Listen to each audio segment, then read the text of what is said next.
That's too bad.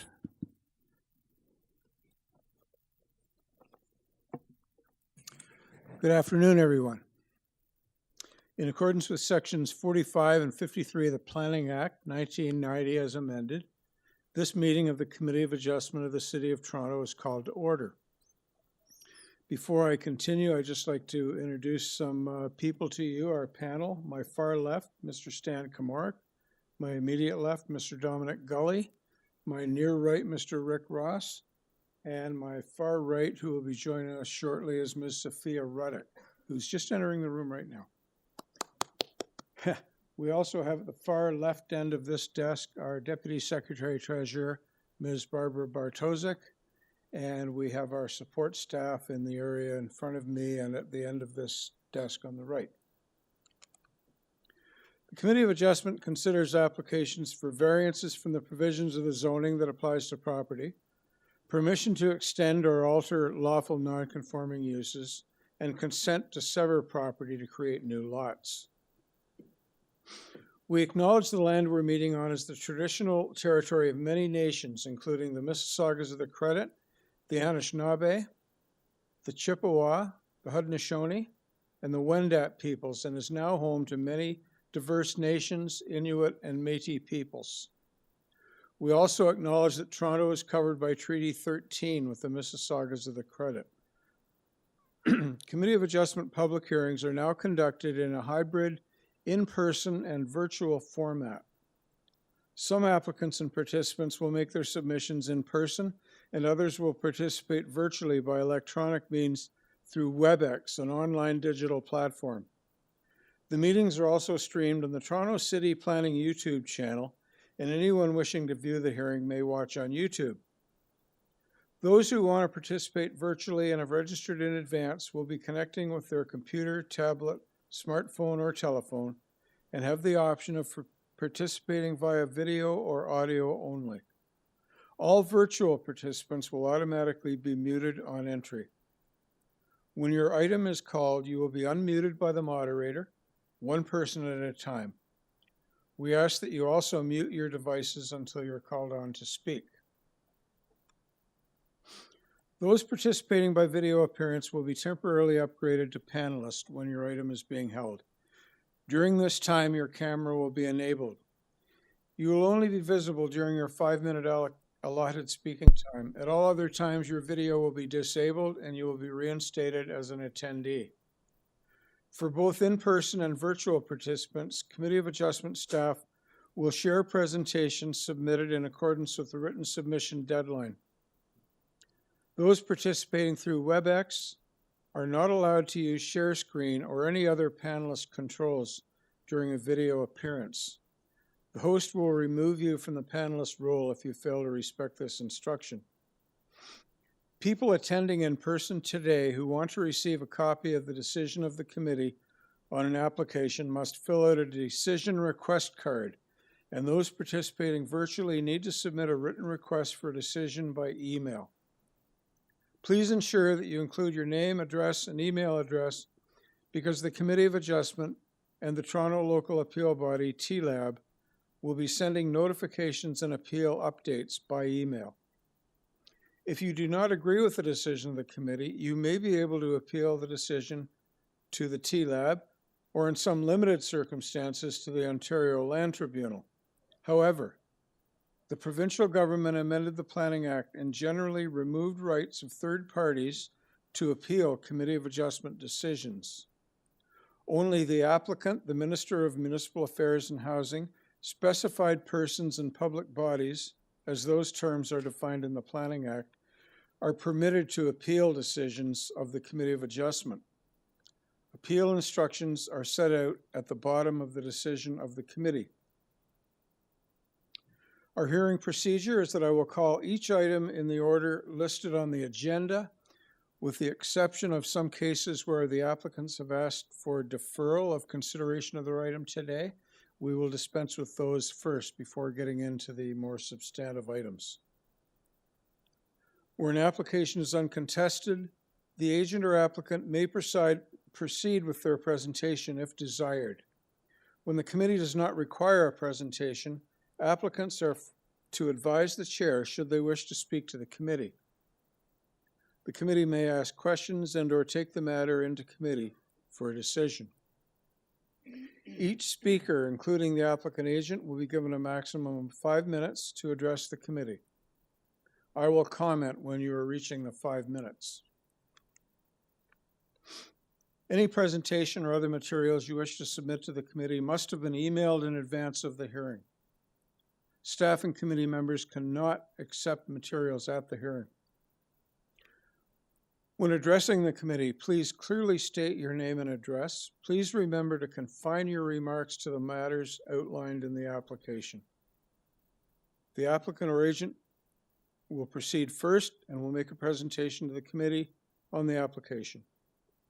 Please note that the committee may not entertain revisions to proposals at the hearing today. The committee may decide to defer the application if substantially revised to ensure the revised application is accurate and that all those entitled to notice of the application are informed of the changes. Then, individuals either in support or opposed to the application will be invited to speak. Generally, we first call on speakers in the hearing room and then those participating through WebEx. Committee members may ask questions of each speaker after they have finished their presentation. When all speakers are finished, the applicant agent has an opportunity to rebut only those issues that were raised by the speakers. This will mark the end of the discussion. The applicant will then be taken into committee for a decision. I would ask firstly of our panel, are there any declarations of interest for items in this time slot? Same question for staff. There are no declarations of interest. Madam Deputy Secretary Treasurer, have you received any requests for deferral in this section of the agenda? Yes, Mr. Chair, items 21, 26, 29, and 30. Okay, we will start dealing with those 4 items momentarily. My final question, Madam Deputy Secretary Treasurer, are there any items that or files that need to be closed today? Okay, thank you. Okay, so we will start, as I've said, with the requests for deferral that have been made by applicants. And as the Deputy Secretary Treasurer announced, there are 4 of them. And we will start with number 20, which is 14 College Street. Oh, sorry, 21. Why did I say 20? 21, 1936 Lawrence Avenue West. And the agent is Craig Rice. And we also have 2 folks here to speak. One by telephone, Leah Martalucci. So, Mr. Chair, I can confirm the area resident that's in person is in fact in person. We can't get a hold of Leah, though, yet, the one that's allegedly going to be on the phone, Okay, unless they are also in the Diane chambers, Hipwell is here. Correct. Okay, so let's hear first from Craig Rice.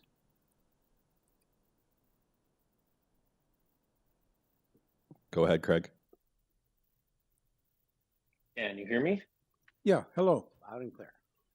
Could Hello. you Good could you afternoon. just explain for us why you wish to defer this item?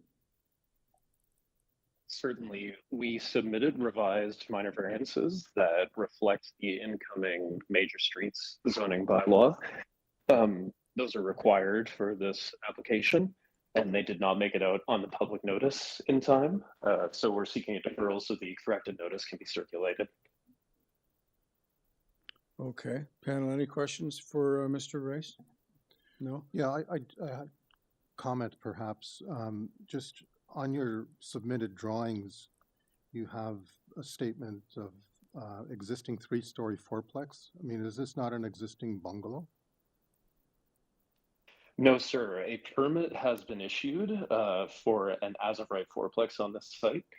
So the application seeks to revise the interior of that existing building permit to create additional units.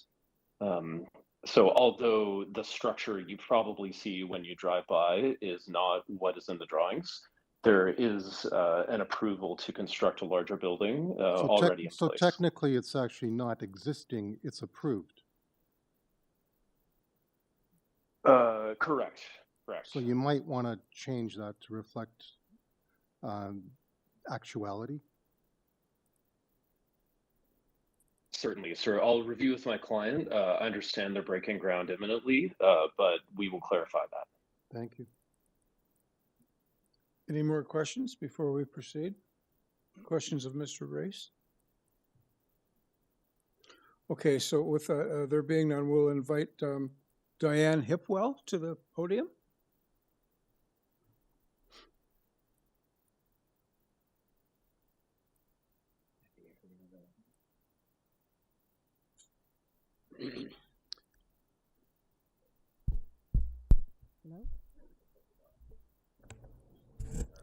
Hello? Hi. Thanks, Diane. If you could just start by giving us your name and address. Hi. No, you're good. Very Sounds loud to you, but not to us. Okay. Hello, I'm Diane Hipwell. You'll see from my documentation, my name is D-I-A-N-N-E, Hipwell, H-I-P-W-E-L-L. I reside at 65 Boyd Avenue, where my property abuts the northeast corner of this particular property. That's the subject of this meeting today. Okay. Now, before you present, I just want to clarify. We're dealing with a request for deferral. So we're not, at this point, we're not considering or discussing the merits or demerits of this application. So the question I guess I have for you is, are you agreeable with a deferral of this application from this agenda? Yes, I would be agreeable to a deferral, and I would like the opportunity to speak to the owner and his agent. The one question Mr. Kumarik had, I also had. Sorry, I'm a little nervous here. It is misleading to have that. The other comment I wanted to make, the two sets of drawings that are in the city's application file online, it shows the original drawings that the architect has suggested has been approved, but I question how that could have happened without the minor variances being approved.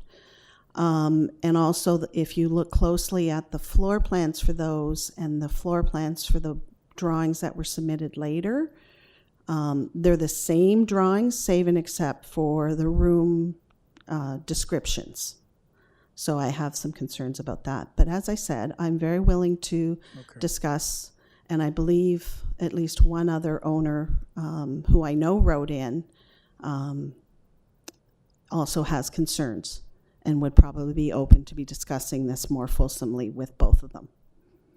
Okay, well, you'll have an opportunity to ask those questions before this matter is before us again. So thanks for agreeing with the deferral today. Are there any questions for Ms. Hipwell before we continue? Okay, so we have not been able to get a hold of Leah Martelluzzi.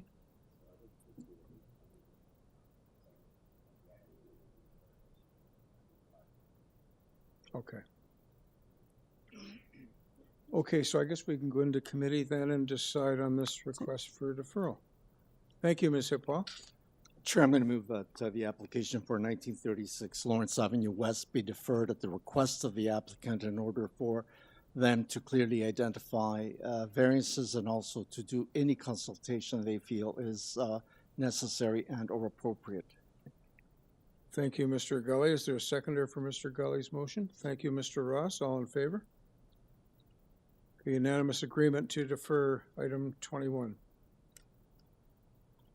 Next request for deferral is item number 26. Whoops. 8 Park Lane.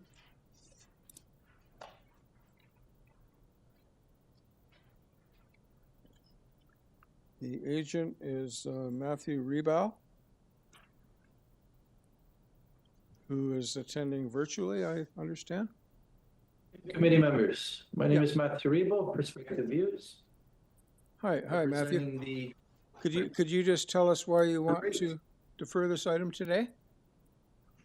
Yes, two reasons. One, there was a miscalculation from planning staff on one of the variances, so we're gonna get that corrected regarding landscaping. And secondly, just for context, this application involves a project that was built with the building permit, but the building permit drawings were not followed, so we're trying to legalize the existing site conditions. We've been able to negotiate a couple of the variances with planning staff. The owner's gonna revise what has been built. And so that's the second reason. We just want to get the correct figures according to the revised plans with support of planning staff. So we just need a little bit of time to recirculate those figures. Okay, thank you. Panel, any questions for Mr. Rebo? No? Is there anyone in the hearing room that came to speak to this item today? No? And Adam, there's no one online? That is correct, Mr. Chair. Okay, so then we can go in camera into committee, for a decision. Chair, I'm going to move that the application for 8 Park Lane be deferred at the request of the applicant in order for the applicant to determine and clearly identify necessary variances. Thank you, Mr. Gully. Seconder. Ms. Ruddock, thank you. All in favor? Okay, item 26 is deferred unanimously. Now move on to item 29, 580 the Queensway. The agent is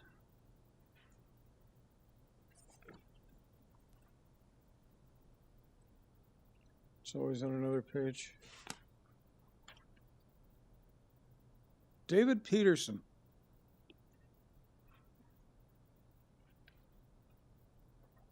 Good afternoon, committee members. I'm the agent and the applicant for the project before you. We're seeking deferral for 2 reasons.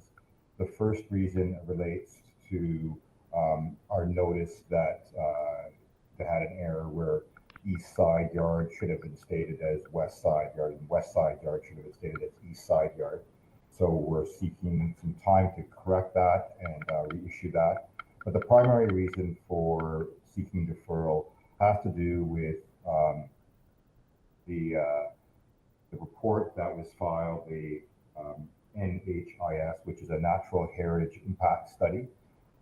We've spoken with planning and they're happy with the built form, but there was issues from environmental planning and they had some questions related to our Natural Heritage report.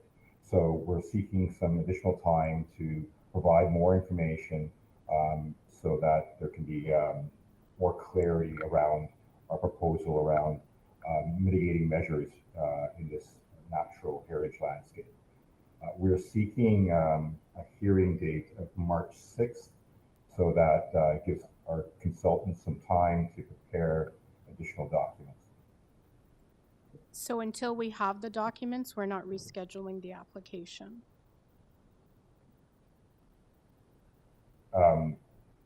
Well, we're wanting to have that time to do that. So we're looking for a March 6th date. Why is that not possible? So what if the issues aren't resolved? Like we've experienced that already today. We're not rescheduling deferred applications prematurely, only to have to defer them again. So once you have everything, the committee will make a motion of their deferral. They'll state what you've asked for 2 reasons. Once we have the materials related to that, then we'll reschedule you for the next available hearing date.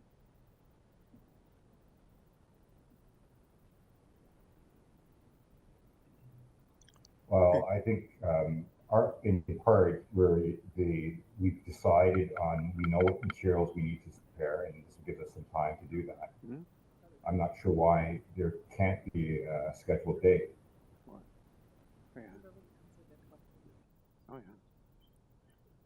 I'm prepared to move a motion, Chair, if we move to that end. If there's any further questions. We've indicated we're not setting a hearing date without the documents, so Yeah, I think that's going to be our decision. I don't think there's any further discussion. well, that's discussion's over. That's right. Yep. It'll be deferred if we agree at deferral. It'll be sine die. It'll get back here when we're ready to deal with it. I'm prepared to support a motion to defer this as requested by the applicant to address the deficiencies and issues identified. And once the documents are filed, they can get a hearing date. And indeed, if he does it on time, it might be March 6th, but we're not setting another date right now. Thank you. Seconder for that motion? Mr. Ross, thank you. All in favor? Application deferred, sine die. Approved unanimously. The next request for deferral is item 30. 405 the Kingsway and 1 Edenbridge Drive. The agent is Anthony Gornick. And we have 2 area residents who are both present. Virtually, that is. They're All both right. virtual. Oh, yep. Mr. Chair, this would be the request to defer all the sub ones as well. 30A. Yes, item 30 is 5 applications, 2 for consent and 3 for minor variance. So we're looking to defer them all. Yes, we're looking to defer item number 30, which is all 5 applications. Yeah. Yep. So, Mr. Gornick? Hi, Anthony Gornick here as the agent for the property for 405 the Kingsway and 1 Edenbridge Drive. We request a deferral based on memos submitted from the Planning Department, Urban Forestry, and the Ravines and Natural Features Protection. Consistently, these 3 departments have requested a deferral so they can obtain a little bit more time to do their review of the submissions that were sent to them in October. And we regrettably agree to defer at this time and hope that you would entertain this. Okay, thank you. Panel, any questions for Mr. Gornick? Okay, then we can invite our interested parties to the podium. Firstly would be, I guess in person, we just have Victoria Russell, is that right? They're actually remote as well in this case. So Jerry Conley is here as well. Yeah, remote as well. And is there anyone online? Just those 2, and they're both remote. They're both online. Oh, they're both online. Yes. Okay, so then let's firstly hear from Jerry Connolly.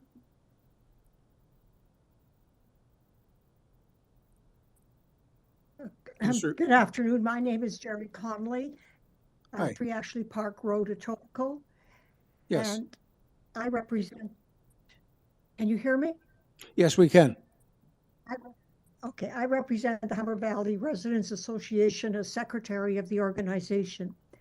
The Humber Valley Residents Association is asking you to deny this application. Okay, ma'am, It is essentially.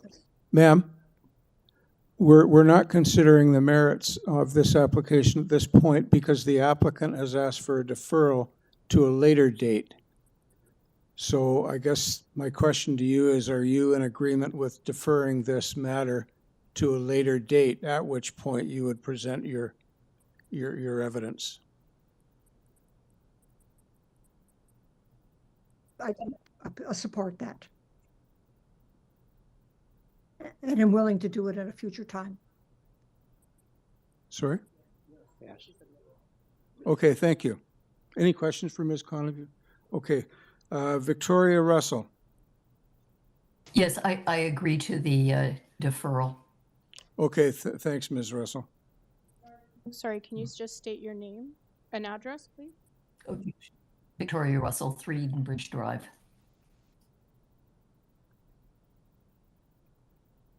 And we got Ms. Connolly's address, 3 Ashley Park Road? Yeah, okay, good. All right, so let's go into committee and make a decision on. Sir, I had a question of the. Oh, I'm sorry. Sorry, of the applicant. Sure. You're asking for a deferral. In view of the fact that planning has asked for a deferral, will you be consulting with resident associations as well? In view of the fact that they are prepared to make presentations? Yes, I can make myself available to it. Can you hear me? He said yes. Thank you. Yes, thank you. Okay, so now can we go into committee for a decision? Yeah, I'm prepared to move a motion to defer so that the applicant can further process with staff. Thank you, Mr. Kamoric. Is there a seconder for Mr. Kamoric's motion? Mr. Gully, thank you. All in favor? Item 30, and the 5 applications have been deferred to a later date. Thank you. So now we can go back to the beginning of this agenda, item 20. 14 College Street. The agent is Orest Stoyanovsky.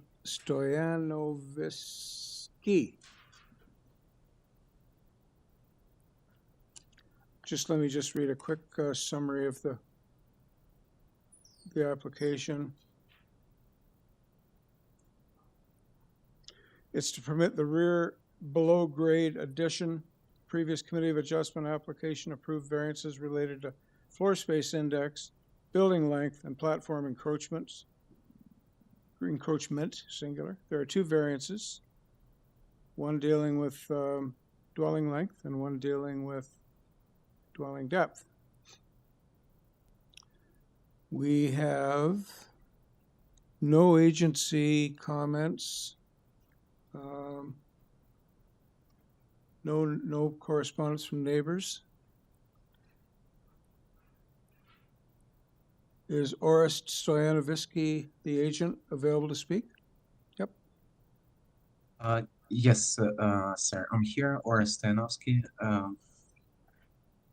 ready to present the file. If there are any questions, I would be glad to answer. Your address, please, Orest. Okay. 73, I believe, Drive. Thank you. Okay, could you, I guess minimally, the dwelling length variance looks, I don't know, a little bit excessive. Can you just sort of explain or justify? Yes, sure, sir. Explain and justify your variances, I guess. Yeah. Yes, absolutely. So there was a previous committee of adjustment approved and building permit approved. During construction, the owner decided to ask to include the basement walkout portion, which is on the rear deck, to be a part of the building as well, simply for gym use as a recreational area. So basically the change happens in a basement only, which is underground at the rear of the building, not visible from anywhere. Basically the building envelope is exactly as it was approved by previous building permit, no change to the building.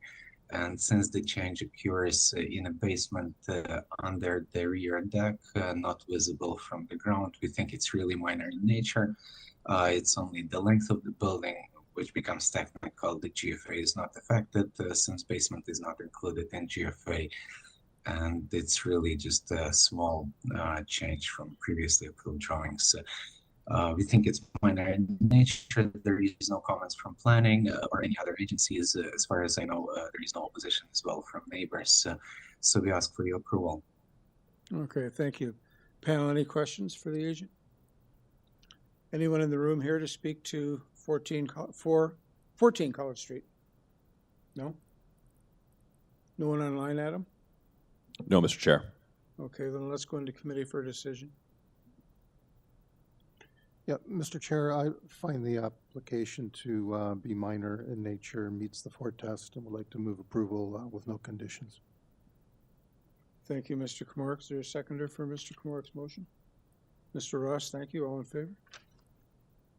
Okay, item 20 is approved unanimously. Thank you. Now move to item 22. Mr. Chair, before you dive too deeply into item number 22, I want to bring to your attention that the agent is not present on the call at this time. For 22? Correct. They were, I have them checked off, like a Mike checked them. Or they're in person, that's why. They're in person. This will explain why they're not on the WebEx. Thank you. Perfect. Okay, so the agent is here, and his name is Daniel Meneguzzi. Okay, just a moment, sir. I'm just going to do a quick summary here. Purpose, this is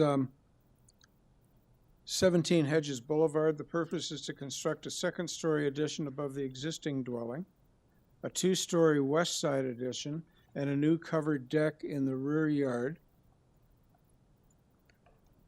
We have a planning condition, we have a support petition. We have 4 variances. And that's about it. So I guess, Mr. Meneguzzi, if you could just, it's pretty straightforward, but give us a brief outline of what you're proposing here. Sure. Hi, I'm Daniel Meneguzzi. I'm the agent for 17 Hedges. Good afternoon, Mr. Chairman, committee members.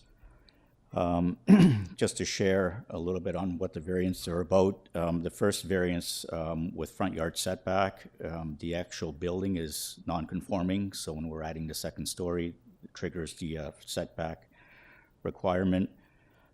Items 2 through 4 are with respect to the extension of the garage, and the extension of the garage is essential because the driveway currently is quite narrow in depth, in the depth, and client is looking for 1 additional covered parking spot to free up a guest parking on the driveway. So I believe the variance is minor because we are abutting the hydro fields with the rear yard, and it's only a portion of that a portion of the building that exceeds the rear yard setback. With the extension of the garage, it does trigger the maximum length as well. I believe those are minor. Given this corner lot condition, it's an oddball shape. We also have 5 of the neighbors' support, which we submitted some signatures. Good. Anything else? That's it. Okay. Panel, any questions? No? Is there anyone in the hearing room that's here to speak to 17 Hedges Boulevard? No? No one online? Correct. No one online. Okay, so let's go into committee and make a decision. Chair, I'm going to move that the 4 variances being requested be authorized. Each of the variants individually and collectively are indeed minor in nature. They're appropriate for the development of the site. I'm making the motion to approve subject to the planning condition of January the 10th that speaks to site plan. To be tied to the site plan dated November 1, 2024. Move approval with the 1 planning condition. Thank you, Mr. Gully. Is there a seconder I'll for second Mr. that. Gully's? I'll second that. Thank you, Ms. Ruddock. All in favor? That application is Great. approved unanimously. Thank you very much. Moving now to item number 23, 106 Botfield Avenue. We have a revised application for this item. We have, I'll just summarize here a little. Construct a new detached dwelling with an attached garage and to construct a new garden suite in the rear yard. There are 5 variances. We have Urban Forestry has requested their conditions 2 and 3. We have, I guess, more than 30 letters of opposition. And we have the agent, Peter Milton. Afternoon, Peter. Good afternoon, Mr. Chair. If you could present your proposal and I guess be cognizant of the opposition to what's being proposed here in your remarks, and you'll have a chance to hear from people and rebut later, but please go ahead. Give us your name and address. Thank you, Mr. Chairman. Peter Milchin, agent, address is 192 Lakeshore Road West. Excuse me, the application before you is for the construction of a new detached dwelling at 106 Botfield Avenue. There was a revision to the application filed with the committee on January 10th, eliminating a variance related to the construction of a new garden suite. So what's before you are 5 variances related solely to the principal dwelling.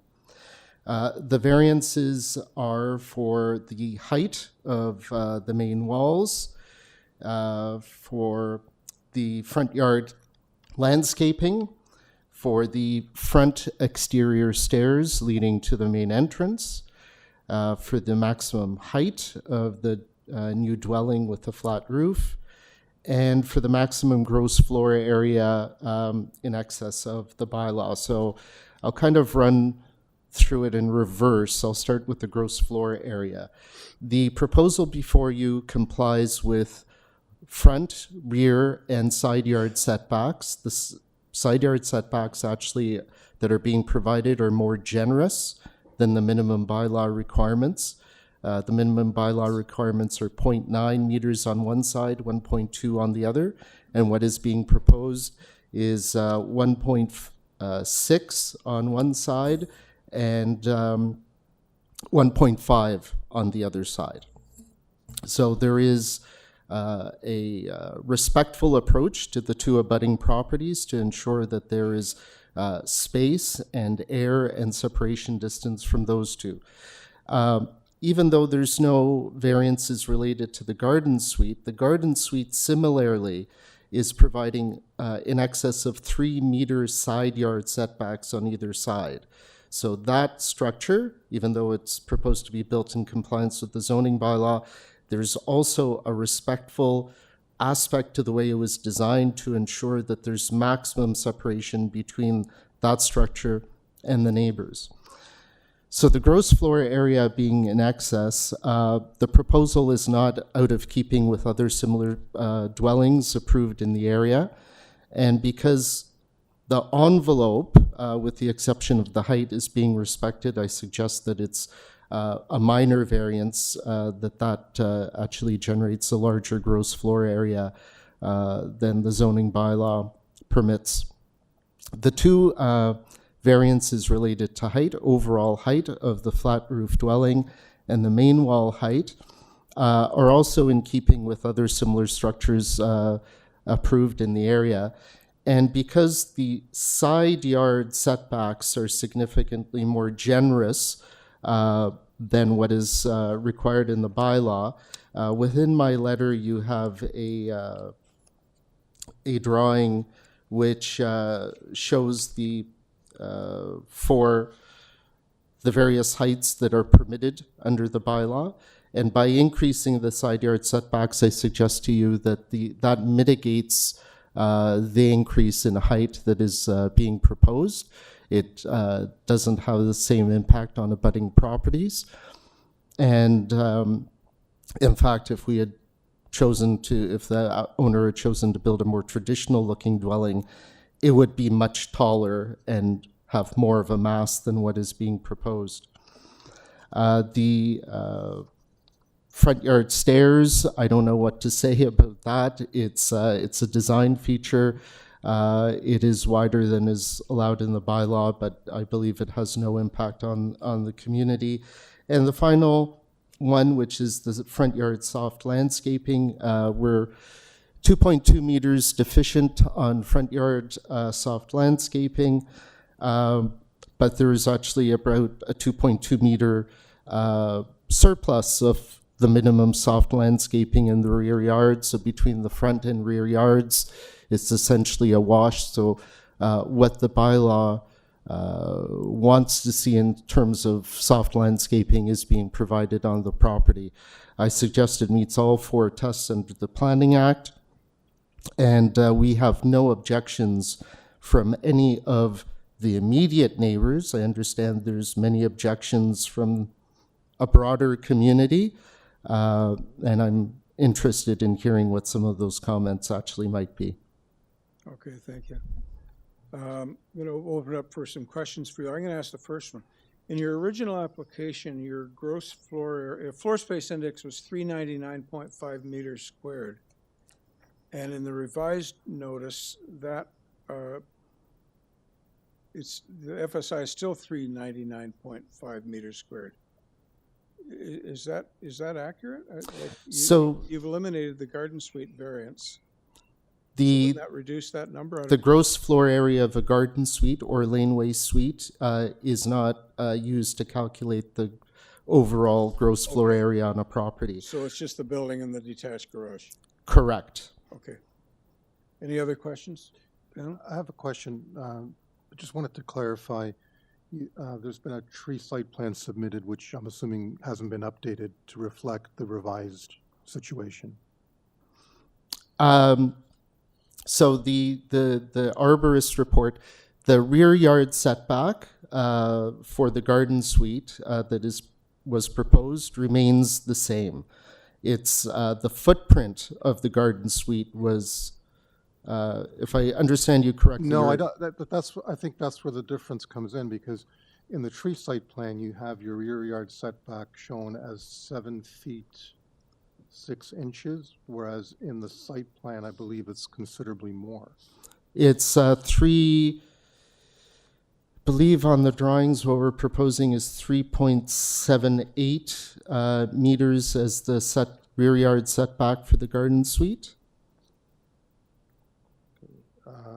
Yeah, and you've got 2.3, 2.29 on the tree site plan.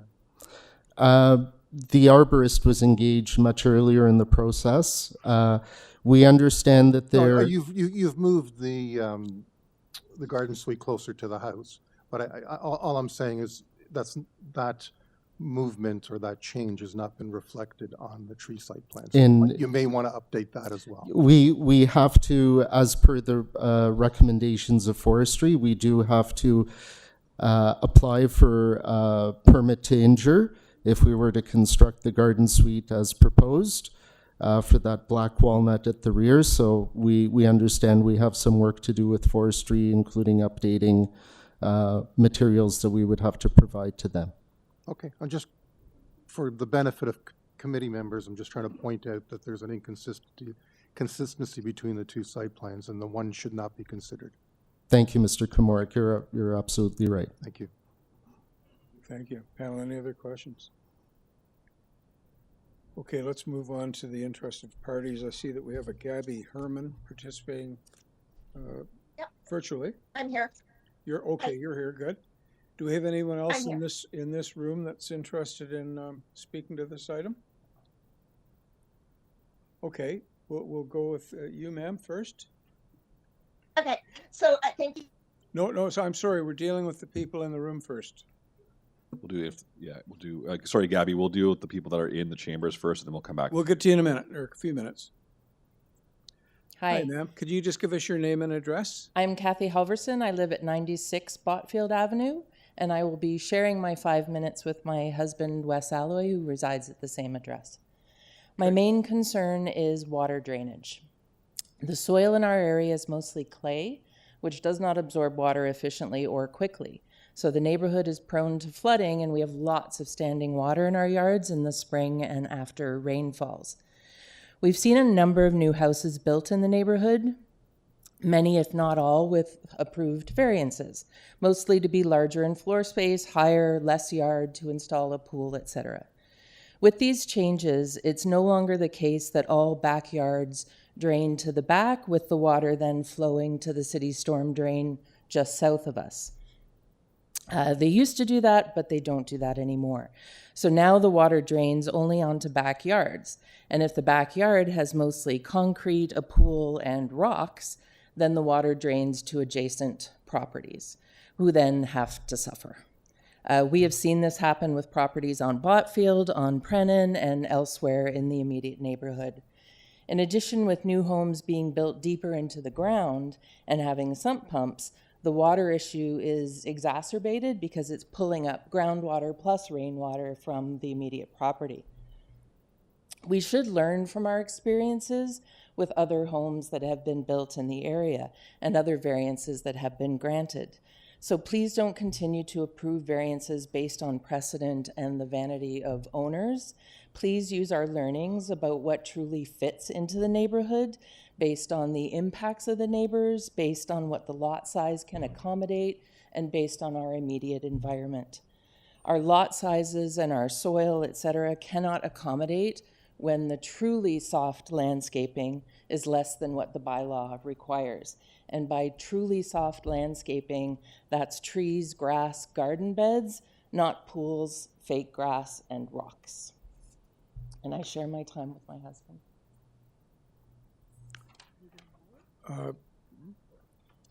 So you're going to take the rest of Yes, sir. 2 minutes and 58 seconds for you.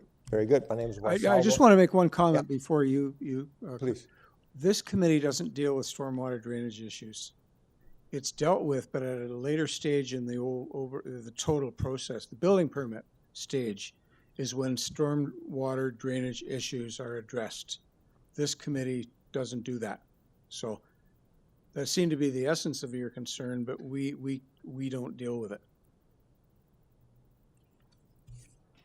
But you're approving a percentage of soft landscaping? Yes, we'll consider that aspect of it for sure. And it's soft as rocks, concrete, and pools in this instance. Okay, we will get to that consideration of that. Yep. Okay, sir, you've got 2 minutes and I'll give you a little bit more than 40 seconds. Very good. Thank you. My name is Wes Aldo. I live at 96 Botfield Avenue. Regarding the gross floor area and the minor variance for that, I submit that compliance with one aspect of the bylaws is not a justification for non-compliance in another. That has to do with the justification that was given for the... Oh, very good. Can you hear me now? I submit that compliance with one aspect of the bylaws is not justification for non-compliance in another. Again, this is for the gross floor area. The allowed gross floor area is 320.81 square meters, while the proposed gross floor area is 399.5. This represents a variance of 24.5%. I submit that a variance of 24.5% is not minor. For the flat roof, justification was associated with other buildings and other homes in the area.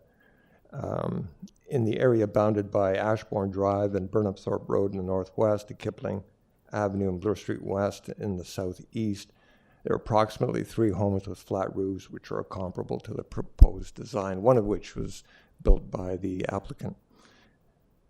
That area constitutes hundreds of homes. I would say reliance on so few examples out of hundreds of homes is not warranted. Additionally, the allowed height of a flat roof dwelling is 6.5 meters, while the proposed height is 7.92. That represents a variance of 21.8%. I would submit respectfully that a variance of 21.8% is not minor. And finally, a word on precedence, if I may. Variances are allowed.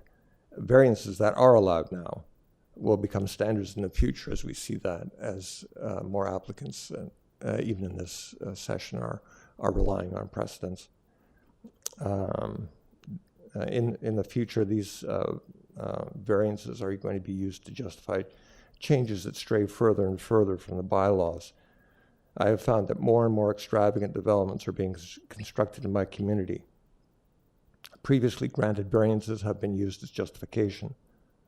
I feel that this is a worrying trend which will ultimately make bylaws irrelevant. Okay, sorry, sir, you've run out of time. Very good. Thank you.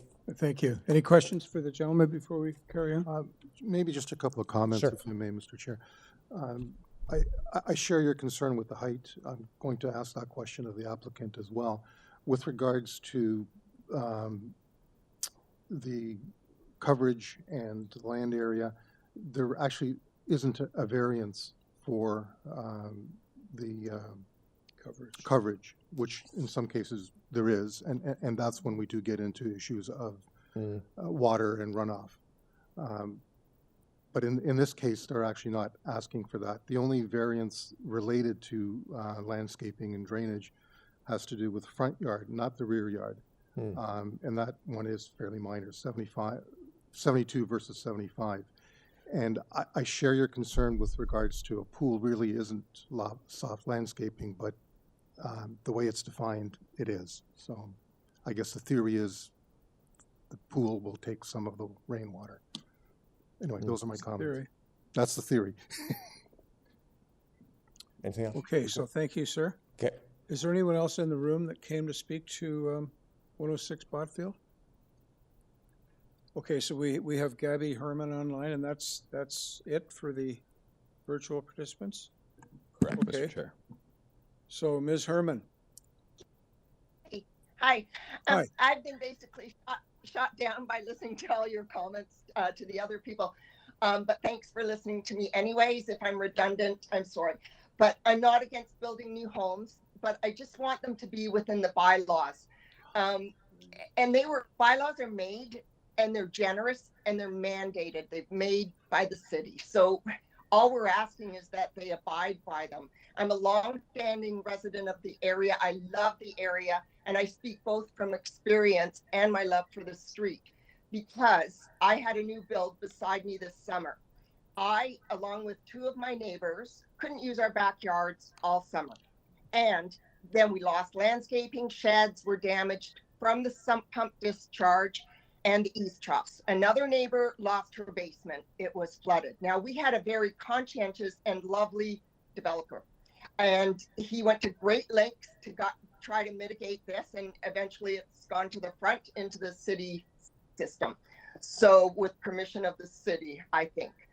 But the point is, a lot of damage occurred, and this gentleman's backyard completely green, and he left the mature trees.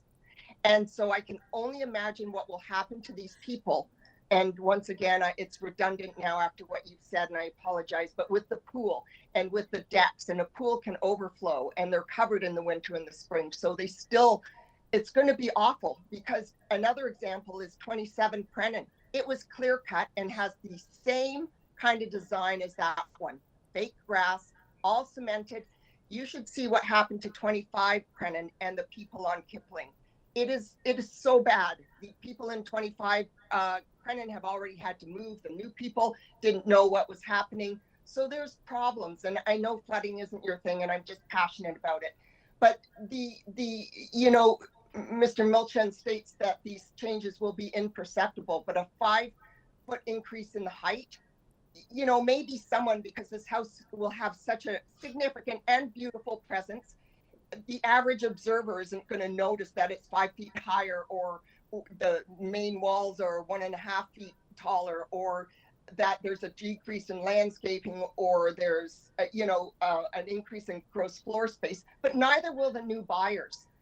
These just obey the bylaws, and we will welcome this and deal with this. We'll deal with the building permits for this flooding, as you've said, and I appreciate. I'm getting redundant, but anyways, there's going to be shading from the increase in height of this building to the neighbors' yards, to the trees, to their gardens, to their landscaping. And why would they need to decrease the tree protection zone of the sole remaining walnut tree of the neighbors if they're building a garden suite that is okay? Like, it fits the standards of a garden suite. That's very nice of them to decrease the size from what it was.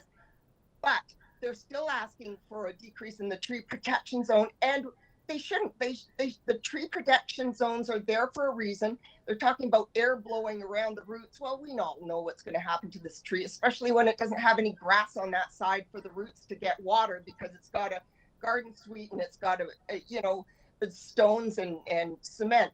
So, and I might note here that they took down, I think, 5 beautiful mature trees on this lot, well in advance of getting this application through, on whatever reasoning they gave to the city, but that's done. So it's basically a clear cut already.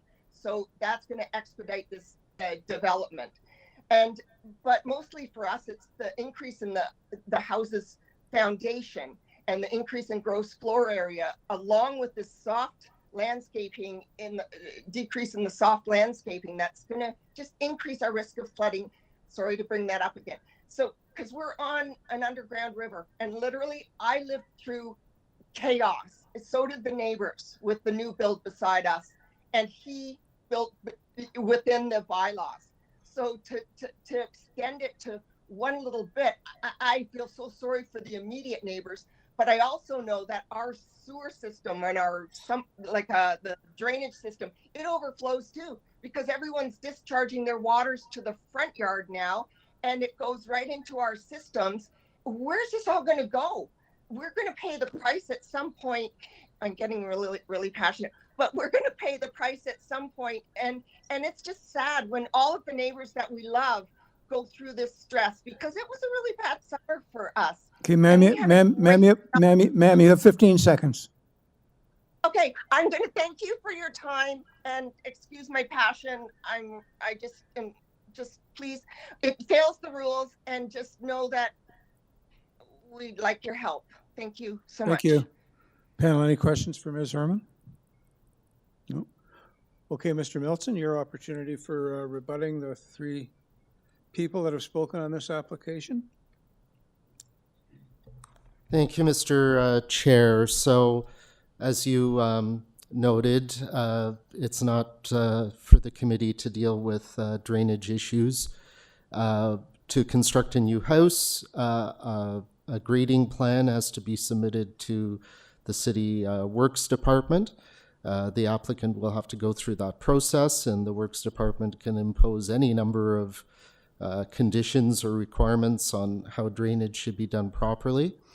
And we certainly understand that, and the owner of the property doesn't want flooding on his property or on the neighbor's property, so he will do what is required. I want to point out that the lot coverage of the principal dwelling is proposed at 30%. The bylaw allows 33%. So the footprint of the principal dwelling is smaller than the bylaw would allow. So that's where we get the reduction in our the side yard setbacks are more generous than the bylaw requires, which allows for more water drainage and flow around the house on the sides. So I think we're doing things in a responsible way that way. In terms of Ms. Herman's or Dr. Herman's complaints, again, we have to submit a grading plan. We have to comply with the requirements of the city. New development can be stressful on neighbors. That's hopefully it can be built as quickly as possible to reduce that stress. And in terms of the height issue that was raised, the permitted height of a dwelling here, if it had a peaked roof or even a mansard roof, would be 9.5 meters.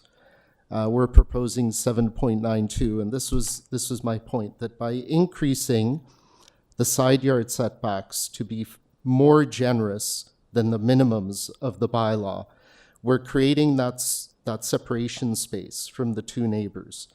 And so that allows for some of that additional height to be contained within an angular plane that otherwise wouldn't be there if we stuck with the minimums of the side yard setbacks. So I think the impact of the house on the neighbor to the north and on the rear yard will be very modest from the additional height, and it will not be incompatible with some other new houses that have been approved in the area, both those with more traditional roofs and those with flat roofs. Okay, thank you. Panel, any questions for Mr. Milton? If I can, Mr. Chair. Just, Mr. Milton, wanted to, do you know the height of the house to the north? No, it would be taller than what is being proposed here, but I don't have That's what I'm getting at. It has a peaked roof. Peaked roof. So I just want to, in comparison, the 7.92, in your opinion, would be lower. I assume they're up around 9 meters or so to the peak of the roof. Okay, it would have been helpful to know that, because that would have been a really good context for everyone to. I wasn't provided with that information by the applicant's architect. Sorry. Fair enough. In fact, just for future notice, this actually would be great on the front elevation if you show the neighbors in relation. It's a powerful visual for us. For sure. Agreed. Thanks. Any other questions, panel? Just a comment, Mr. Milton, wouldn't the comparison to a mansard roof, as you explained, is a more convincing argument in terms of the fact that the height is not overly aggressive on this side rather than a peaked roof, and the fact that you do have more generous side yards. Yeah, if the design were with a mansard roof, it would certainly be a much more imposing mass, both from the street and I believe to each of the side neighbors as well. Depending what the overall height would be, but not knowing that differential to the other house, it's hard to make that judgment. Any questions, Ms. Ruddock, Mr. Ross? Okay, then I think we're in a position where we can go into committee for perhaps some discussion before hearing a motion, or your wish? Discuss or move? A little bit of discussion wouldn't hurt. I think so. I can open that up by stating that there's quite a few letters of opposition. Mm-hmm. I just want to note that some of those letters are more than a kilometer away, which I found interesting because they're not being directly impacted by it. In fact, I would suggest almost 30% of them are. Sorry, I'm just saying a lot of the letters of opposition are from neighbors that are over a kilometer away. So it's not that it's a direct impact, it's people, I guess, concerned about precedent, but I'm also wondering just how they were made aware of it, but just a comment.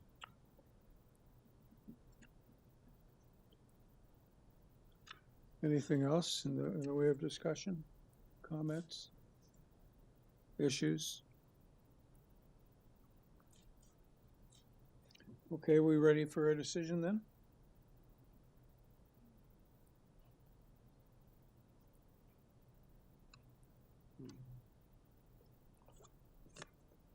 Mr. Chairman, I prefer to speak on this item. When you look at the 6 variances that are before us today, on this side, on this application, 2 relate to height.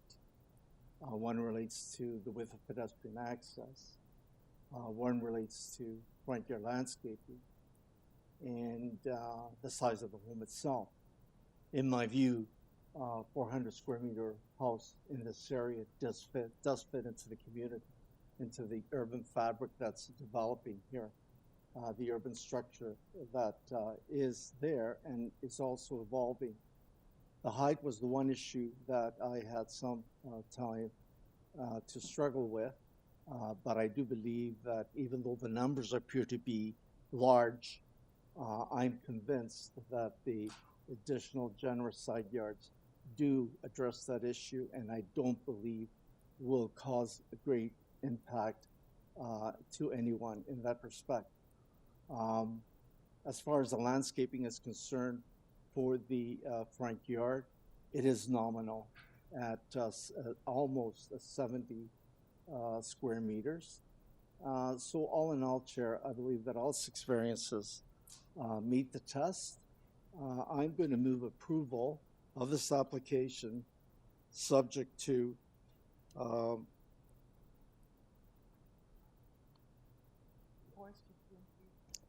forestry.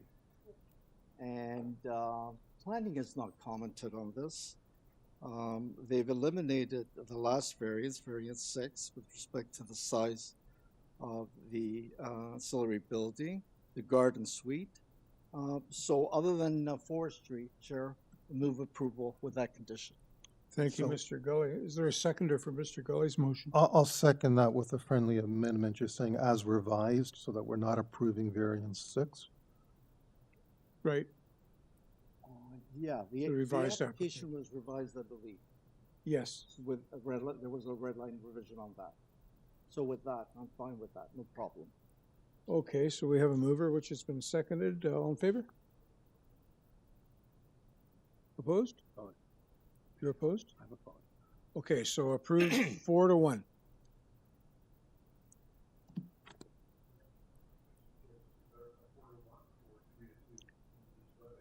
Ms. Ruddock, you approved. Yeah, Yeah.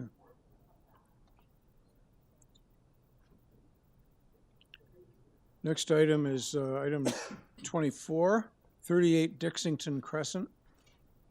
Purpose is to permit an additional 22 dwelling units within the existing apartment building. The altered building will contain a total of 133 dwelling units. And there's a single variance to reduce the minimum required lot area for each dwelling unit from 116 meters squared to 97 meters squared. We have urban forestry condition 2. Ravine and natural features is okay. We have a planning condition, and we have 2 letters of opposition, an opposition petition, and in the additional information, we have an applicant presentation. So maybe we can now call on Agent Greg Ewens, who is here. Thank you. Good afternoon, Mr. Chair. Sorry, Greg. We do have an area resident online, and I think we have one in Chambers that's not on your list, the one in Chambers, but. Okay, so we'll get, somebody's here to speak as well. Yeah. And Crystal is no longer in person? They are remote. They're virtual. Okay. Mr. Ewens, welcome. Please make your presentation. Oh, tell us, give us your name and address and then make your presentation. Thank you, Mr. Chair. My name is Greg Ewens with Batory Planning and Management, address 1550 Kingston Road, Suite 1345. I am here, there's a presentation, if staff are able to pull that up. I have. It's on the way. It's just our presenter's laptop has decided to freeze a bit. Thank you. Okay, so this is, as you mentioned, sir, requested variance, 1 variance for interior alterations to a 10-story building. Next slide, please.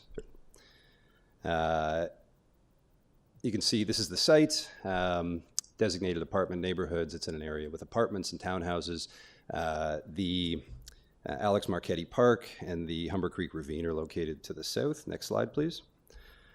We're requesting 1 variance to permit 133 apartment units on the lot, which includes 111 units currently, and that's what the bylaw permits. There are no other variances required. Our client bought the site in mid-2023, and they've been actively improving, fixing up the site in the meantime.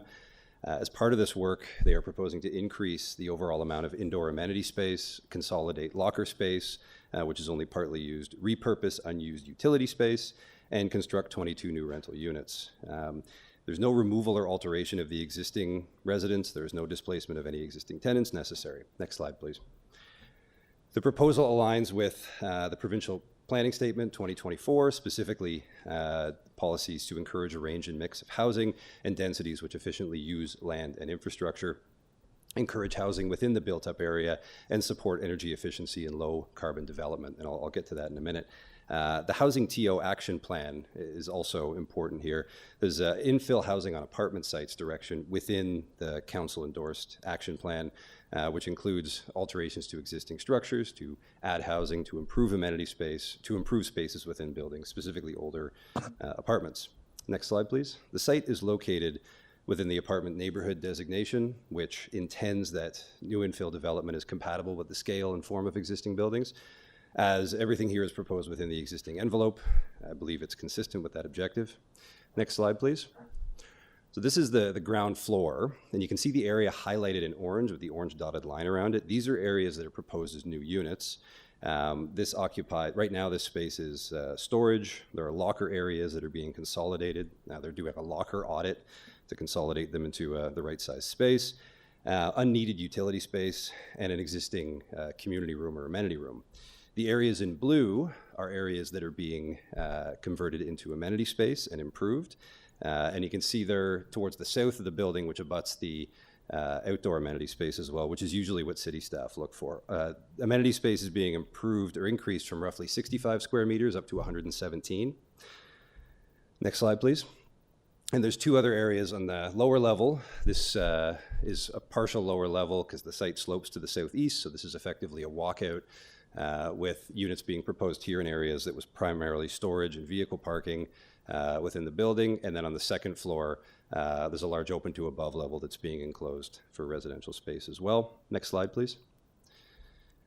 You can see the unit mix continues to heavily favor 2 and 3 bedroom units. 62% of the units is 2 and 3 bedrooms, but there We're including a variety of smaller units in order to accommodate people at different stages of their lives, to effectively use the space that is able to be converted, accommodate changing family structures, downsizing, etc. It's also consistent with the official plan housing policy 321. Next slide, please.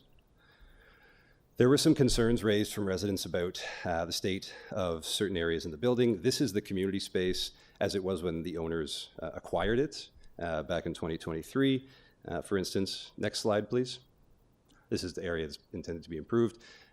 Since acquiring the site, they've improved the exterior area of the building, a facelift to the outside of the building at the lobby, new paving all across the site. Next slide, please. The parking area has been repaved, it's been relined. Next slide, please. There are new concrete planters, there's new landscaping, there's new walkways around the site. The work is being done. And the next slide, please. And I hope the residents, because this study's online, or this presentation is online, take note of this. This is an inventory of the work that is planned and budgeted for. That's happened over the past year and over the next 2 years. Includes a number of things, improvements to common areas, planting, lighting, new HVAC, heat pump systems. They're improving the sustainability of the building, reducing emissions by 40% as necessary to get CMHC financing for some of these improvements. And there's interior work being done to units, of course, but that's harder to estimate here. Cognizant of time, we've worked with city staff on this. They're supportive of the proposal. We've also agreed to work with them through the site plan process, where we have a site plan control application in to look at further opportunities to increase amenity. And as part of this, the owner will be consulting with the residents within the building for their input on how the amenity spaces are to be programmed and where there can be opportunities for expansion. This is all part of the necessary ongoing improvements of the building, and it aligns with provincial and city policy objectives. My view is that the one requested variance meets the 4 tests and constitutes good planning. Thank you. Well, thank you. Perfect timing. Panel, any questions for Mr. Ewens? I have a few, but go ahead first. Thank you. I understand that the outdoor amenity area is being increased by 225 square meters. You've agreed to that? Yes, the city staff has a condition regarding the size of the indoor and outdoor amenity space. And the indoor as well, as 117? Indoor and outdoor space. We absolutely agree to that. And as I said, I look forward to talking with the client and having them engage with the residents about those improvements, because I think that's an important piece of this. Okay, and I guess you're rationalizing some of the utility spaces or mechanical rooms or rooms that are currently being used for purposes other than habitation or amenity areas for the residents. Is anyone losing any storage spaces? There is a locker audit that's going on right now. So anybody who currently has locker space, they're determining how many people actually have the lockers, and they're going to consolidate all the lockers into one space. They're around the building in different areas now. So it's making more efficient use of that area. And the utility space, it's less needed because the existing boilers and larger equipment a lot of it was original to the building, is no longer needed because they're installing heat pumps and smaller, more efficient fixtures. So. Okay, thank you. Thank you. Okay, I think Mr. Kumar? Yeah, I think one of my questions was already asked. So anyone who currently has a locker will not lose that locker? No, that's the intent. And the locker size will not change? My understanding is they won't change. They'll be consolidated into the same area as they're in multiple areas now. Okay. There was some notes or some of the letters referred to a pool that was removed? Yes. Comment on that? There was a pool in the rear yard when the owners. So it was an outdoor pool? It was an outdoor pool. I see. When the owners acquired it, they were shortly after served a notice to comply. There was a property standards notice that was delivered to them, and the pool, the equipment wasn't operational. The pump wasn't working. The pool had foundational issues, and it wasn't able to be salvaged. So they made the decision to remove the pool and are intending to program outdoor amenity space in another way, again, in consultation with neighbors, but the pool was in disrepair. Okay, so if you could also make some comments on what amenity space is being removed versus what amenity space is being provided, like what is the intended usage or purpose of the amenity space?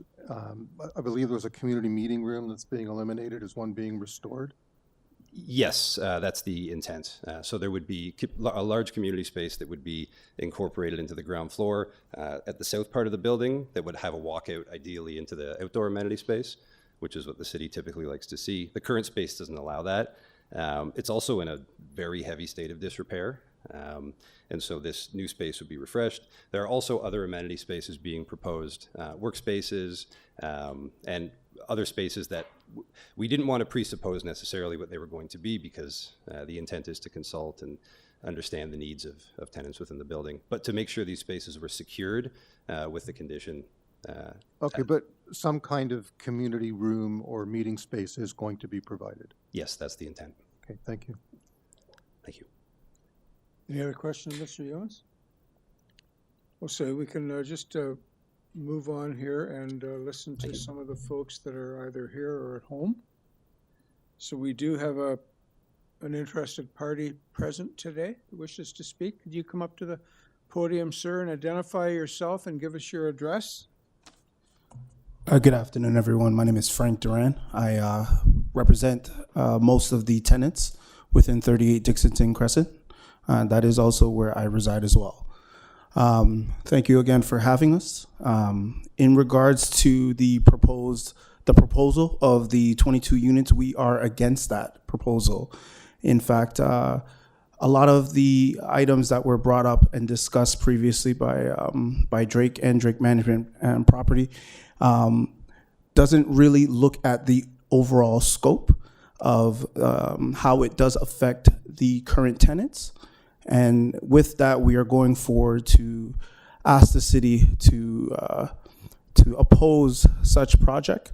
These 22 units, as great as it does sound, and the initiative that Toronto is taking in looking at the housing crisis that we are going through, these 22 units will not, in essence, provide nothing to the current tenants, but allow Drake Management to exceed financially. These 22 units strip those that have lockers. It will be downsizing the laundry room. And again, that benefits Drake in regards to the overall appearance of improvement. Some of the amenities that we're speaking about in regards to the pool was never discussed formally with the tenants. That decommissioning occurred right after the pandemic. And again, there have been some upgrades within our parking lot, lighting, but the overall maintenance of this building, yes, it is an old building, and the overall maintenance of this building has been left within disrepair. Drake has taken it over knowing this, and instead of putting the money back into fortifying what is already pre-existing, they're looking at fattening their pockets. We as a collective are asking that the city deny this, because we feel that there is things that can be better well spent on. There's infrastructure that is in need of immediate repair. We have people that are living in homes that are falling apart. Pests have been an issue within the building that hasn't been readily addressed.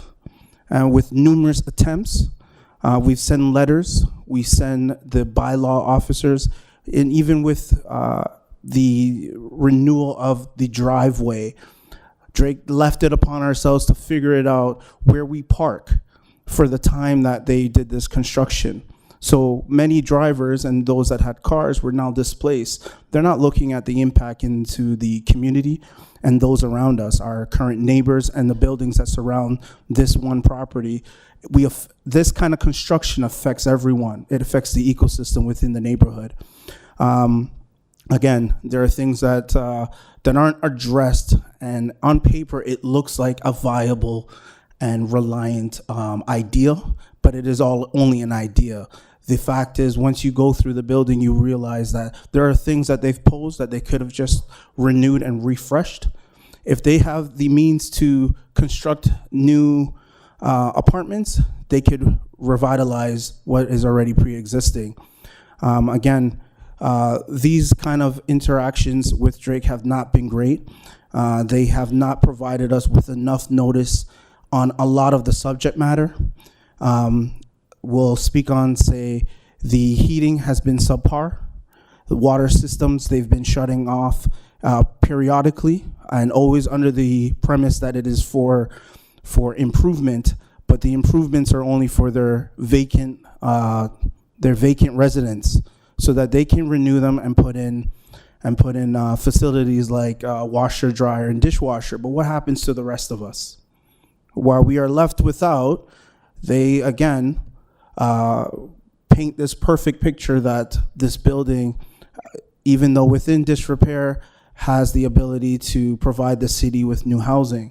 But what happens to the ones that are here? The elderly that live in this building for more than 10 years plus, families that have been here and displaced based on the fact of the noise, the work and construction. I do appreciate my time. My time is now up, but we together collectively feel that this should be opposed. Okay, you just stay there for a second. Are there any questions for the gentleman? Yeah. A question for you. You speak very, very eloquently. Thank you. And I think you represent the tenants in a very, very objective way. I wanted to ask, though, what authority do you have to represent the residents? Is there a list of residents who have confided in you? Are you a building leader, a community leader?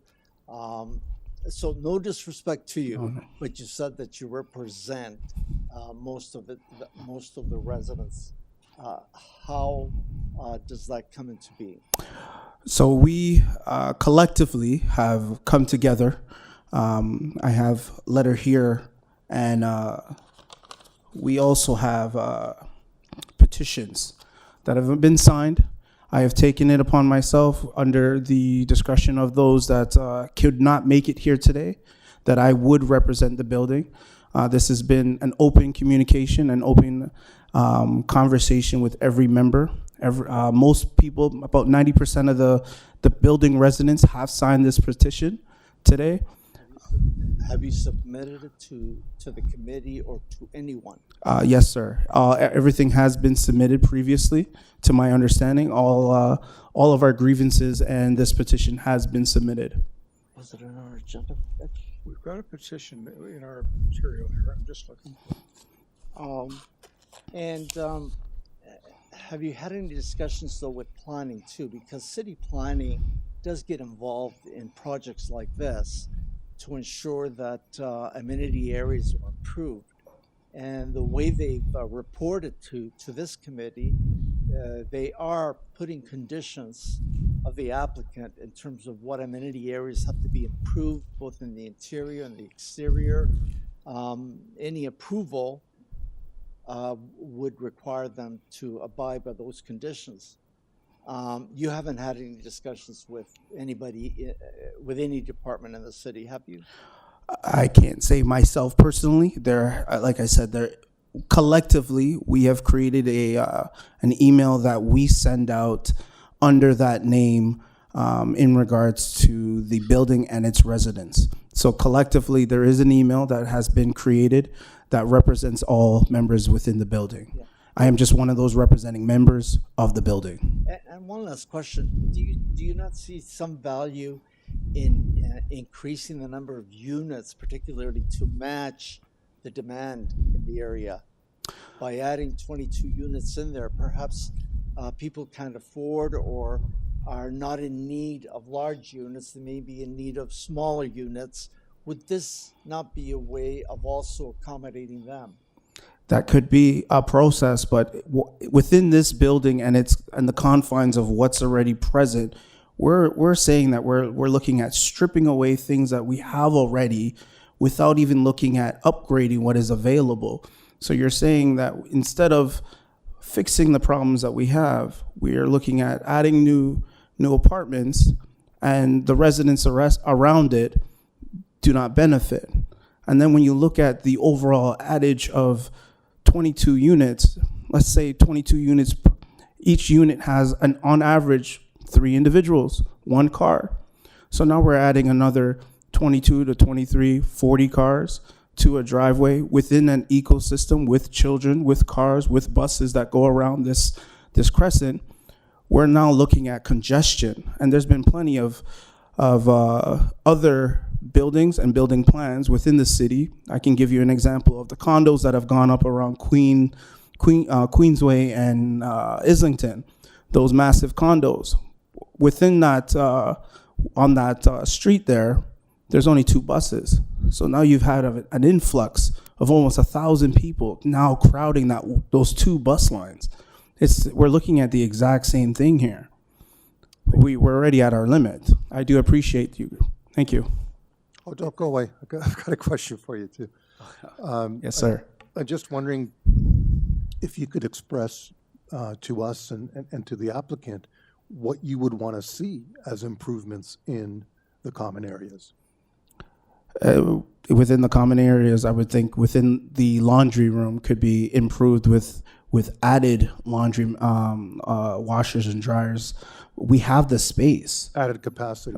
Exactly. If you could add to that capacity, we have the space, but instead it's being added to the renovated units. So then the rest of us still have to use that laundromat. If you now strip away the overall size of that, the units don't change. You've added. I just wanted to focus on the common elements because I wanted to, to see what it is that we can impose in terms of conditions. We can't come back and say they must renovate all your existing units. Of course. That doesn't make sense for a business. They are a business, and I understand that, and we do understand that. Well, yeah, and people do need to make money in order to create new units as well. So of course. But again, they've also looked at increasing or going above the average increase of 2.5. We're not going to get into Of that. course. We're not the landlord. Of course. Board, but anyway, I just wanted to get in terms of what you would like to see in terms of improved common areas. And I think my colleague was making a very good point, is get in touch with city planning, Right. let them know Right. what you want so they can impose that on their conditions. Okay. We could do that. We can definitely go back and look at that. I do think there is room for improvement on this plan. I'm not entirely opposed to units that could help the city and those residents within the building. And what's but your opinion about the current parking capacity? we have more than enough. You have more spaces? We have plenty of space. Okay, perfect. That's good to know, because if they're going to add to that, then There's no need at the moment. The current moment, there is no need to be adding any more no, parking but if they add space. 20 occupants, then they're going to. There's still 20 positions that are open. That's perfect. That's what I want to know. Okay. Yes, thank you. sir. Thank you, sir. Okay, thank you, sir. Not a problem. Have a good day, sir. I do have a question, Mr. Ewan. Oh, sorry. I can't. This isn't Mr. Ewan. This is. No, this is not. Gentleman here. Oh, okay. Before we get to I thought Mr. he was finished, so that's why I was. Mr. Ross, before we get to Mr. Ewan. Mr. We're Ewan's, not yeah. ready for Mr. Ewan. Okay. We have another deputant, Crystal Norman, who I So- understand is now participating virtually. Yes, I was going to speak to that, Mr. Chair. They have since dropped off the call. They are no longer present. But maybe we just double check. There's no one else in the room? No, I don't think so. So yeah, they've recently dropped off the call. So I've been Crystal's hitting dropped refresh to see would they'd reappear, but they must have just dropped off. This is like deja vu. We have an agent and actually talking to one another in the hearing room. I've never seen it. No, this is before your time. I know, that's why I said I came during just the benefit of COVID. You used to do a lot.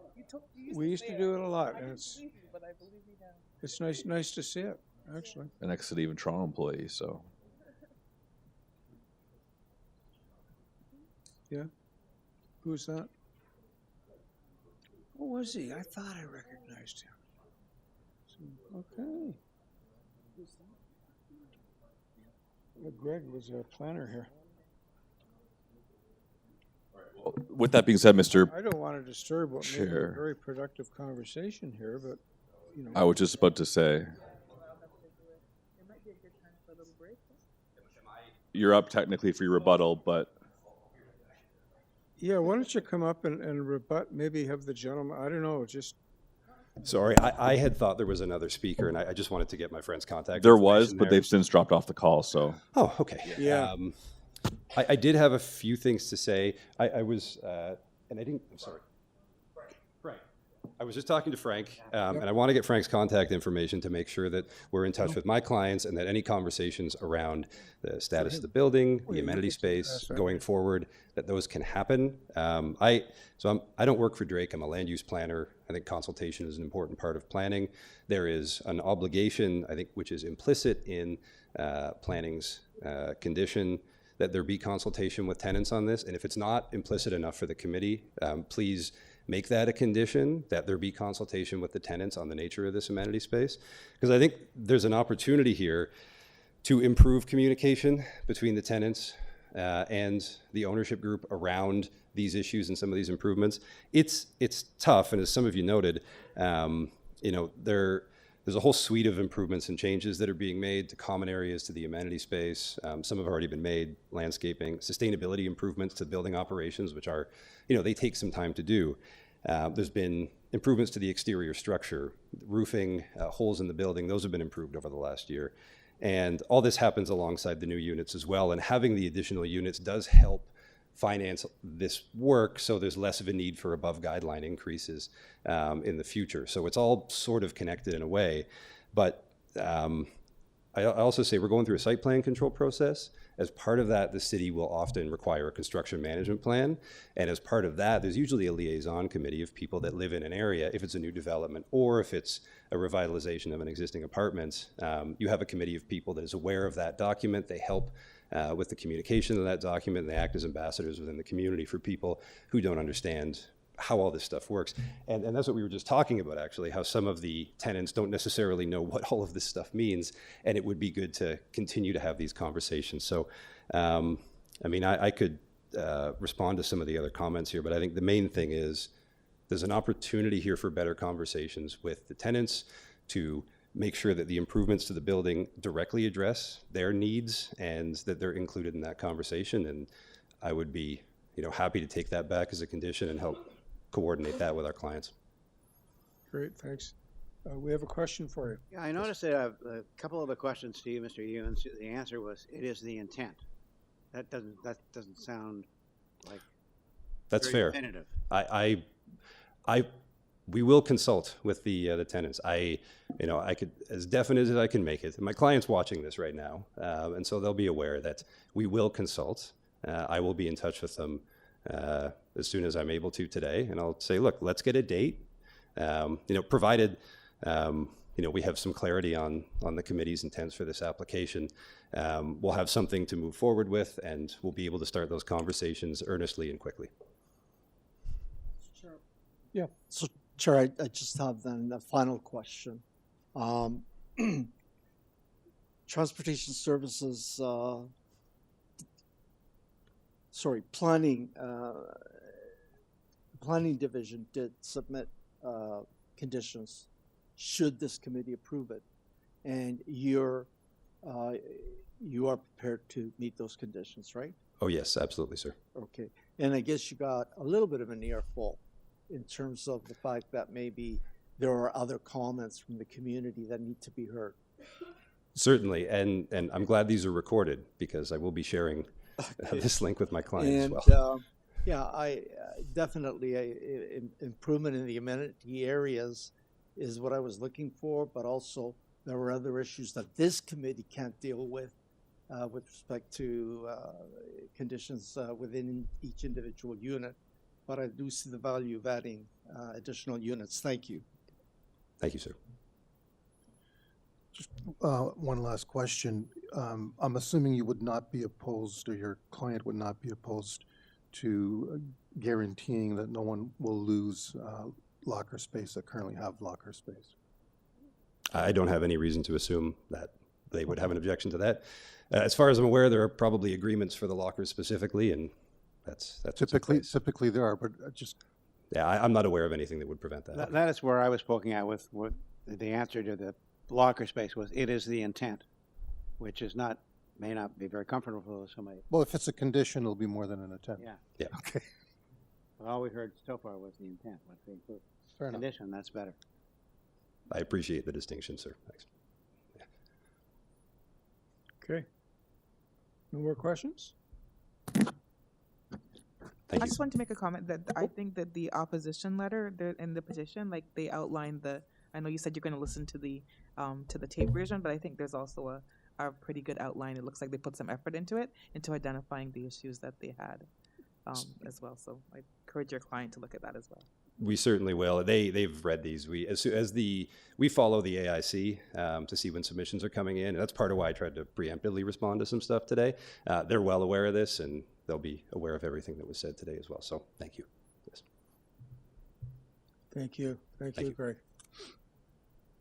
Okay, can we now go into committee and discuss if necessary or decide? Sure.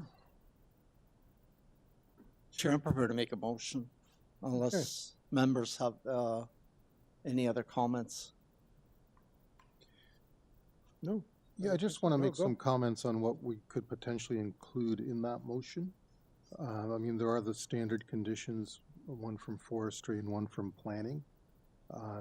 I just would like to suggest that we include in that that no existing locker space will be removed, that no current tenant will lose whatever they currently have in terms of storage, and that we somehow incorporate processing with the tenants as part of the planning process. So, Chairman, I'd like to make a broader statement than being that finite, because I know too that some people do have storage spaces. They never use them, especially if they're free of charge and they come with a unit. So that's something that should be considered. I don't know if I want to make it part of a motion. Okay, that's fair. Just my only thing is that one of the biggest growth industries in Toronto right now is off-site storage. And when you've already got it in your building, it's hard to give up. So, Chair, I am prepared to make a motion. I believe that the proposal of 38 Dixon Crescent has great value. The location of the building has great transit. It is surface transit, but surface transit that does connect with the Bloor Danforth subway. Great connections to the subway. And the service itself is I believe, during rush hour, something like 4 to 6 minutes headway. So I think the service is really good in terms of providing access to the area and a lot of amenities area, public amenity areas in the area. The 22 units, I think, does provide additional units of different sizes that may be in demand. Some people may not be able to afford 3-bedroom units or 2-bedroom units. This is another alternative to increasing the housing supply in Toronto. And I think this is a good way of rationalizing some of the older buildings that Toronto has that were built maybe in the 70s, 80s, and 90s, and where we can maximize some of the units, but still improve the quality of the buildings as part of those retrofitting of additional units. I'm going to move approval of the application subject to the planning conditions in the report of January the 13th, and that and as part of that there be further consultation with the community within the building, the existing community within the building, to determine what else can be done in terms of improving the quality of life in the building itself. And I'm putting it as a quality of life because I don't want to dictate to anyone whether the heating system or the water system or anything else needs to be upgraded. I don't have that expertise. So, Mr. Chair, that's just advisory, right? Because we can't enforce the consultation as a condition. Okay. Can it be advisory then? I want to include something to say that there will be further consultation with the residents of the community. 2 conditions. One relates to the planning condition, and secondly, that there be consultation with the existing But how do we enforce building that? residents. The only way to enforce it is to see that they actually have an actual meeting. I know, but does just having a meeting solve that, or do they No. have to commit to it? Like, that's what I mean. There's no way to Can we satisfy that condition. Can we direct planning staff to do that? That's not their purview. can we ask them to report back on the items in that petition, which had some? No, that specific would points? mean deferral. So Chair, this is a public meeting that's being recorded, both in terms of YouTube and all kinds of social media, as well as written. I believe the applicant's representative has heard enough from the public as well as us. And I think the comments are out there. So I'm going to amend my motion to read that the application be approved, subject to the planning conditions. Can I just pause before I get a seconder, ask for a seconder? I'd like to hear from Frank on how he feels right now about the direction this is going and the prospects in the future. Are you? So we're taking it back, or we're back into? Yeah, we're out of committee. I just like to engage with Frank for a few minutes here. Hi again. As a whole, I know this is going to be a very difficult sell. I do agree. I would love, and I think a lot of the tenants would appreciate a formal sit down with the property management in a forum that is palatable. A lot of folks do have a hard time, again, with the presentation and the outline of what is presented here today. There are some that do struggle with truly understanding the entirety of what's being presented to us. And I think what Drake has failed to do is properly convey what is being done outside of showing that we're losing items and they're gaining and they're proposing for more units. So if there is something or a way that we can have something formally in place that conversation can be had before going forward, that would be amazing. Here's the issue. I don't think we can come up with anything that's enforceable and being monitored. We can't. This is kind of a trust thing. Yeah, we're going with good faith. My view on that, or my feeling about this, is that Mr. Ewan, you couldn't have a better agent for that company than you got there. In terms of his undertakings, I can see and hear him. He knows that the consultation, the process that has gone on has been inadequate. Mm-hmm. And he's undertaking, and he knows his boss is listening to me and everything else that's going on, that's going to happen. So I just like to hear that you, I guess, trust in the future, given what's been undertaken to do in terms of consultation. Because we can't and we won't force it. Understood.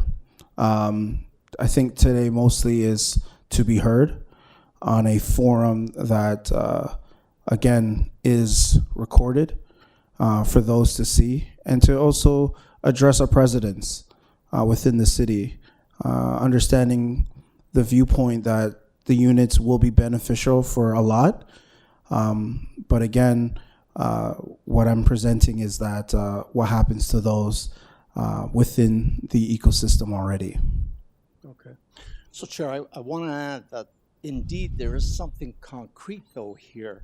Yep. They're being directed to incorporate in the outdoor amenity area 225 square meters of outdoor amenity area, and secondly, indoor an additional 117 square meters. So yeah, it is concrete. That's concrete.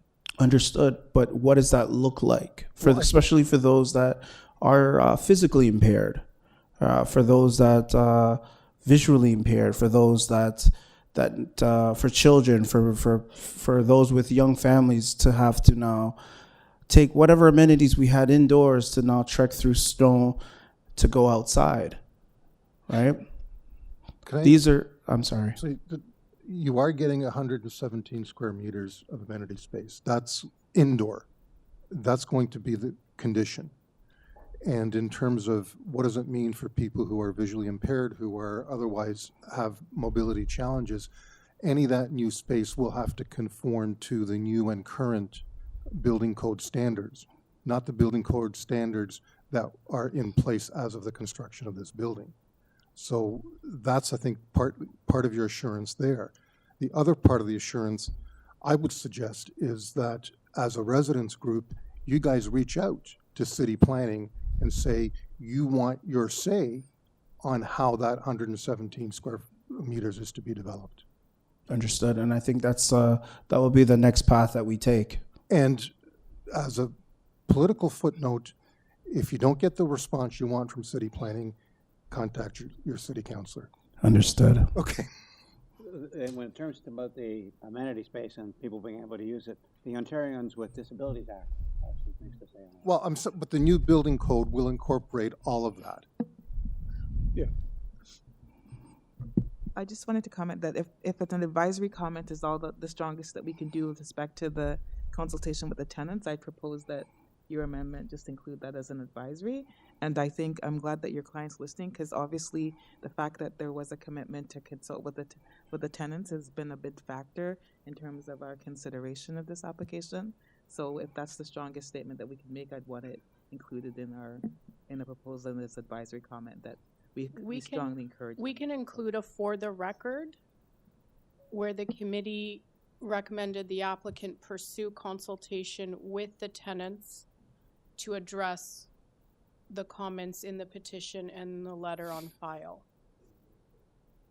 It would only appear in the minutes, but it is a public record. Okay. Okay. It's Okay, advisory, but it's something to acknowledge it. Thank you. I think we can thank Frank. We can go back into committee. I believe a motion was made. Dominic, did you? Chair. So I will move approval of 38 Dixon Crescent with the two conditions regarding planning, the planning condition of January the 13th, and also forestry conditions. Right. And besides that, it's understood that the minutes would speak to some of the comments. But the conditions are planning conditions and forestry conditions. Thank you, Mr. Gully. Is there a seconder for Mr. Gully's motion? Mr. Ross, thank you. All in favor? Approved unanimously. Thanks, everyone. Thank you. Quick note, Mr. Chair, I just want to let folks know who might be virtual or even in the chambers that we're still working on the 1 p.m. session, and that the 3 p.m. session will begin shortly after the conclusion of the 1 p.m. session. Yeah. But it will not be starting at 3 today. Exactly. Maybe 3 For everyone's notes, we are on item number 25 of the agenda. Yes, we are. 25 Beachwood Avenue.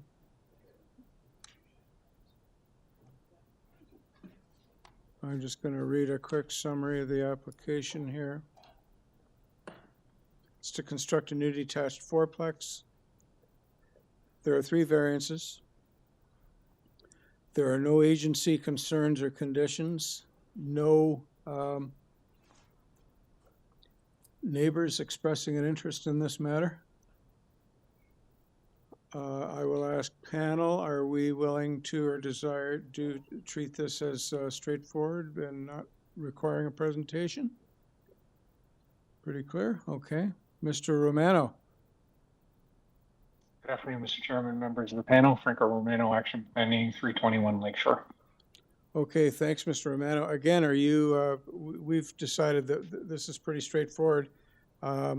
I know you've got a presentation, but would you be okay with just answering any questions if we have any? Or do you wish to present any or all of your presentation? That's your prerogative, but I'm just saying we don't think we need one, but you might disagree. No, that's okay. Okay. Well, okay. Let's see how it goes. You can use presentation materials if you need them, perhaps, to answer any of our questions. So, panel, are there any questions of Mr. Romano?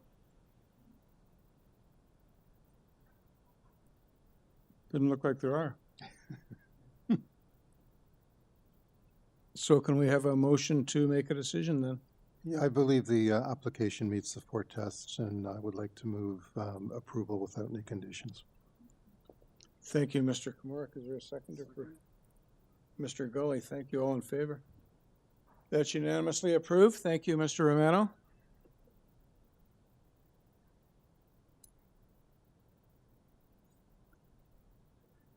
Number 26 was deferred. Number 27, 134 Lothian Avenue. We've been on this street before today. We have urban forestry condition 1. We have no other agency comments. We have no interested neighbors. Oh, wait a sec. Sorry, I'm just trying to pull this, the notice up here. How come it's not coming up? All right, here it is. To construct a new detached dwelling with an attached garage. 2 variances. Panel, are we in need of a presentation, or are you okay to answer a question or two if you have one? Yes, hello. Yes, is that okay? Happy. No Yes, of course. presentation? Mr. Rebo, you're okay with that? Mr. Chair, we're on. Oh, sorry, item- I'm sorry, I'm yeah. on 27. Antonella Wild, are you in the room or at home? Hello, Oh, hi. I'm at home, thank you. Okay, Hi. so Yes, Antonella, of are course. you, I'd be happy- sorry, are you giving your address? Oh, it's 12 Holloway Road. Yes, I'm happy to answer questions. Okay, that's wonderful. That's the bottom line. So, panel questions, if any. None? Ready for a motion? Yep, sure. Go for it. It's only 2 variances. I believe both are minor. I believe the application meets the 4 tests. I'd like to move approval subject to forestry condition 1. Thank you, Mr. Kumar. Seconder? Mr. Gully, thank you. All in favor? You're approved? Okay. Unanimously approved, thank you.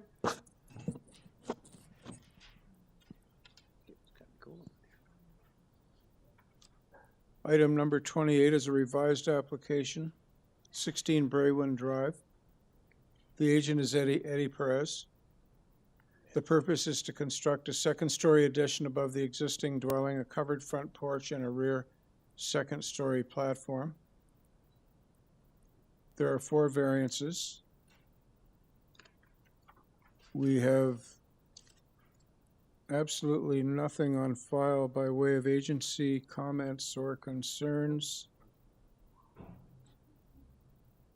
We have no listed public participation on this. Is there anyone in the room that came to speak about 16 Braywind Drive?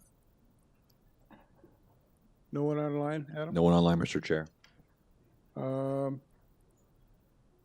Committee, once again, agreeable to questions, if any, as opposed to a presentation. We're all good with that? Yeah. Mr. Perez? Hello, good afternoon, Chairman and committee members. My name is Eddie Perez. I'm here at 537 Rogers Road. If you have any questions, I'll be free to answer them. Thank you. Perfect. Let's do it that way then. So, panel, any questions of Mr. Perez?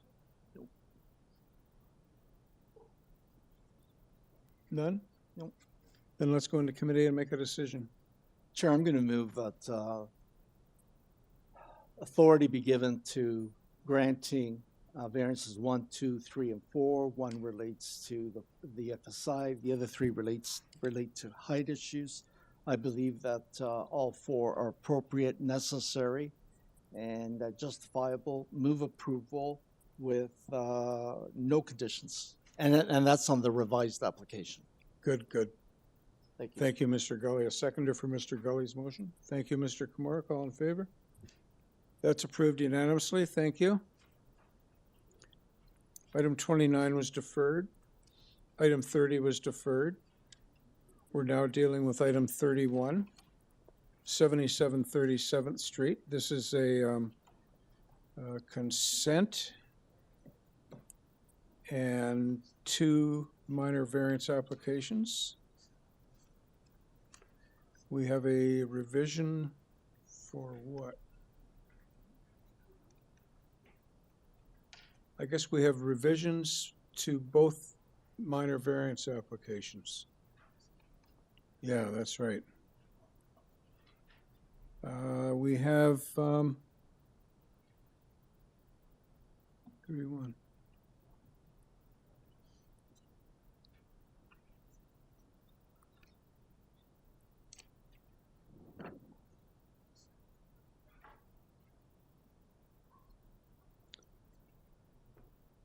Okay, Jonathan Benskowski is the agent. We also have 2 registered speakers. Is there anyone in the room that came to speak to this item? Yes, sir. And you are, I know you're not Andy Choles. Are you Sandy Donald? No, I have not pre-signed up for that. You're somebody else. That's good.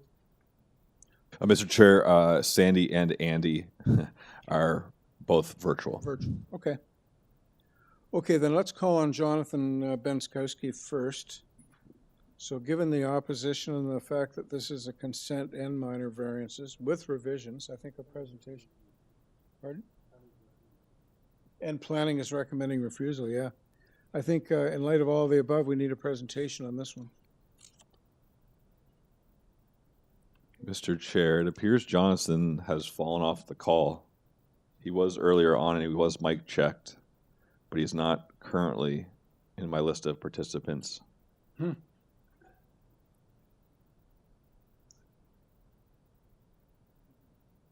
That is correct. He's not here right now, so maybe we stand this item down and we reach Stand out that to one him. down for a bit.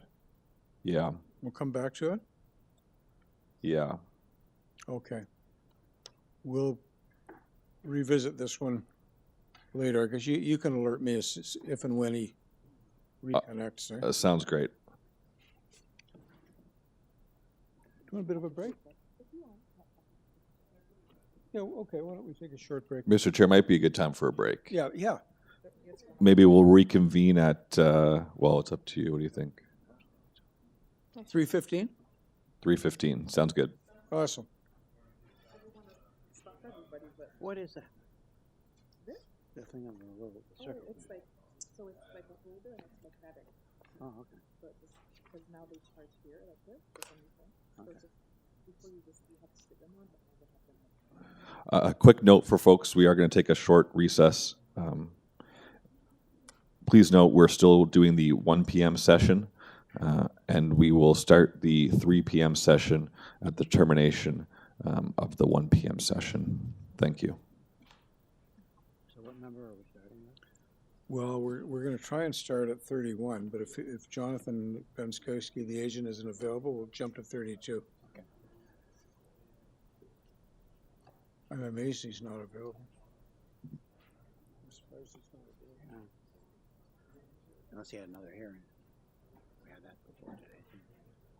So what time are we back? We're back at 3:15. Yeah. 17 minutes. I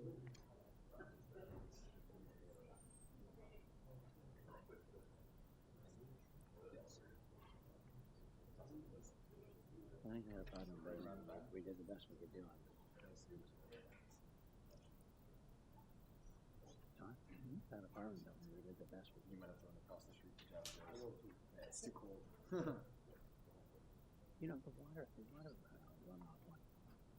MLS, they said they couldn't use their backyard last year. MLS will do something. Maintaining all the water and all that. They'll investigate. No, there are writers.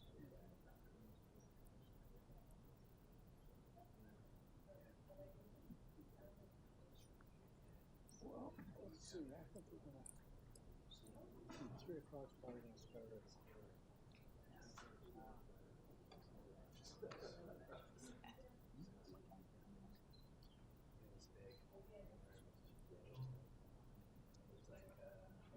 But number 38 is going to take a while.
Which part? Oh, right there. And then.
That was a good resolution.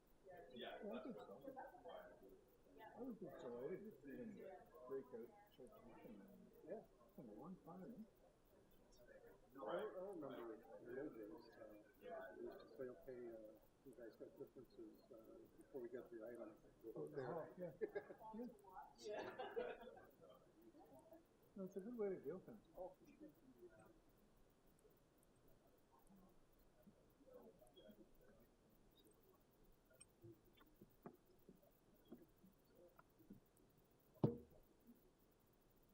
Thanks for checking in with that tenant too. What's that? Thanks for checking in with that tenant too. Make sure they're heard, Yeah, right? Thank you. Yeah. I just wanted to get a sense of where he was. Yeah. Oh, It alrighty. was a long one, but a good one. Yeah. Good outcome. Yeah.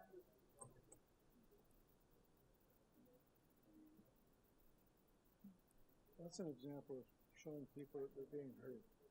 Yes, that was like, yeah, that was a You good, know? yeah, So just smoking them with a promotion.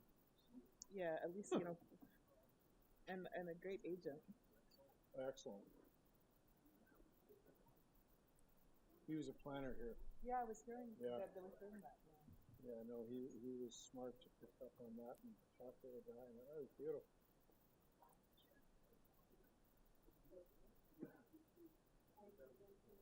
It should be mandatory viewing.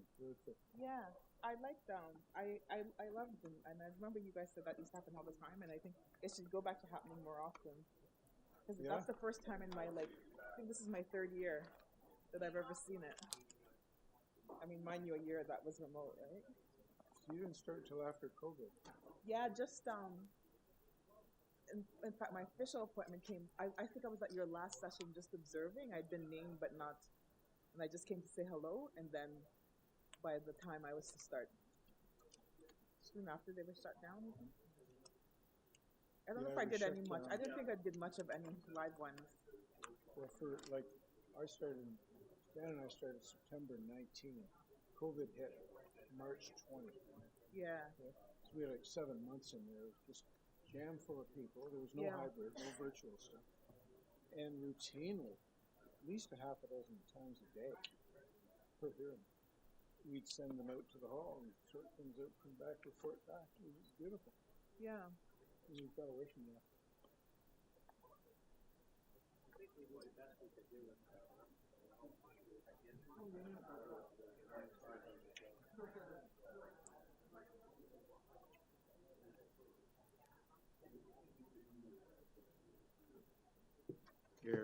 Your coat's hanging down. I know, because I'm freezing. Oh, okay. I didn't know if you didn't want to step I'm using on it as a blanket.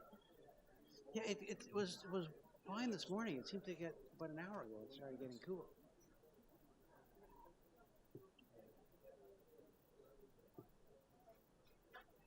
But it's still better than outside, so that's okay. Slightly. At least I could freeze with fresh air. You Here know I'm what? At least I freeze with fresh air out there. Here I'm freezing with still air. You're, There's fresh air yeah, outside, yeah. and I'd be cold in fresh air. We're not sure. This is better than being cold in We're not still sure air. exactly how fresh it is, but Well, it's fresher than in here. yeah.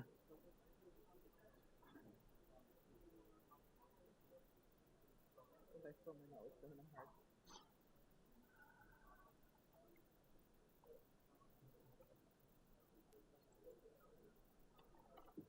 So we don't know for sure which one we're starting with. Either starting with 31A or 32A, 31 or 32.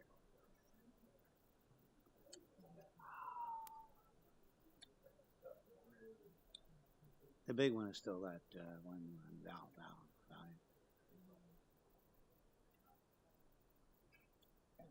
You know, they put too much on the agenda. I mean, we only are where we are because of some deferrals. But you know, when you start getting severances, and you can't do that in 5 minutes.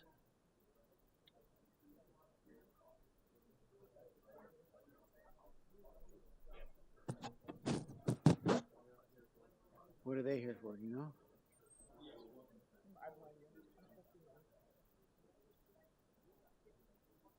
You know what people are for, right? That's all Valiant? Yeah, that's all. Well, yeah, but it's interesting because it'll be another one where I'll start talking about why I don't like it as opposed to what the variances are. Or the, yeah.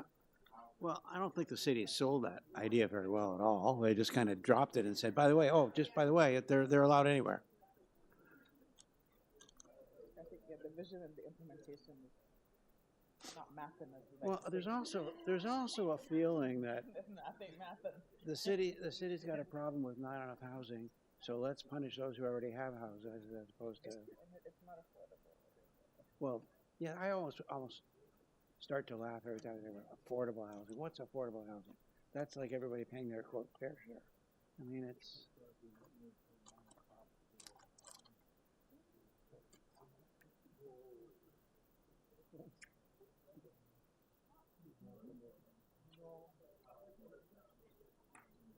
You don't know. I don't know. So are we starting with 31 or 32? We don't know yet.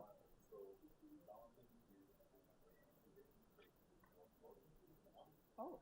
That's what I said. He probably was probably wrote down.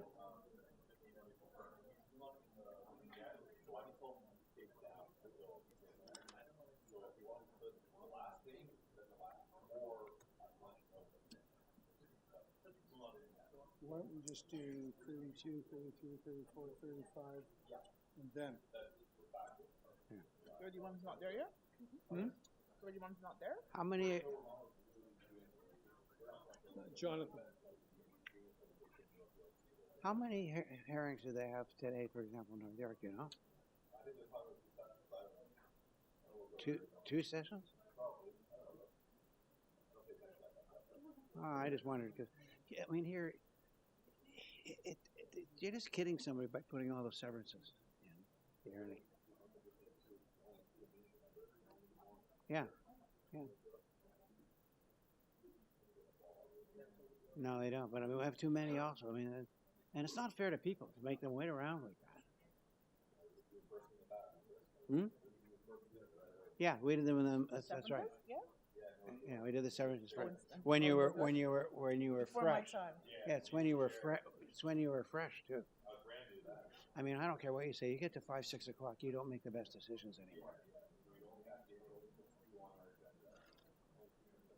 Yeah. Yeah, the first two things, that's right. We do it reverse here. Yeah. And the problem is, you know, Did they do it on by purpose? 5 Put them o'clock, last Don, year? you don't make good decisions anymore. So we're going to be making a big one today.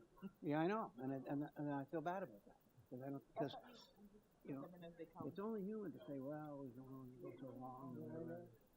But you know, your mind isn't the same at 5 o'clock as it was at 9 o'clock. Absolutely. So what do we do to change that? Is that Barb's thing? Yeah, I'd rather. Must be, because North York doesn't She anymore. shares schedules. Because North York does the severances in the morning. When So you're fresh. We've already set everyone. It's Yeah. already in here. Yeah. How many items are in February?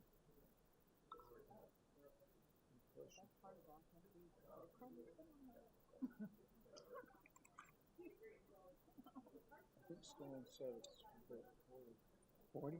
Yeah. Yeah. I'm very selective about which brand I get, yeah. Some of them taste really nasty.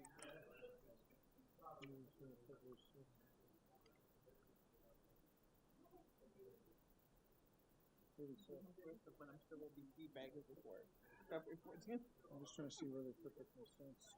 Well, they put them always on the here and later in the day. And it's over. So these are toward the end. So there's only two. What? They're 28 and 29. So late in the day. It won't be 5. They might be.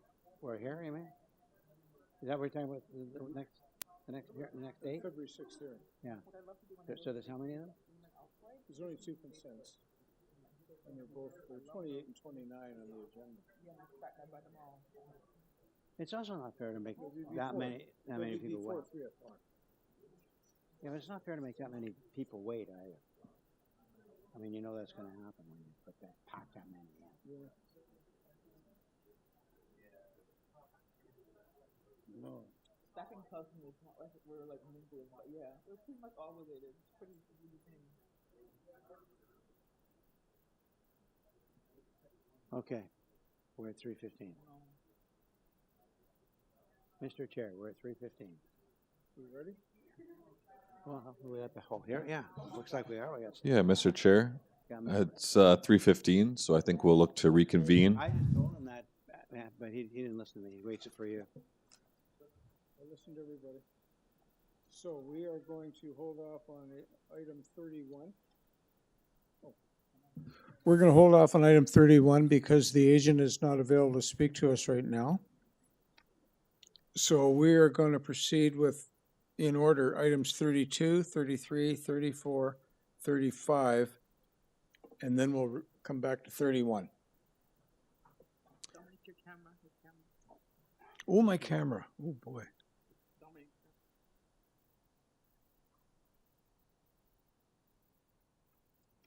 Oh, I don't think I ever turned my camera off. There we are. I didn't turn it off. No, you're still alive. Yeah, so So item 32 is 48 16th Street. This is an application for consent and 2 applications for minor variances, 6 variances for each of the proposed parts. It's 48 16th Street. We have, the agent is Sean Galbraith. Correct, Mr. Chair. And there is a late addition added to the participant list, and they are in chambers here, correct. And while I got a quick moment on the microphone, I just want to let folks know that we are still within the 1 p.m. session, and that it's we'll start the 3 p.m. session at the conclusion of the 1 p.m. session. Thank you. Okay, so on item 32, we have urban forestry conditions 2 and 3. Engineering, construction services, and transportation conditions. Heritage planning conditions, 4 of them.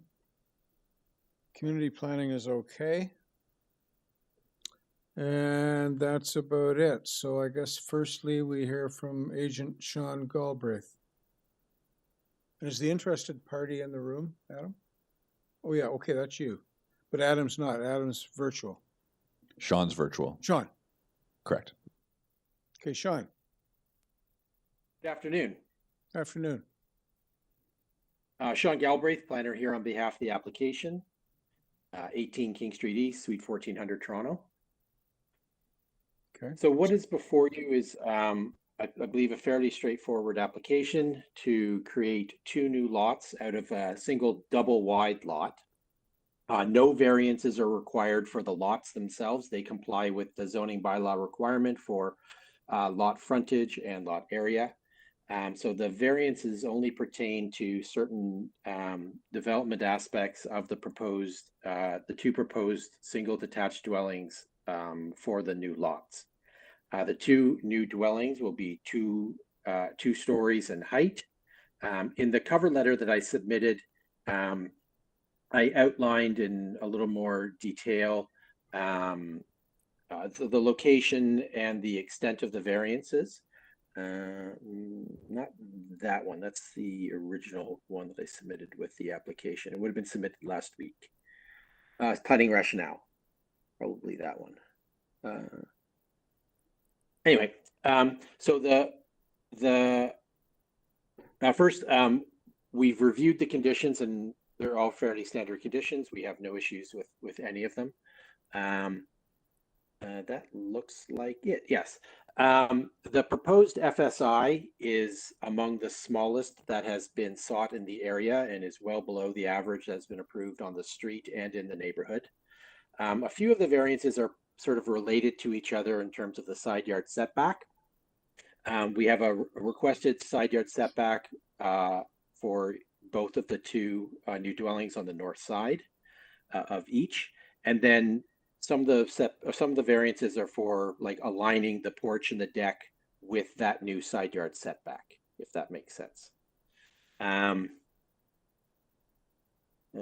Yes, if you scroll, there we go. So you can see on the,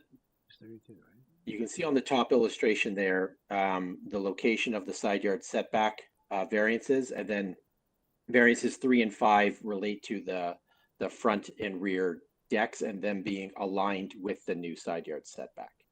We're happy to let you know that we have letters of support submitted from both abutting neighbors and the neighbors across the street.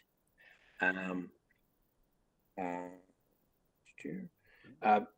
happy to answer any questions, but again, I think it's a fairly straightforward application, and there's no landscaping variances, there's no depth variance or height or anything like that. Yeah, okay. Happy to answer any questions. Okay, panel, any questions for Mr. Galbraith? No? Okay, we invite the gentleman up.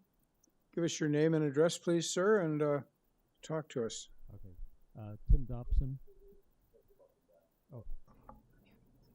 Tim Dobson, 3450 Lakeshore Boulevard West.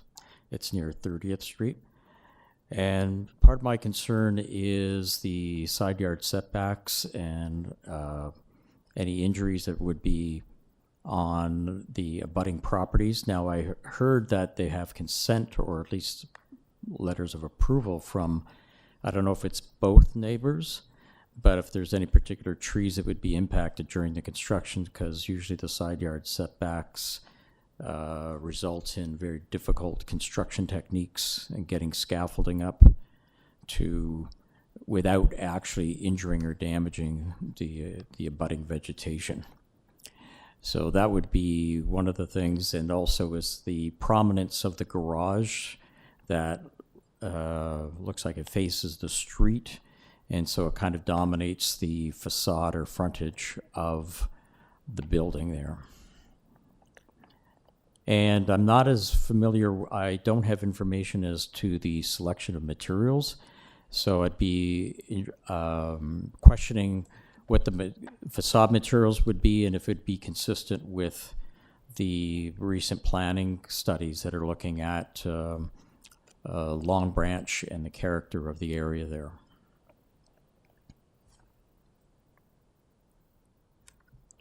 Okay, Mr. Galbraith will speak to you in Thank you. rebuttal, but I'm just looking at the survey of this area, and the houses along here, with respect to side yards, like number 44 has a 0.06. It's almost zero lot line. Zero lot line, yeah. Yeah. And if I'm looking, there and you I'm an go. arborist, so if I'm looking at this drawing here, it looks like there's a lot of trees on the boundary line at the top of the drawing there. Well, urban forestry has their conditions 2 and 3 requested here. Yeah. So yeah, I'm glad you're observing the tightness with respect to side yards. Yeah, so if there's any excavation, especially if it's within the drip line, which in this case, looking at the drawings, it's probably going to be a 2.4 meter protection zone.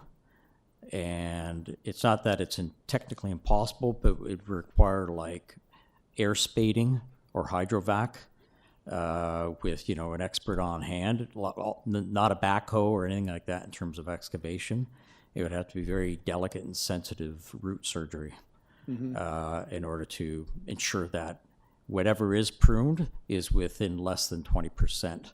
So that, and they might have to like redirect some of the roots outside once they excavate or they do the air spading or hydrovac. So that would be, I'm not sure if forestry's got those conditions, but that's, as an arborist, that's what would have to be done in order to ensure that they are preserved. So are you a professional, sir, in this business, or just learned? I'm a registered arborist and a landscape architect. Kind of fun. And a green roof professional Sounded like you too. know what you're talking about. Yeah. Or you're a Are we brilliant referring to the trees on the north boundary of this site? 'Cause I think Those are boundary trees, so technically by Ontario law, they requires permission from both property owners to injure them. Because the ones on their property they're proposing to remove. Well, if the trees are close, doesn't matter if it's an inch over or a foot over, the root system goes on both properties. So they're legally, it's under the Boundaries Act. Okay. So panel, any other questions or comments for the gentleman? And we have no other speakers, Adam? That is correct, Mr. Chair. So thank you, sir. Thank you. We can invite Sean Galbraith to rejoin us for a rebuttal opportunity. Sean? Thank you very much. We have submitted to the committee an arborist report and tree preservation plan. Part of it is shown on the screen. There will be some tree removals, but those would be required in an as-of-right condition, as well as a side yard setback condition, side yard setback variance, I should say. We have the support of our neighbor to the north at number 50, and so we don't think there'll be any issues with getting any permission if it is needed. I don't believe they are actually boundary trees, but if they are needed, there won't be any issues there. And we're happy to work with Urban Forestry through the requested conditions 2 and 3. Any questions, panel? Mr. Galbraith?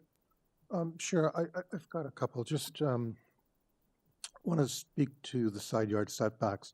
And I also want to make a comment that I'm glad you're not going for the usual, let's leave a foot on either side and put the houses too close and say, well, it's, you know, it's the 2 new ones, so who cares? I'm glad you've actually shifted that so that you've got a reasonable space between the 2 proposed new dwellings.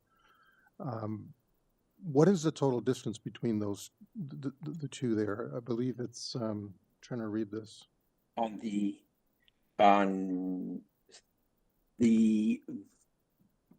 let me just pull it up here on my side. Just give me a sec here, please. Sorry. I'm thinking it's going to be over a meter.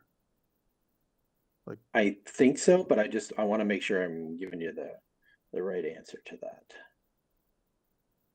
I can't tell the image on the screen. I can't tell if it is. I mean, it's, if that's the total distance between, or if that's just the internal side yard setback. well, the internal side yard setback is 819, and then the other one I think is 3, so that puts us at, you know, 1.6.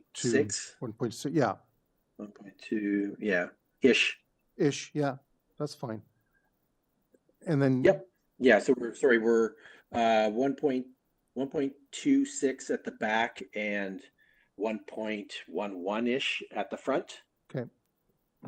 And yes, the sort of shifting over on the lots is to create an appropriate passageway to the back for each lot. And also that's kind of the character of the neighborhood where the houses are shifted over towards one lot line. yeah, no, for sure. I mean, my pet peeve on these kind of applications is, you know, they leave 1 foot on either side and say, well, you got 2 feet, but then someone puts a fence up and you got nothing. No.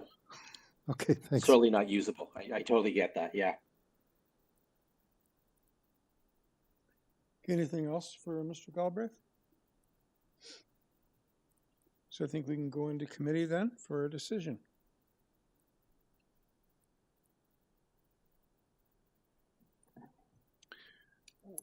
Sure, I do have a question. Sorry. Mr. Galbraith, with respect to the heritage comments, do you want to make any comments on that?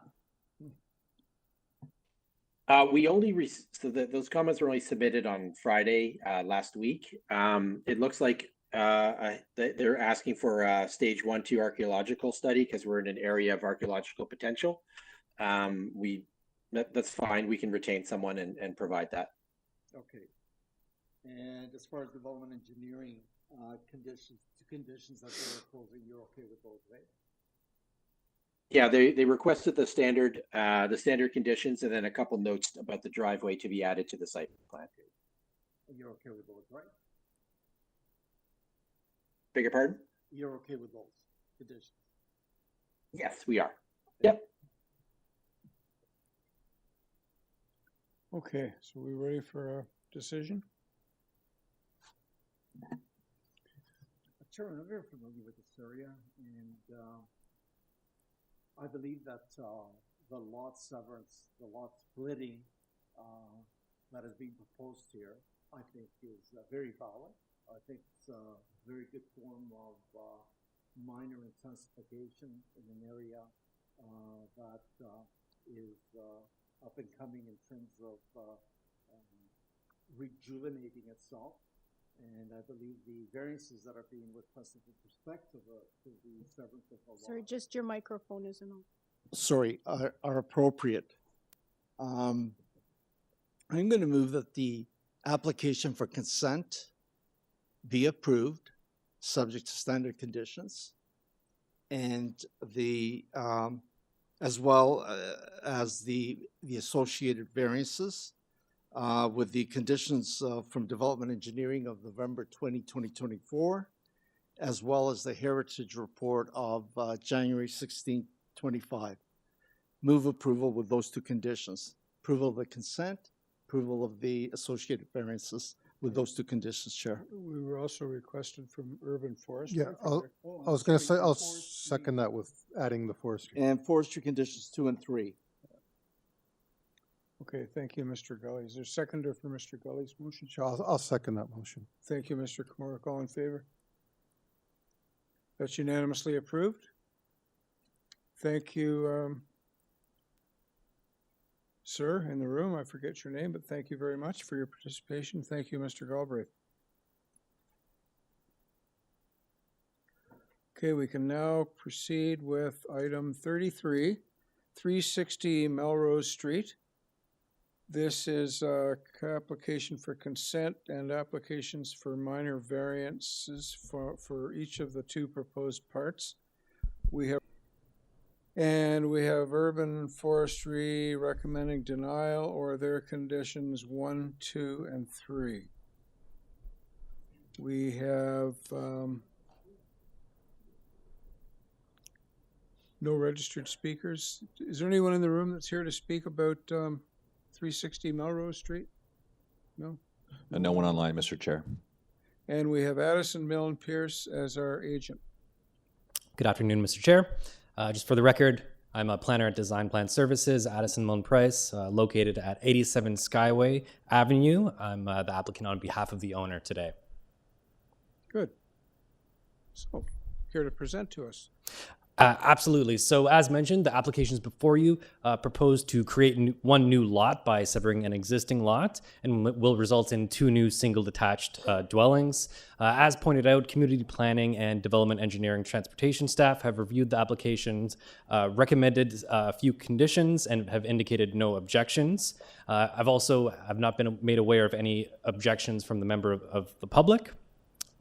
There was one objection, as noted, from Urban Forestry, and since I've provided a detailed covering letter just outlining my rationale for the applications, I'll just go into this objection real quickly. If staff could just bring up the tree protection plan that was included at the end of the arborist report.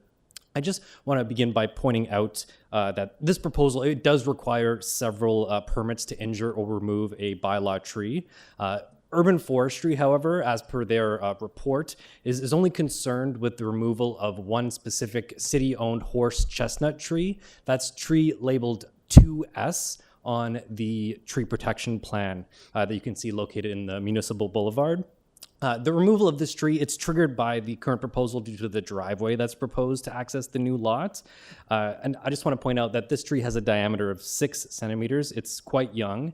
The arborist who prepared the report stated that in his opinion, there's a possibility to transplant this tree and healthily move it. However, he also pointed out that if that isn't possible, because it's so young, an almost identical one can be replanted in a nearby location.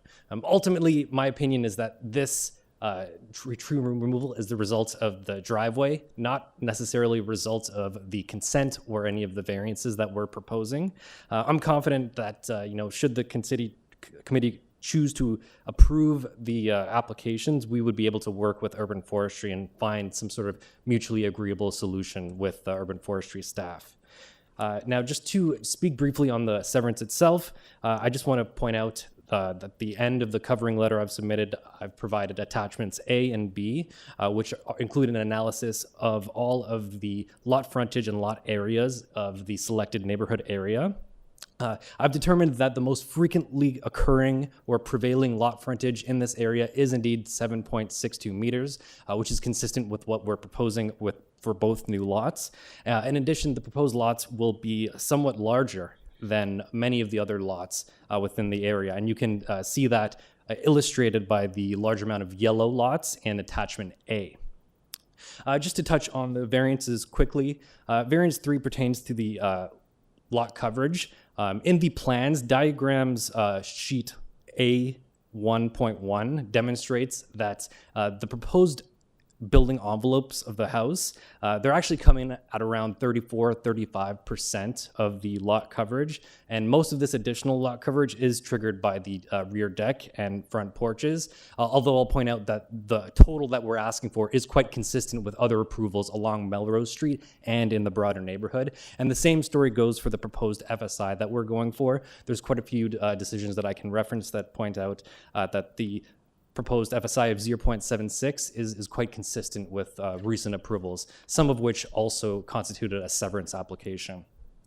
Now, there are a number of other variances throughout this application through the associated minor variance applications. I just want to point out that variances 5, 10, 11, and 12 all essentially pertain to the side yard setback variance. One pertains to the side yard setback itself, the other pertains to the roof eaves, and the others pertain to the front porch and the encroachment of an architectural feature. And I want to point out that the exterior side yard setbacks will be 1.2 meters, which is the required side yard setback for both proposals. And so while the interior between the two new lots will be 0.6 meters, in my view, this is an acceptable amount of distance between the two lots and is found commonly throughout the city. With regard to the dwelling length, I'll just quickly point out that a large portion of this additional length is due to a overhang canopy, both on the front and the rear. If you go to the side elevations, you can quickly see that the actual front main wall to the rear main wall is approximately 17 meters, which is in line with the requirements. In terms of the main wall height, I'll just point out that the architectural features at the front and rear is really what is causing it to be considered at 9.31 meters. In actuality, the main walls will be at approximately 7.88 meters, and you can see how that sloped roof function works on the drawings. Sorry, Addison, you're running over time right now? Absolutely, and that's all of that I have to say. I'm happy to have any questions answered, however. Perfect. Panel, any questions for Mr. Milne-Pierce? I'll come back to my favorite pet peeve, and that's the creation of the narrow space between the two interior lots. If someone were to put a fence down the middle, do you think either of those two are usable? Through you, Mr. Chair, absolutely. 0.6 meters and smaller setbacks are common throughout all of the city. I'll just point out in older homes, but we're establishing that now for new builds, which I don't necessarily agree with. But I mean, you could have gone for slight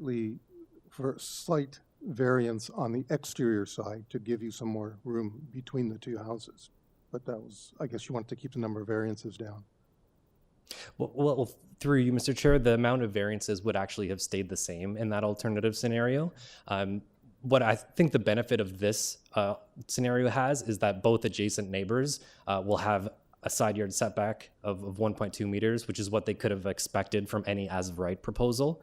And just with regard to 0.6 meters being enough, I'll point out that the requirement for side yard setback is a sliding scale based on the lot frontage, and 0.6 meters is accepted for lots that are 6 meters. This comes in at around 7.62 meters. So I think it really is quite close to that intent of the zoning bylaw in terms of access. Okay. I'll make one last recommendation, and that's in these circumstances, it would be great to have a mutual right-of-way or reciprocal right-of-way between these two houses, which would then prevent someone from making that space unusable.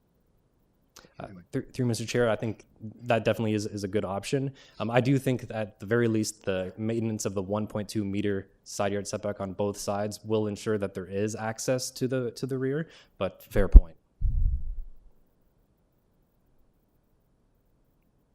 Okay with that, Mr. Kumar, as far as questions go? I'm good. I've done my venting. Thank you.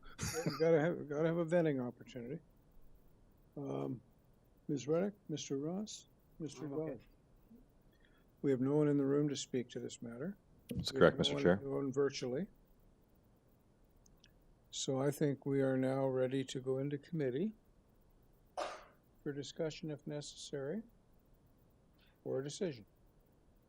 Can we just get a clarification, Mr. Chair, in terms of forestry conditions? I have 2 and 3. I didn't have condition 1. Well, we had 2 and 3 on the consolidated sheet, and then in a separate memo, we got 1, 2, and 3. Oh, because of the one that's going to come out. The Deputy Secretary Treasurer has made it clear to us that all we have to do is impose urban forestry conditions of approval. And they'll sort out which. Staff will sort it out. Fair enough. Sure, pass it on. Correct? I don't want to misstate anything. So, anything else? No? All right, so. Anybody prepared to move? I'm not sure I'm the one that should be moving this, given my comments earlier. Mr. Chairman, I prefer to speak on this one again. As far as the lot disturbance is concerned, I believe, particularly in this area, and convincing argument with respect to attachment B is the fact that severances of this type, this character, are what's in the area, and I think it's very appropriate. It's a gentle form of intensification, still maintaining single-family homes which people want, also affordable at that size and at that lot size. I think attachment B shows the fact that that's the majority of the units in this quadrant of Etobicoke, the southeast quadrant of Evans and Islington Avenue. Predominantly this type of lot width, this type of lot character, length, width, area, etc. So I'm moving that the consent application be approved, subject to the standard conditions. Gentle form of intensification, good planning as far as I'm concerned. With respect to the variances, I agree that the variances that are being requested are appropriate in order to allow these two new homes to be built. I'm making this approval authorization to grant these variances for these two lots, and subject to development engineer, subject to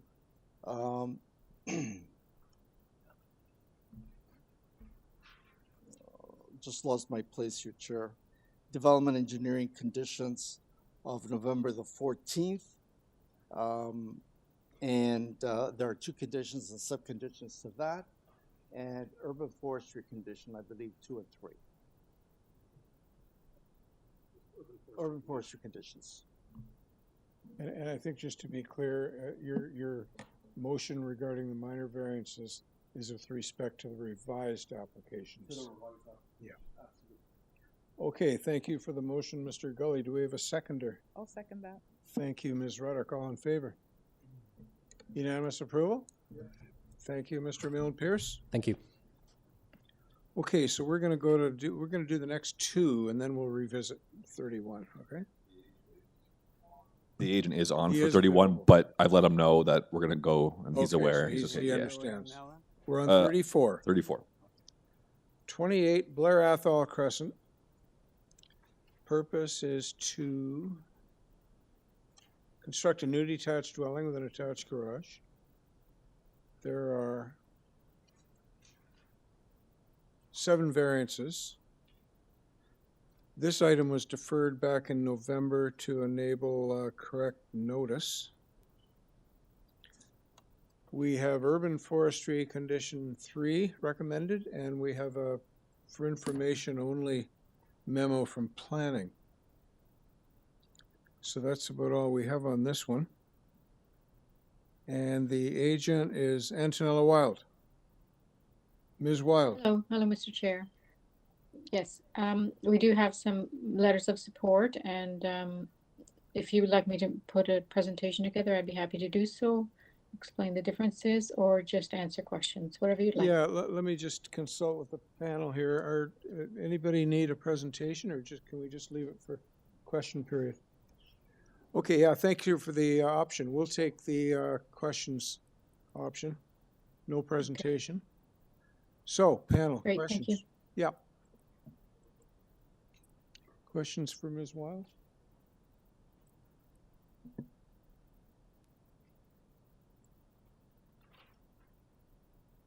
No, just a comment that we have some wording corrections in the added materials for the notice. Okay. Oh, sorry, can you? I'm sorry. Just in the added materials, there's been a couple of words added to yes, clarify the application. It's on the screen. Okay, I'm not sure. Do you mean how did it change from the original? Oh, no. notice? We know how it changed. It's fine. No, it's not a question. It's a comment. Oh, I'm sorry. I'm sorry. Go ahead. So did the city make those changes? The located? Located?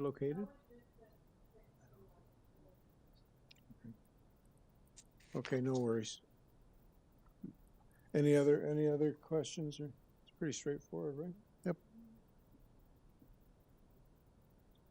So do you want to go ready to go into committee and make a decision on it? Yep. Okay. I find the application meets the four tests and believe it is minor in nature. Would like to move approval subject to forestry condition 3.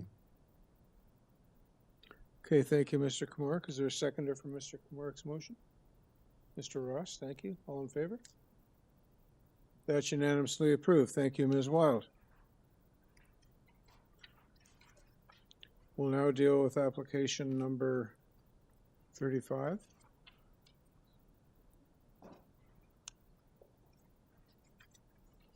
(36) West Lee Crescent. Good afternoon, members of the board. My name is Simon West. I'm the agent and co-designer for this project. Just if you don't mind, just give me a second. I'd just like to do a little summary. Sure. For everyone else. Purpose of this application is to construct a new detached dwelling with an attached garage. We have 7 variances. We have urban forestry conditions, ravine and natural features conditions, 2 of them, planning conditions, 3 of them. And this item was actually, it was deferred on November the 21st. I didn't document the reasons for that.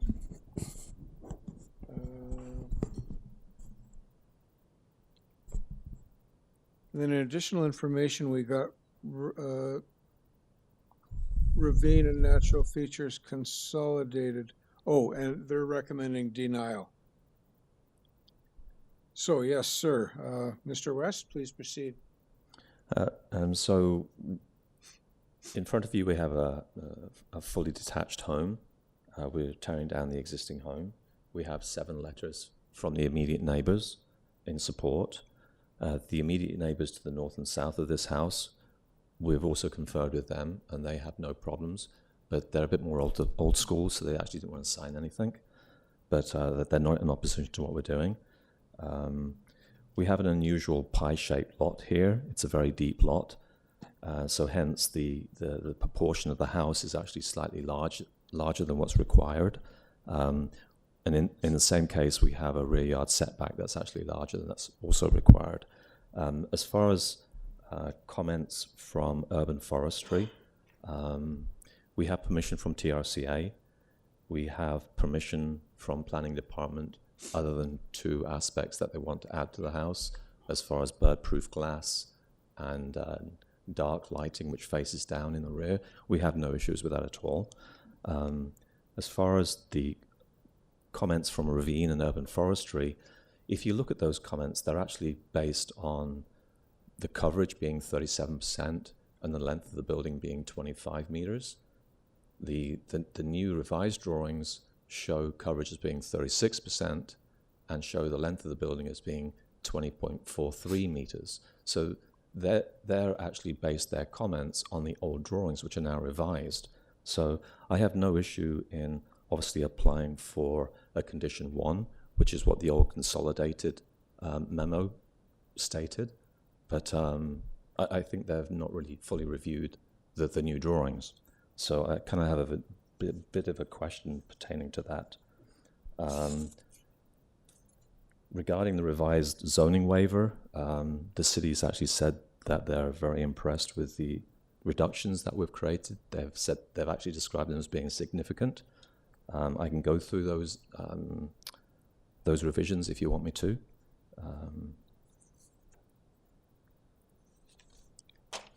Is that necessary anymore? No, we're okay. Okay. So in summary, because we have permission from TRCA, we have permission from the planning department, we have neighborhood support, we have no issues with the conditions that the planning department have put on the project. We believe that this project is a good project, it's a fair project, and it fits within the neighborhood. And we also have no problems from any of the neighbors. So we have obviously talked to a lot of the neighbors in the neighborhood, and they have no issues. We have no height issues. We have no top of wall. We have no front yard.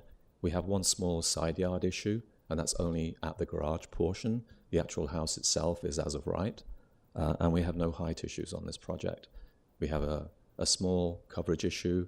We have a small GFA issue, length of building, size of platform above the garage. Apart from that, most of the comments have been sort of dealt with through redesign for the planning department, and they seem to be quite happy with what we've done. And I'd be welcome to answer any questions you have. Okay. Any questions for Mr. West? Sure, I have a question. So you actually addressed each of the variants as well. The one that maybe you did was length and depth, but that length and depth is really triggered by the fact that the lot is very irregular. Correct. Thank you. Any other questions? Yeah, my only issue was with the north side setback. Again, my favorite topic. I understand it's just for the garage. Is that like, are you trying to keep part of a structure there, or that's a brand new build? No, and that's a very good point. There is actually an existing garage closer to the rear property line. The new proposal is in line with the existing garage, but it's just moved forward away from the trees to help protect those ravine trees a little bit more. And the only reason that's being triggered is because it's attached to the house, so it becomes part of the house? Yeah, a portion of the second floor overlaps the garage, so therefore it becomes... So if that were a detached garage, would you still have the same variance? I don't believe so, no. Okay.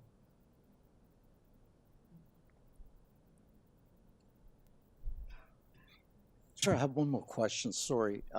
As far as forestry is concerned, do you think that's an issue that can be addressed at the appropriate stage? Made a condition. Yeah, I mean, general condition. We have an arborist report. Any encroachment of any new pathways or building will obviously be taken care of through air spade excavation, and it will also be hand dug, and there'll be an arborist on site while that's being done. Thank you. So I'm quite confident that urban forestry is going to be pretty happy with the new changes. And you're also accepting the conditions regarding the windows that planning has stipulated. Yeah, my client's actually quite happy with it because he's had some problems before with the same situation. Okay, thank you. Any other questions? Is there anyone in the hearing room that came to speak about 36 Wesley Crescent? No one at home, Adam? No, Mr. Chair. Okay, so are we ready to go into committee for a decision? I'm prepared to make a motion on this. I believe the proposal before us today is a good proposal for the lot, for the location. I think what's being proposed here is indeed functional in terms of the variances that are required. Those variances are required in order to achieve this. The variances, however, in my view, do not impact anyone. I had some concerns with respect to the setback of the garage, but when you look at the lot configuration and the lots to the north, there's absolutely no detrimental impact on anyone with respect to the location being that close to the property line. I'm going to move approval of the application subject to planning conditions of January 10th, outlined in their report from January 10th. TRCA has no objections to the proposal. The other variances are, in my view, rational. Move approval subject to planning conditions and urban forestry. Thank you, Mr. Gully. Is there a seconder for Mr. Gully's motion? Mr. Ross, thank you. All in favor? So now we can go back to number 31, right?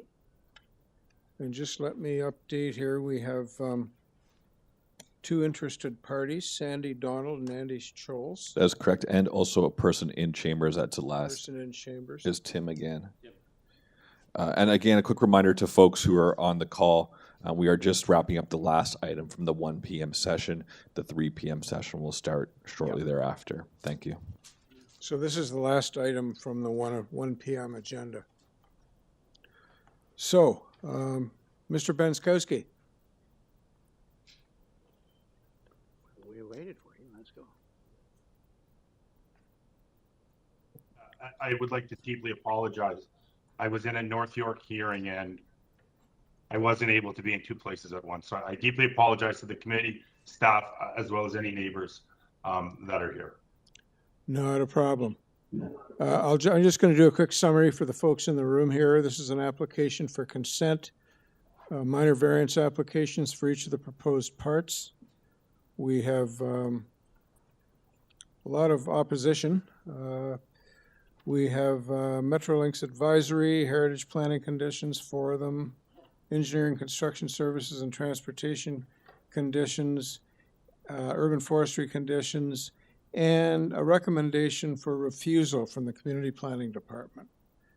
So I think, Mr. Benskowski, in light of the issues that are prevalent in this application, we need a presentation from you.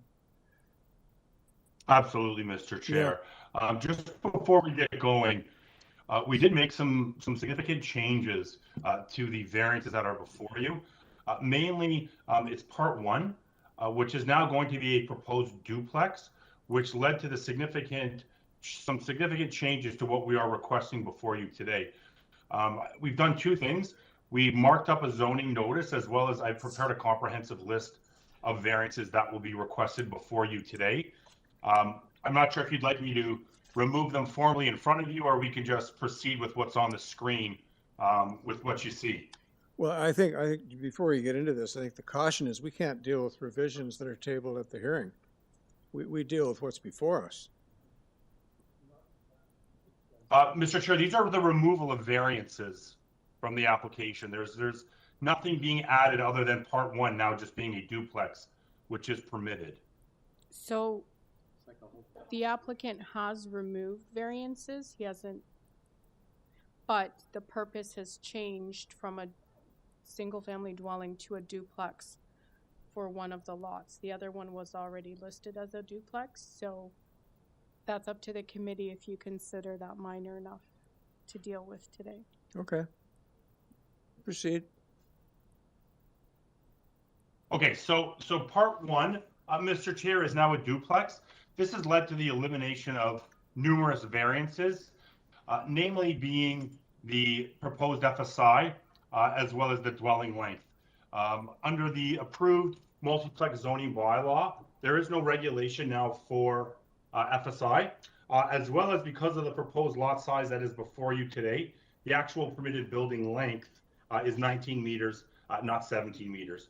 So the comprehensive list of variances for part 1 has changed significantly with the removal of the FSI, the building length, as well as the main wall height for the front, as well as the side main wall height on both sizes. Additionally, we will be complying with the energized outlet, which is variance number 10.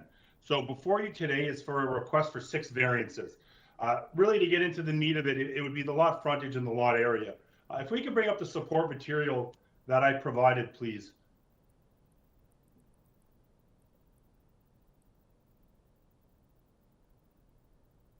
Yeah, if we could just zoom out a little bit here. So what we see on the first page, again, is kind of this location of the property, south of Lakeshore, just to the east of Brown's Line. You can see 77 37th Street with the pin dropped on it. What we can see here from the overhead, as we go to the east and the west, as well as to the south, is a variance of lot frontages as well as lot areas. Can we go to the second page, please? Here we see the subject property right in the center. I would note the existing built form of the dwelling is fairly similar to what would be proposed with you before you today, albeit with the front bay window replaced with a garage. I go back to saying that now the main wall height for the front as well as the side is as per the zoning bylaw. So what you see from the street would actually be permitted. So in terms of that massing, it's fairly similar to what we see here, again, being taller, but again, being zoning bylaw compliant. We could continue on, please. Here, there's a property at the north, just south of Lakeshore, which has a similar frontage. Again, a dwelling that's narrow at the front with a built form that's similar. If we go to the second page, please. Again, we see 5 houses here, all with 5 different built forms. This stretch of 77th Street does not have a consistent look or feel to it. We have some bungalows, we have some 2 stories, we have attached carports, we have integral garages with no living space above it. We have integral garages with living space above it. So in terms of what we see here, it's fairly consistent with what we're proposing with the alterations that we are now zoning bylaw height compliant. We can continue on to the next page, please.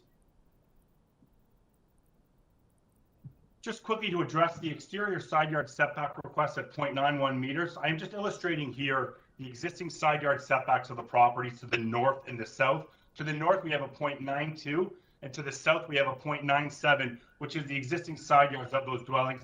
Again, an indication that this is prevalent in the neighborhood today. Our introduction of an exterior at 0.91 really is similar to what happens in the neighborhood itself. We can continue on to the next page, please. So here, the area in blue is all zoned RD, with the pink being zoned RM. What we can see kind of to the southeast is a little pockets of some RM zoning. We'll kind of forget about that for the purposes of where I'm going to take you with on the next slide. So if we could just kind of zoom in at the front. So what I've done here is I've kind of taken that RD zoned area and divided it into 2 categories. One with frontage being less than 8 meters, which have the blue, and frontages between 8 and 10 meters, which have the green. I can't obviously argue and tell you that along this stretch of 77, this is the predominant lot frontage. That's simply not the case. But what I can tell you is in the surrounding streets, both to the east and the west, as well as to the south, this is a lot frontage that exists in substantial numbers. Now, why I'm saying that in relation to it not existing on this block is I've driven this block and I've driven the surrounding blocks. I don't see any redeeming quality or built form feature of 77th to tell me that this should remain as the only street in this pocket that does not have a reduction of a lot frontage to go to 7.62 meters. This is not considered an HCD district. There is no deeming bylaw or any type of special feature that would tell me that this block is to stay stagnant. Now, to go back to the variances of what we're proposing, the only built form variances we are proposing is a reduction to the north exterior setback as well as to the interior setback, which I know Mr. Kumaric is not a very big fan of at the 0.6 meters, but again, there is appropriate distance on the exterior at 0.91 to access the rear yard, which again is where the stairs are located, which takes us to the encroachment of the porch as well as the features. If that porch were to be indented to 1.2 meters, those variances would disappear. That could very easily happen through a small revision. Back to the frontage and how that relates, and I'm trying to go as fast as I can in this 5 minutes. Back to where the frontage and how it relates to the neighborhood. Again, I don't see any redeeming feature of this stretch of 77th that should tell me that this, through a pocket of, as we can see on the screen, that frontage that we are proposing does exist in substantial numbers for this to remain stagnant and for development not to occur here. Again, with the proposal now being height compliant. Now, to go back to what could be proposed on the site with the new multiplex zoning bylaw being zoning bylaw compliant, we would take the 0.9 side yard setbacks, which the multiplex permits at 3 feet, and you would have a 42-foot wide house. Okay, Mr. Benskowski, you're way over time. I wasn't looking at the clock myself, but you're over a minute beyond the 5 minutes. Can you wrap up? And again, just the massing of what could be permitted as of right would be substantially out of character with what we are proposing today, which exists on the street today. That's my presentation, Mr. Chair. Okay, thank you. Panel, any questions for Mr. Benskowski before we listen to the neighbors? Can we just clarify what we're actually looking at in terms of variances? Is the applicant proposing to remove a number of variances that are before us? Yes. So maybe we should run through the notice, variance by variance. Okay. And decide whether we want to defer this. Okay, let me try and do that. So the revised variances for part one are, And I guess the question then is, do the revised drawings reflect what's being proposed? They do. Through you, Mr. Chair, they do, Mr. Cleric. Those have been filed. Okay. okay, so we have 5 variances for part one.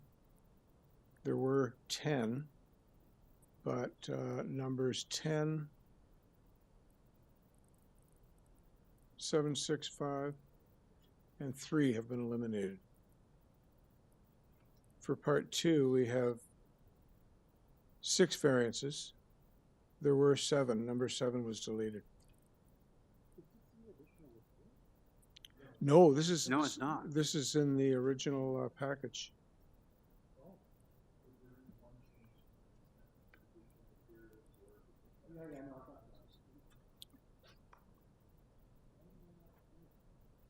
You on 31?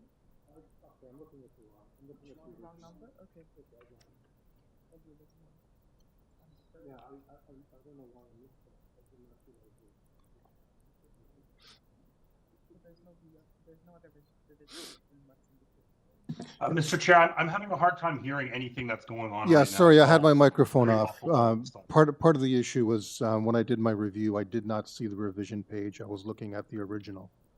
So, okay, thank you for that. And Ms. Ruddick, did you have something that you want I everybody just to want hear? to clarify that the revisions are the ones that are indicated on in the package, right? In revision page 1 and 2? Yeah, Okay. There's nothing further. yeah, I mean, Revision page, part one and part two. Yeah. Yeah. Somebody's confirming that, right? Yeah. Can the speaker confirm it? Just been confirmed. Okay, we move on? so my question then is, have these revisions been discussed with planning?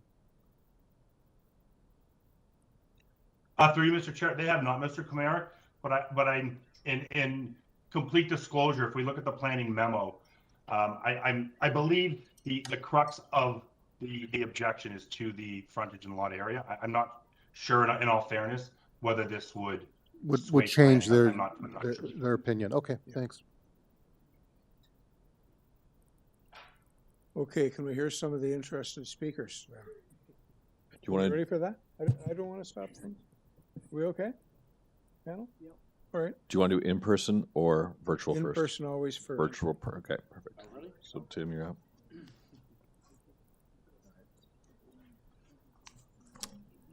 So if you can just re-identify yourself. And Yep. Tim Dobson, 3450 Lakeshore Boulevard West at 30th Street. Part of my concern here is again on the lot splitting and how these applications are consistent with the Long Branch planning study that's been going for quite a long time. And I believe that may have something to do with planning department's recommendation for refusal. The applicant has highlighted the different character of some of the buildings on the street. And you'll note that part of what he's referring to, they're mostly wartime bungalows with the one lot having a carport that was added at a later date. So it's not as if that's indicating an eclectic style. And that's a typical argument with many of these applications, that eclectic character, which is a result of a lot of like the 1950s and 60s intensification, which was not keeping with the character. And so you get enough of those, all of a sudden it's very easy to argue an eclectic character, as opposed to many of the previous developments were out of character and did not comply previously. So, and I would think with this application, it's one of those that is not keeping with the character of both the area and also character that is being purported with the City of Toronto planning study going on. Secondly is with the degree of changes that are being proposed with this meeting, I think it would be prudent to, at the very least, defer so that both the panel and the planning department can digest the extent of the changes that are being proposed at the last minute before this meeting, and whether in fact they satisfy the community concerns about this. But one thing that is clear is in the Long Branch area for quite a long time, last 2 decades, there's been too much of a history of lot splitting going on. And so that's also part of the reason why the city is doing this planning study, notwithstanding the need for intensification. It's the numbers of lot splits, which I get on my own street, on 30th Street, there's way too many lot splits. They've actually completely changed the character with the lot splits. And so all of a sudden, the lot splits are becoming the dominant character because they were all variances. And they were all minor variances at Committee of Adjustment, but they've completely changed the character of the street.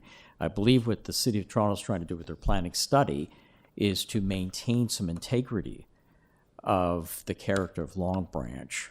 So whatever changes there are in terms of higher density or intensification, it's done with proper taste and proper proportion that is consistent with the character of the area. But from what I could see so far with this application, this was not keeping within the character of the area. Okay, thanks. Panel, any questions for Mr. Dobson? Chair, I just had one question. Did you have the opportunity to review the Long Branch Performance Standards checklist that they did? I did not see their particular checklist, no. So I want to ask Jonathan if, okay, thank you. Yeah. You didn't see it. We'll talk Jonathan now or later. Okay. So let's now invite Sandy Donald to the telephone or whatever device you're using. Yes, it's Sandy Donald from 3436th Street. Central to this, central to the justification of this application is the argument if there is an exception to the bylaw exists, then it should be made for them. The exception becomes the rule which put the unique physical character of Long Branch in jeopardy. The OPA concept of prevailing is critical to preserving the character of the neighborhood and cannot be undermined. The idea of big houses on small lots, i.e. soldier houses, is completely at odds with the physical character of the Long Branch neighborhood, a cottage or a village villa look. If you check the character guidelines, that's what it says. And does not meet the general purpose and intent of the official plan and the bylaws. This application gives no evidence how this application should be the exception, and there is no TLAB decision to support this application. As far as my comments in regards to the variances and whatnot, I find it a little disturbing that all these changes can be made at the last moment where basically we had no chance to review them or look at them. This is a generic application in that it could be applied to any 50-foot lot on the block, street, or in South Long Branch. If approved, this precedent could be used to support almost any severance and soldier house application in South Long Branch. I even do have the question is, are these, he's referring to duplex applications. We haven't seen this in advance, so we don't even have a chance to see whether it's actually duplex or not. And there has been a number of applications in front of the Committee of Adjustments where people, basically the applications they put in were not actually full duplexes. This proposal does not meet the intent and purpose of the official plan or the character guide or the bylaws or the character guidelines. Thank you. Thank you, Mr. Donald. Panel, any questions for Mr. Donald? No? Sure. I had a question with respect to procedure. We've heard a lot of the evidence. Is it appropriate to be talking about a deferral in view of the fact that it is a very major change to what we originally were circulated? That would have been more appropriate to deal with at the beginning when the revisions were first identified. Thank you. So last but not least, Andy Scholes. You with us, Andy? Hello, my name is Andy Choles. I live at 12 Jasmine Avenue, Long Branch. I'll be referring to Ms. Mercado's letter of objection from the LBNA filed on January 17th. It's on the AIC site, part 2 of this application. It's 16.97 megabytes in size. At the LBNA, we have a mission statement to protect, celebrate, and enhance the neighborhood of Long Branch. This application at 37th Street should be refused. This plan is to sever a single lot to create 2 undersized lots that have variances that identify deficient lot frontage of 7.62 instead of 12, deficient lot area 3.0658 meters instead of minimum of 370, deficient side yard setbacks of 0.6 and 0.9 rather than required 1.2 meters. This results in a plan build of 2 homes with an excessive floor space of 0.77 for part 1. That is better than twice the allowed FSI for 0.35, and part 2 at 0.99, approaching 3 times the max FSI. Infractions continue with the length of the house at 18.97 meters, where 17 meters is allowed. The proposed build, this type of house is not typical of the homes in the immediate and the broader context. I only have 5 minutes, but I would urge you to review carefully the extensive analysis of the street and area provided in Ms. Mercado's letter of objection from the LBNA. Pages from Toronto's official plan are included with the letter with pertinent sections highlighted. I would urge you to examine the maps, including lot frontage, lot area, FSI, which all reveal that this build form is not prevailing on the street nor in the area. No single detached house with 2 stories above the garage has been constructed in Long Branch since the Long Branch neighborhood character guidelines were approved by the City of Toronto Council in January of 2018. Ms. Mercado's letter goes on into more detail, listing numerous decisions referencing specifically prevailing 12-meter frontages and applications to several lots contradicting prevailing lot frontage. I might add that on September the 25th, the city recommended that the severance for this lot was not appropriate. The analysis of the neighborhood reinforced in the planning report, also in the planning report of this application, several times the report makes statements such as the proposed lot frontages would be the smallest in the immediate neighborhood context. The FSI, the length, the main wall height would be the largest in the immediate neighborhood. The report concludes the proposed development does not conform with the general intent and purpose of the zoning bylaw or policies of the official plan. I must say when the zoning waiver revision things came up on the screen here, that's the first I've seen of them. And they are still not on the AIC website. It's amazing when a FSI of 0.77 is suddenly marked to be removed on material that's available to me. And I see the reason is that it's become a duplex. The LBNA objects to identifying either part 1 or part 2 as a duplex.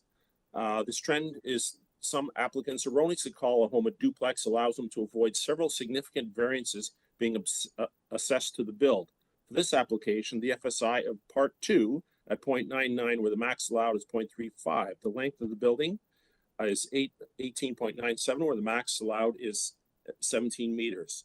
If you look in the definitions under Chapter 11, a duplex is a detached house, lost in my own presentation here. Identifies a duplex as a building that has 2 dwelling units with 1 unit entirely or partially above the other. The definition further specifies a detached house that has a secondary suite is not a duplex. The same list of definitions, a secondary suite is defined as a self-contained living accommodation for an additional person or persons living together as a separate single housekeeping unit in which food preparation and sanitary facilities are provided for the exclusive use of the occupant. The suite located in and subordinate to the dwelling unit. So a secondary unit is subordinate to the main unit upstairs. The basement living quarters in one or both of these detached houses are secondary suites. Neither of these buildings should be called duplexes. I would suggest this application does not reflect the prevailing housing on the street or the neighborhood. It is clearly shown in the analysis for the LBNA and backed up by the planning report and reinforced by several letters of objection from the neighbors. The LBNA would respectfully request the committee refuse this application since it does not meet the 4 tests under the Planning Act. Thank you. Thank you, Mr. Choles. Panel, any questions for Mr. Choles? No? So we can invite Mr. Benskowski back for rebuttal? Yes, thank you, Mr. Chair. I wanted to start off with two things. One being the proposal of it being a duplex and the appropriateness of it.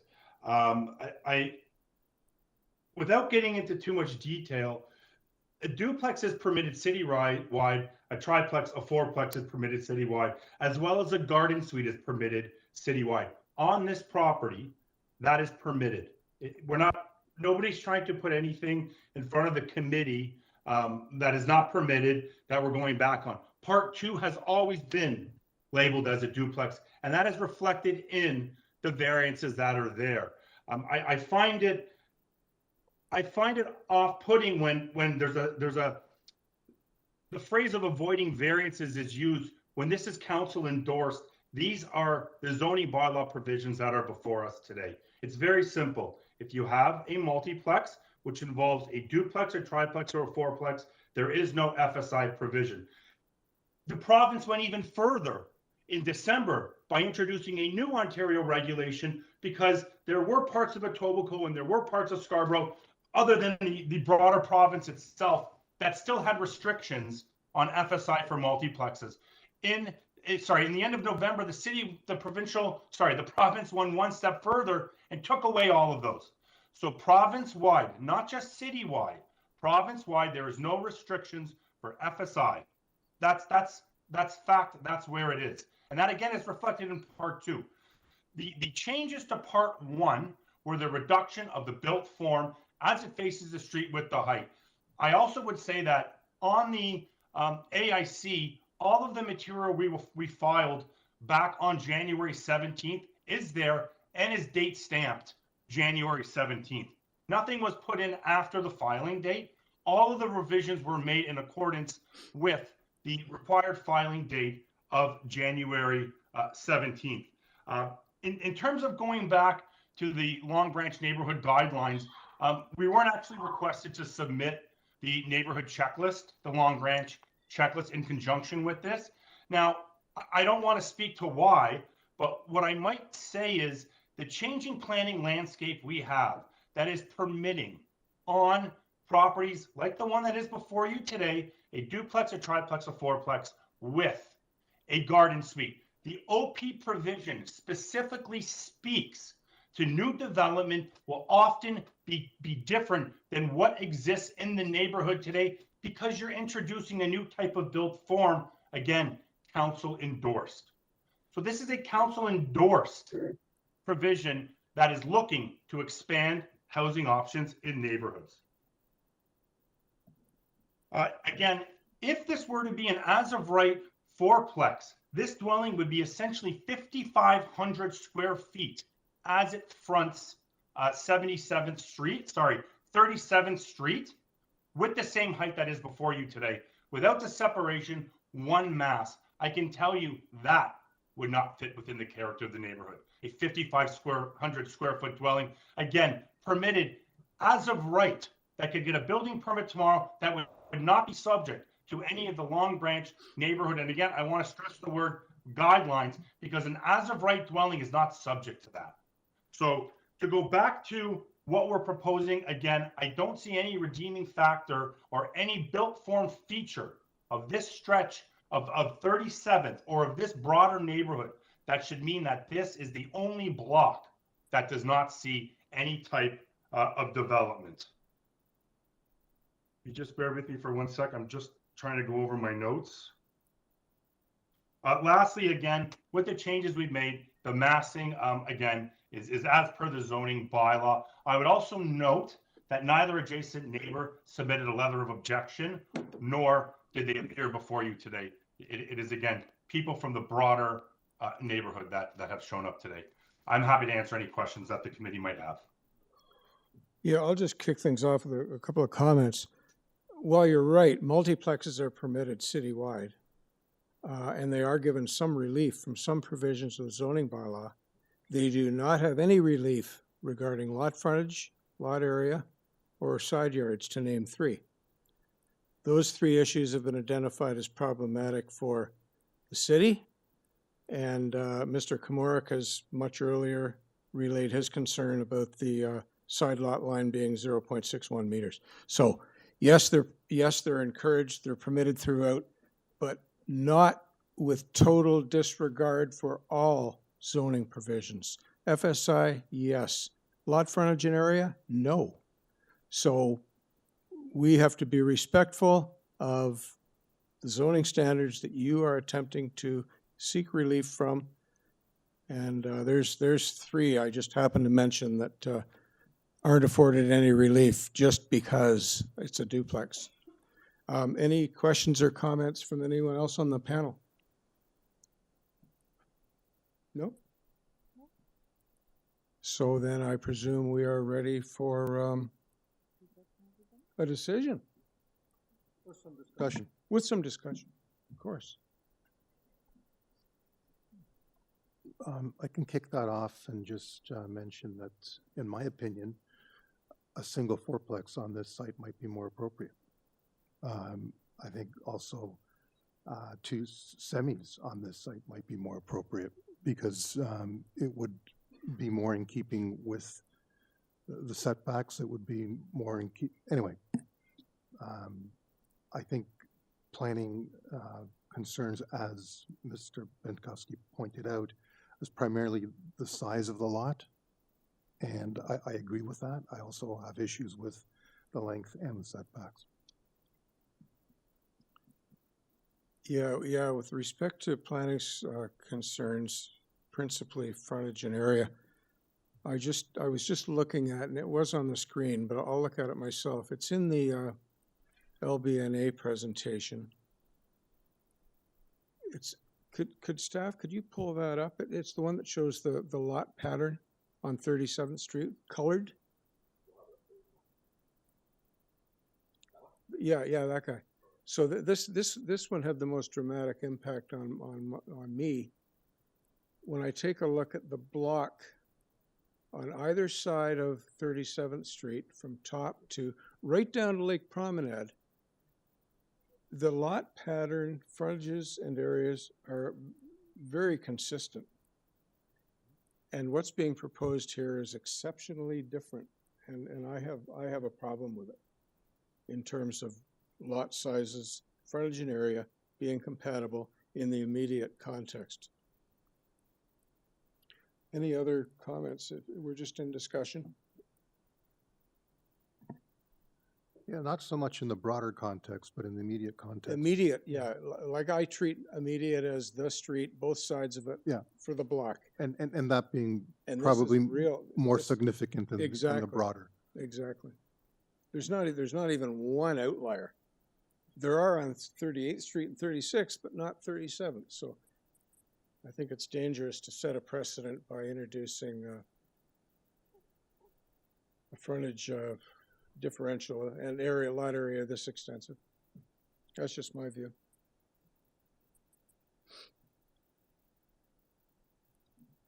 Ms. Ruddick, Mr. Ross, anything? No, Well, given that we've kind of got some new guidelines, the built forms aren't going to be the same. The built forms what? Won't be the same. This new built.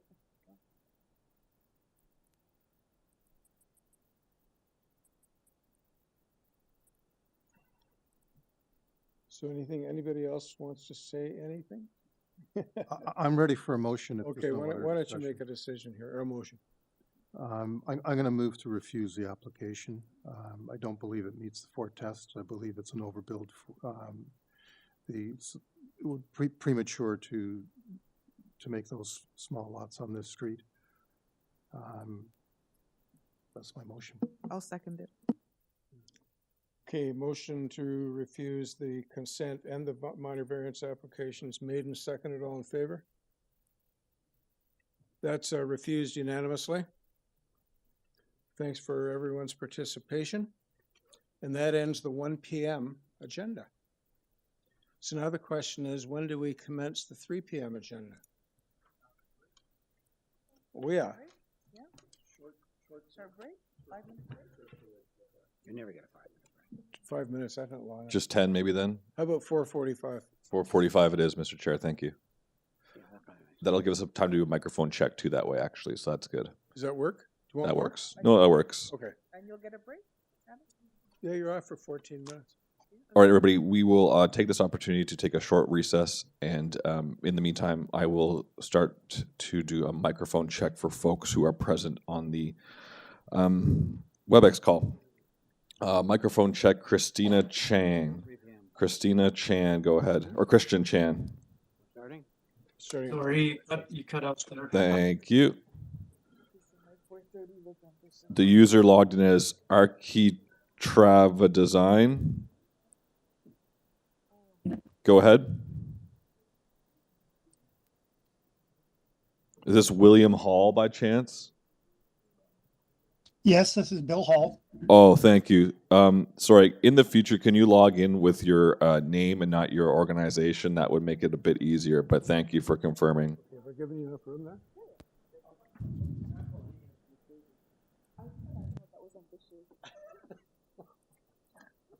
But for the 3 p.m. agenda, we'd be right on schedule. We're on, yeah, we're starting at 3 p.m. 3 p.m. starts at 4:45. Yeah. Microphone check for user Dwayne Nickel. Dwayne, go ahead. I'm present, thanks. Thank you.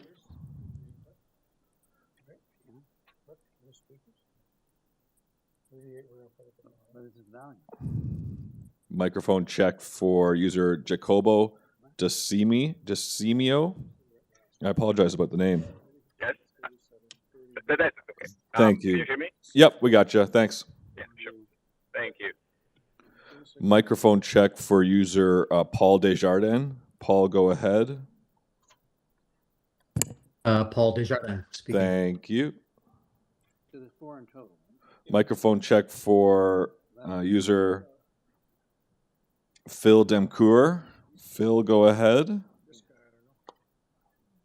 Oh, yeah, I'm record. Check. Thank you. Phil, what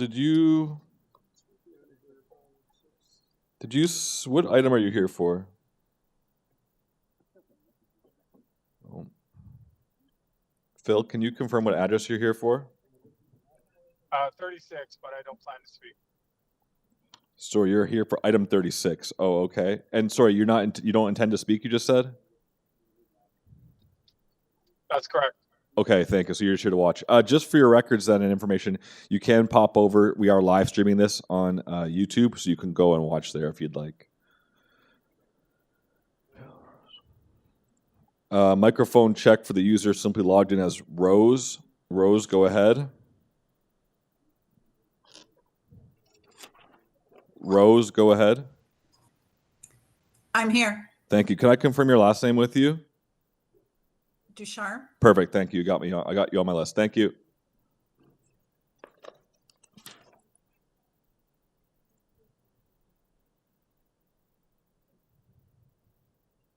Microphone check for user Roy Suwa Singh. Go ahead, Roy. Yes, Roy Suwa Singh speaking. Thank you.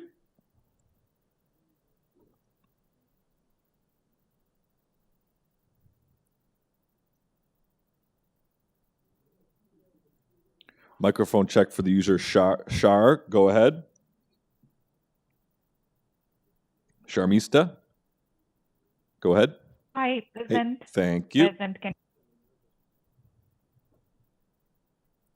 Microphone check for user Stephanie Mativa. Go ahead. Mativia. Good afternoon. Thank you.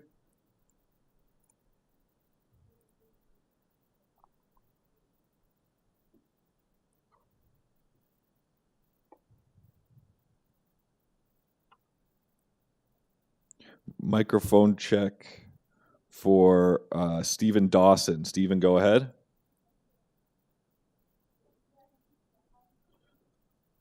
Steve Dawson. Oh, yeah, I'm here. I'm just not planning Thank- on speaking. I'm just listening to the hearing. Oh, sorry, you don't plan to speak. Okay. No. Like I noted earlier, if you'd like, you can consider watching on YouTube. We have a live stream going of this meeting. Thank you. Okay.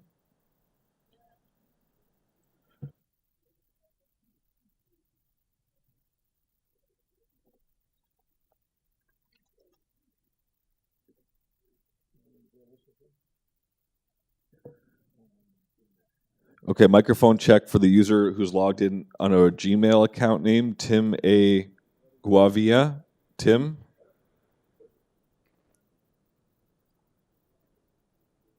Tim, go ahead.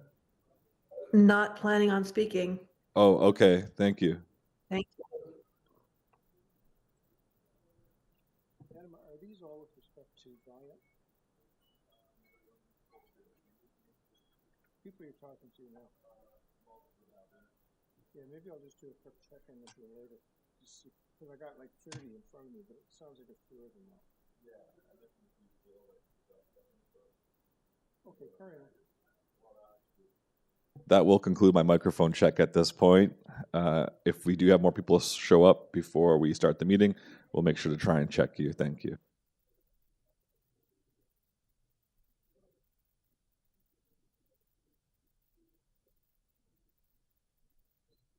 Are there any on this list that you know don't want to talk? Or should we just deal with them as they come up?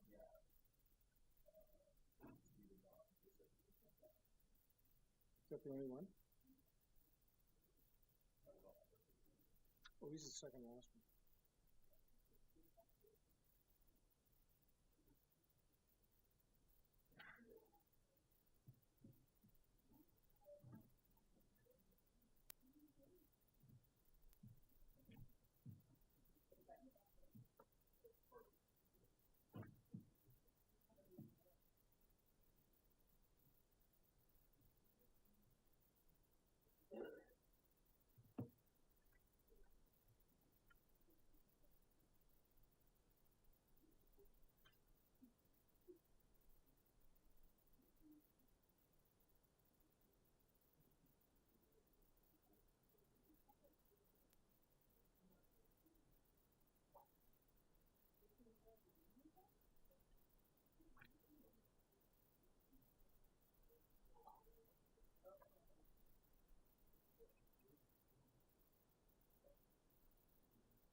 That's the protocol.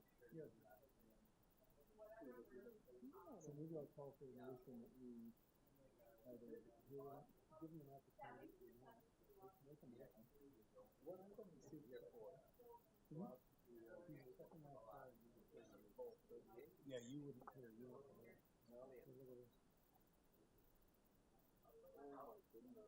It's cold, I know. No, no, it got cold a while ago. I mean, on the line.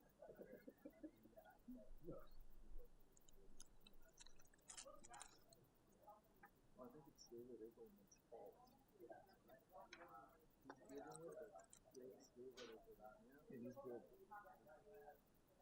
There he is.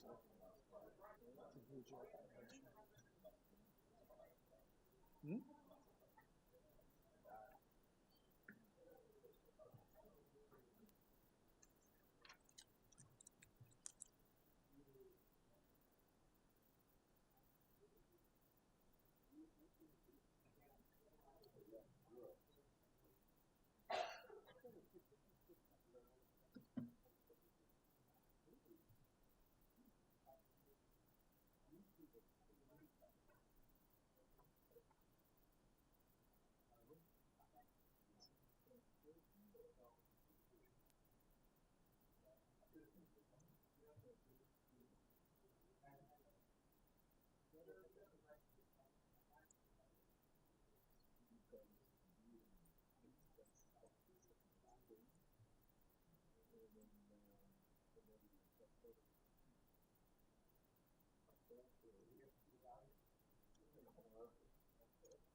Tell my wife when I'll be home.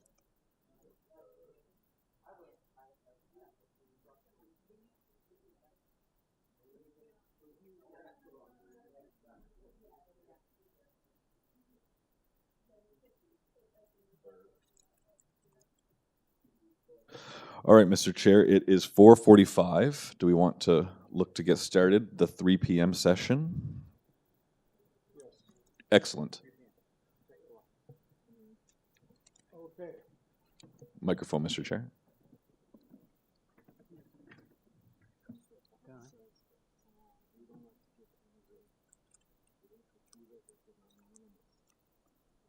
What is that? We don't ask them any questions. We try to insist to get a name and address. If you want to be anonymous. What are we talking about? Anonymous. The speaker doesn't want to identify himself. Well, what she said, just let them. He can talk. We just think we're going to wait for the we don't ask any questions. Okay, we're ready to start? Yes, Mr. Chair, we can start. That. For the third time today, my apologies to those that have been sitting here all day. Does that include us? Yes, you. Good afternoon. In accordance with sections 45 and 53 of the Planning Act 1990 as amended, this meeting of the Committee of Adjustment of the City of Toronto is called to order. Before I continue, let me introduce the members of the panel. My far left, Mr. Stan Komorek. On my immediate left, Mr. Dominic Gully. On my immediate right, Mr. Rick Ross. And on my far right, Ms. Sophia Ruddock. I'm starting with... in addition, we have our Deputy Secretary Treasurer, Ms. Barbara Bartosik, on the far left end of this desk, and our support staff in front of me and at the far right end of this desk. The Committee of Adjustment considers applications for variances from the provisions of the zoning that applies to property, permission to extend or alter lawful non-conforming uses, and consent to sever property to create new lots. We acknowledge the land we're meeting on as the traditional territory of many nations, including the Mississaugas of the Credit, the Anishinaabe, the Chippewa, the Haudenosaunee, and the Wendat peoples, and is now home to many diverse First Nations, Inuit, and Métis peoples. We also acknowledge that Toronto is covered by Treaty 13 with the Mississaugas of the Credit. Committee of Adjustment public hearings are now conducted in a hybrid in-person and virtual format. Some applicants and participants will make their submissions in person, and others will participate virtually by electronic means through WebEx, an online digital platform. The meetings are also streamed on the Toronto City Planning YouTube channel, and anyone wishing to view the hearing may watch on YouTube. Those who want to participate virtually and have registered in advance will be connecting with their computer, tablet, smartphone, or telephone, and have the option of participating via video or audio only. All virtual participants will automatically be muted on entry. When your item is called, you will be unmuted by the moderator, one person at a time. We ask that you also mute your devices until you're called on to speak. Those participating by video appearance will be temporarily upgraded to panelist when your item is being held. During this time, your camera will be enabled. You will only be visible during your 5-minute allotted speaking time. At all other times, your video will be disabled and you will be reinstated as an attendee. For both in-person and virtual participants, Committee of Adjustment staff will share presentations submitted in accordance with the written submission deadline. Those participating through WebEx are not allowed to use share screen or any other panelist controls during a video appearance. The host will remove you from the panelist role if you fail to respect this instruction. People attending in person today who want to receive a copy of the decision of the committee on an application must fill out a decision request card, and those participating virtually need to submit a written request for a decision by email. Please ensure that you include your name, address, and email address because the Committee of Adjustment and the TLAB will be sending notifications and appeal updates by email only. If you do not agree with the decision of the committee, you may be able to appeal the decision to TLAB or in some limited circumstances to the Ontario Land Tribunal. However, the provincial government amended the Planning Act and generally removed rights of third parties to appeal Committee of Adjustment decisions. Only the applicant, the Minister of Municipal Affairs and Housing, specified persons and public bodies, as those terms are defined in the Planning Act, are permitted to appeal decisions of the Committee of Adjustment. Appeal instructions are set out at the bottom of the decision of the committee. Our hearing procedure is that I will call each item in the order listed on the agenda. However, this afternoon I will be suggesting that we alter the order a little bit. Making submissions. Where your application is uncontested, the agent or applicant may proceed with their presentation if desired. When the committee does not require a presentation, applicants are to advise the chair should they wish to speak to the committee. The committee may ask questions and or take the matter into committee for a decision. Each speaker, including the applicant agent, will be given a maximum of 5 minutes to address the committee. I will comment when you are reaching the 5 minutes.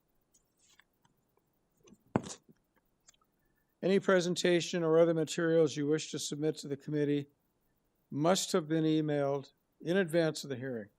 Staff and committee members cannot accept materials at the hearing.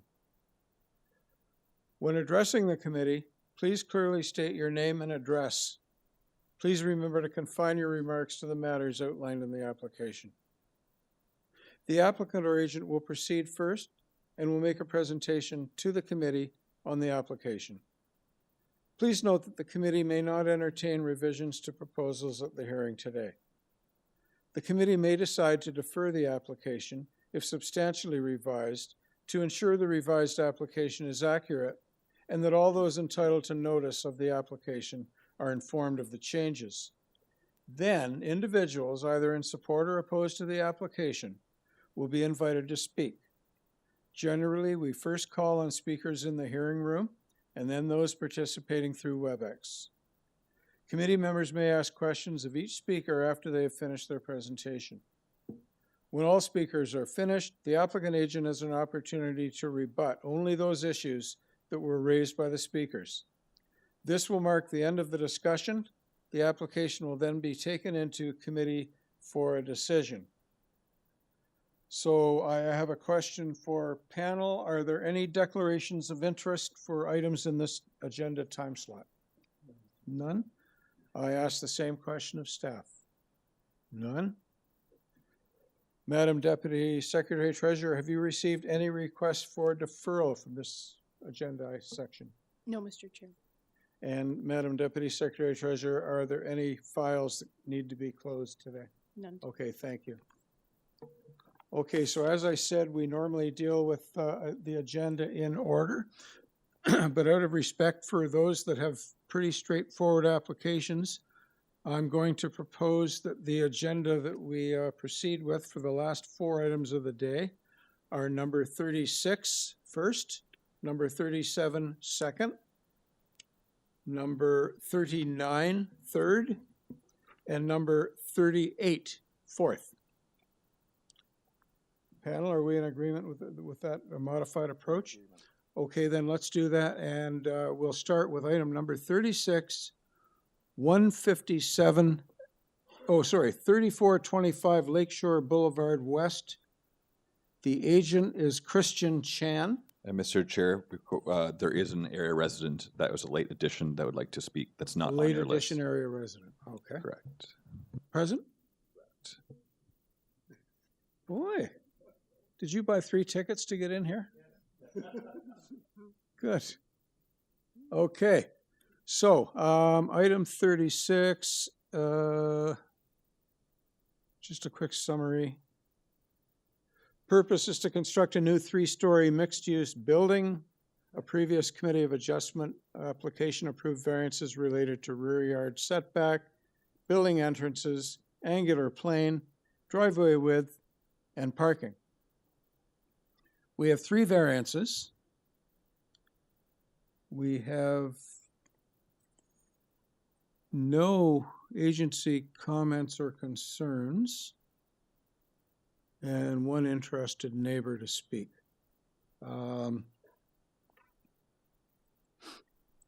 Christian Chan, are you available, I guess, online? Good afternoon, Mr. Chair and committee members. My name is Christian Chen, registered professional planner and agent for the applicant, and my address is Suite 138, 157 Adelaide Street West, Toronto, Ontario. Okay. We do have a person in the room here that wants to speak to this application, but I'm just wondering for panel purposes, is this straightforward enough for us to forego a presentation? If it's okay with you, Mr. Chan, we'll just ask a question or 2. You don't have to present. Very clear application. Are you okay with that approach? Yep, yes, Mr. Chair, if I could just make remarks for maybe 15 seconds.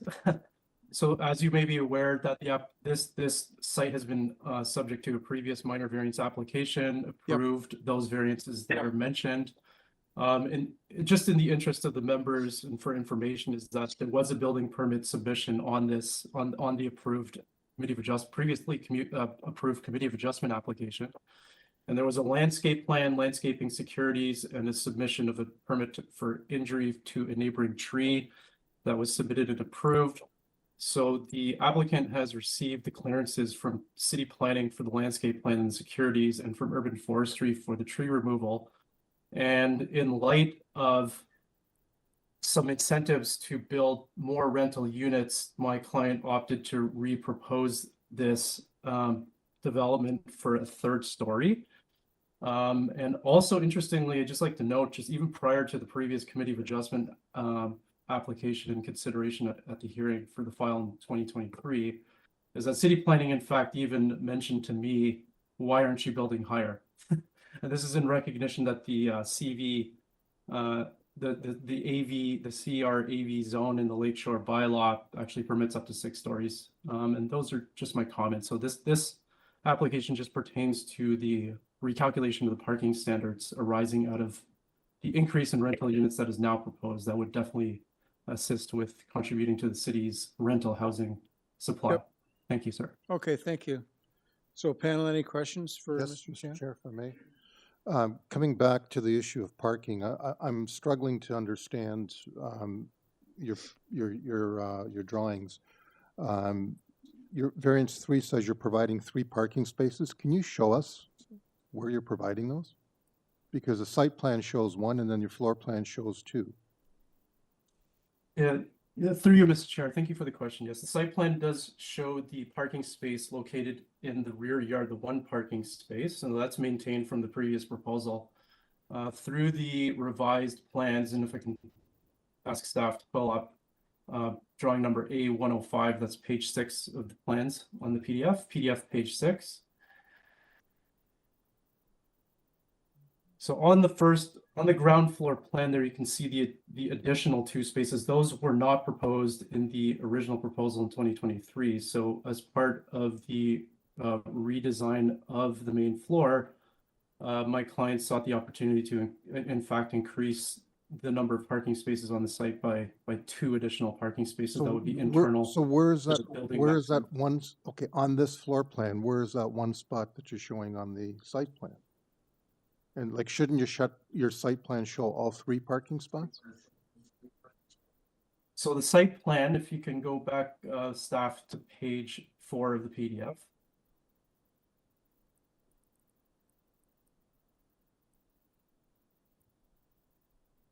So PDF page 4 shows the site plan with the external parking space in the rear yard. So it's right there. So sir, you can see there that the 1 parking space is provided in the exterior.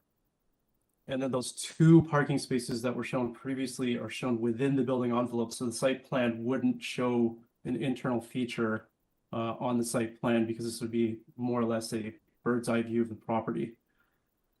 So therefore, when we go back to page 6, let's stay with the site plan for a minute then. So you're saying that the other 2 spots are immediately to the right of this parking spot? That is correct, sir. Okay, it's, yeah, a little bit unclear because, you know, if they're all 3 at grade, you'd think you would show some kind of entrance or something into that parking. But okay, I get it now. Thank you. Any other questions for Mr. Chan? Panel? Questions? No? Okay, we'll now invite an interested speaker, Mr. Dobson. Can you just repeat your name and address, please?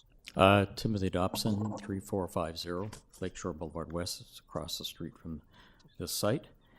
I've commented previously on this application well over a year ago, probably even 2 years ago. And some of my concerns are still valid here in terms of height, rear parking, and the landscape mitigation. There's no height variance requested here. No. My concern is, much like planning, is the original application was 2 stories versus being on an avenue. It should be minimum of 4 stories, and I think the city had recently changed it to 6 stories, and now they're even talking about like 11 stories, which might be a little high for this site. Well, planning hasn't commented on this application. Okay. Well, I will my concern is that 3 stories is an improvement from the 2 stories, but that 4 stories should be at least the minimum for this site, given the the goals for the planning.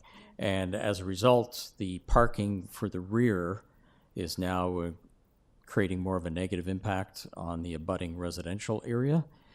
And my previous comments about the landscape portion, I don't think have been taken into consideration. Their landscape plan is showing Physocarpus hedge labeled as a 9-bark, and an Amelanchier shrub planting labeled as winterberry. And the sizes of what they're showing are actually much smaller than what they may grow. And they've got a 1 meter by 1.25 meter area of grass, which I'm sure nobody's going to cut. And it's probably going to get full of weeds, and it's probably going to die. So it's like some of the characteristics of what they put into their landscape was not appropriate. And what I had recommended, which I don't think has been considered, is that south boundary line area should have at least strong central leader canopy trees, something that would fit into a very tight space, but provide vertical branch buffering and leaf matter that would help to mitigate the visual impact of the south elevation for this particular development.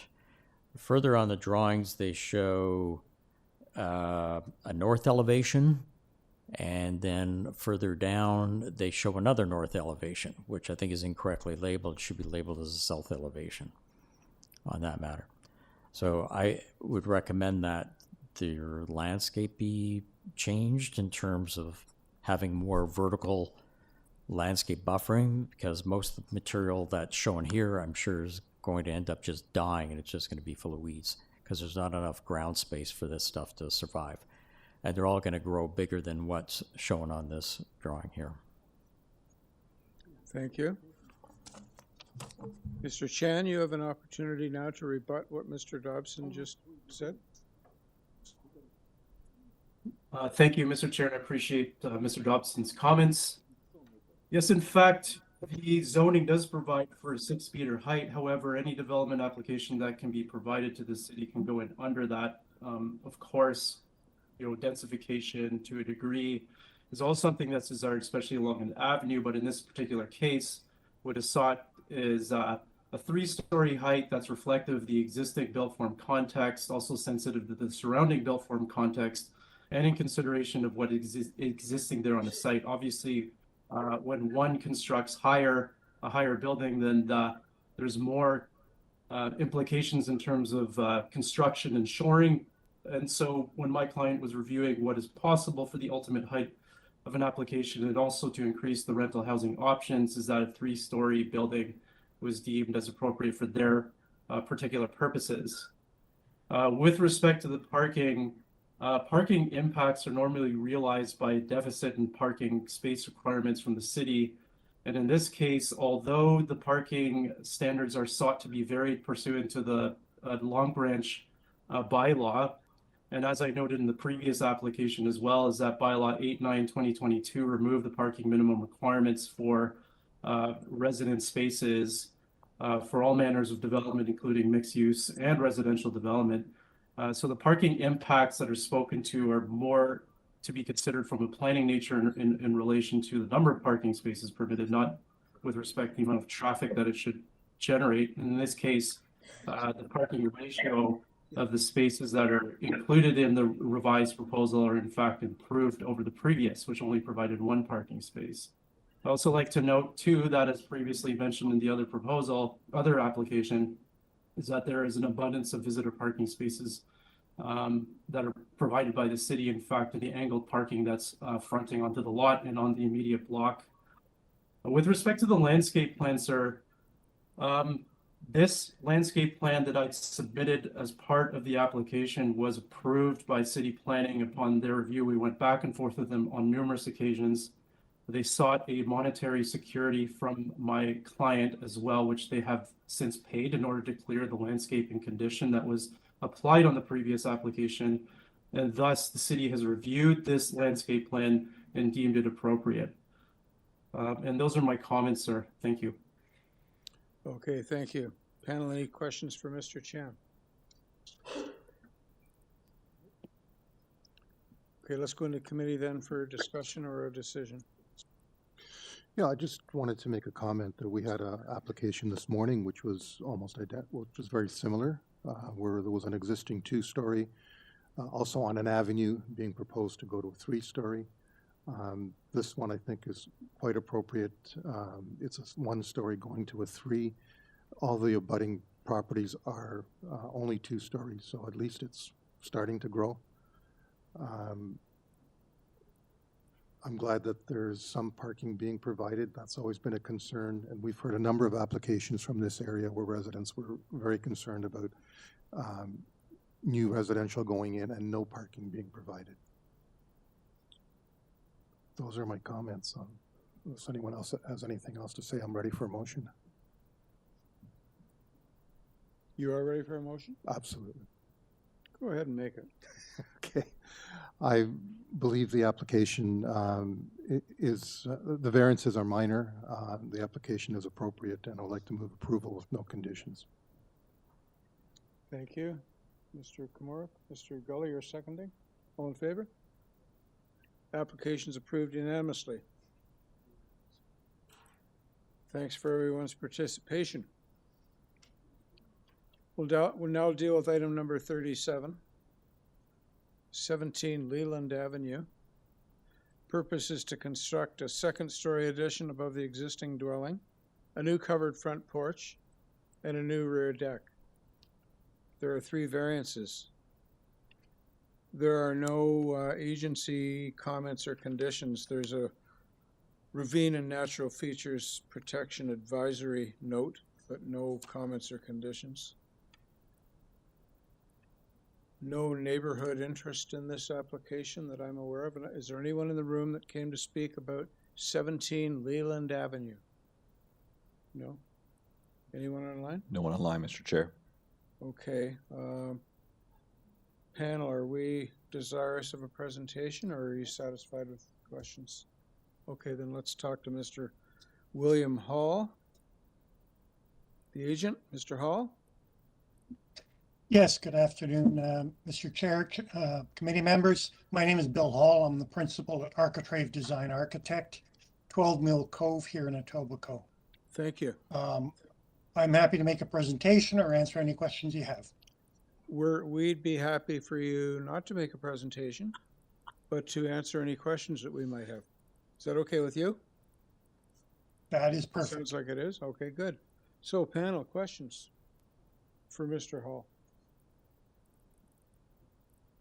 None? Okay, then let's go into committee for a decision. Chairman, what we have before us today are 3 variances relating to FSI, front yard setback and rear yard deck.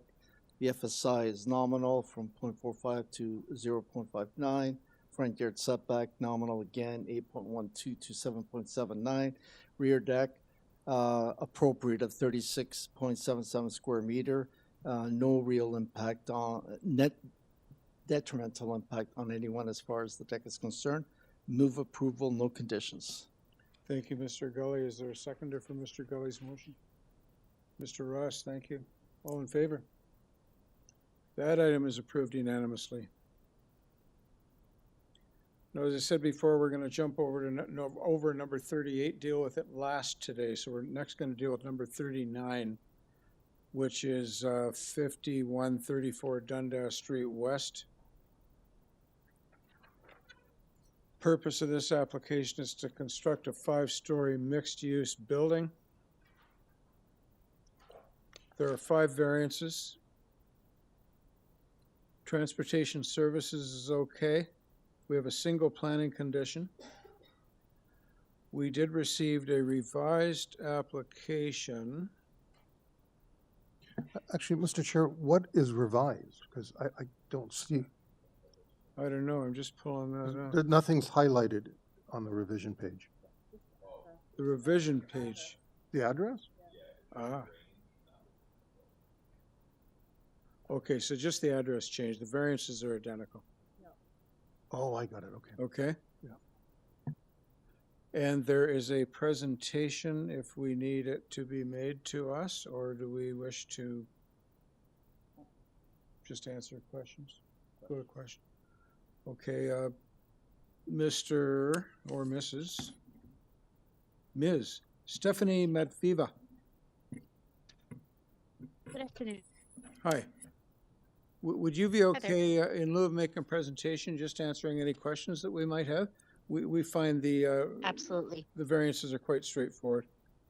So let's do that then. I agree. Yep, happy to answer You're any good, questions. perfect. So panel, any questions for Ms. Matviva? Just one question. You saw the condition from planning. You're okay with that? We are, yeah. Thank you. Okay, are we ready for a motion then? Chairman, I'm going to move that the application be... Thank you. Chair, I'm going to move that the application be approved. The variances that are being requested are appropriate. We have a planning condition from planning relating to a site plan, which was submitted October 29, should be tied to that plan. Transportation Services have no comment. They're fine with that. They've even submitted a report dated January the 16th. Move approval with one condition, the planning condition. Thank you, Mr. Gully. Seconder for Mr. Gully's motion. Thank you, Ms. Ruddock. All in favor? Application is approved unanimously. Okay, last but not least, item number 38, 28 Valiant Road. This is, so let me do a quick summary here.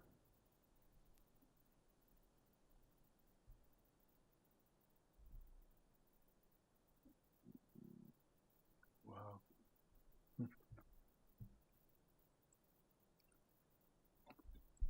I'm not sure you can do a quick summary. Purpose is to construct a new detached fourplex with an attached garage.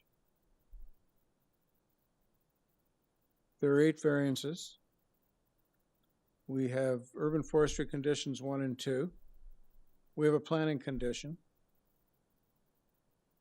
And we have considerable opposition in writing and people that want to speak today. I think there's 15 people registered to speak, and there's probably 60 or 70 letters.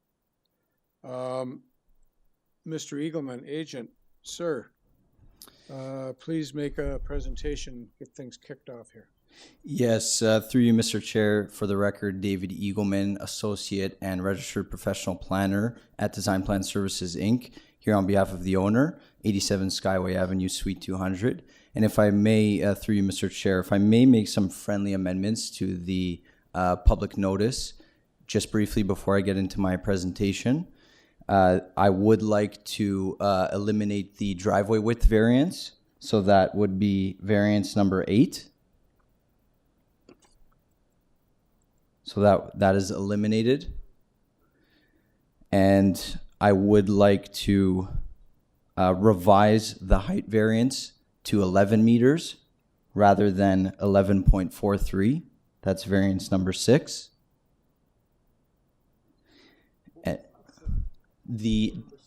Yes, variance number 6, revising it to 11 meters instead of the currently proposed 11.43. And lastly, just a very minor correction. There was a minor error in the bylaw section reference to variance number 7. It should be section 10.540.52 rather than what's noted. It's noted on the public notice as 10.540.22. So just a very minor change.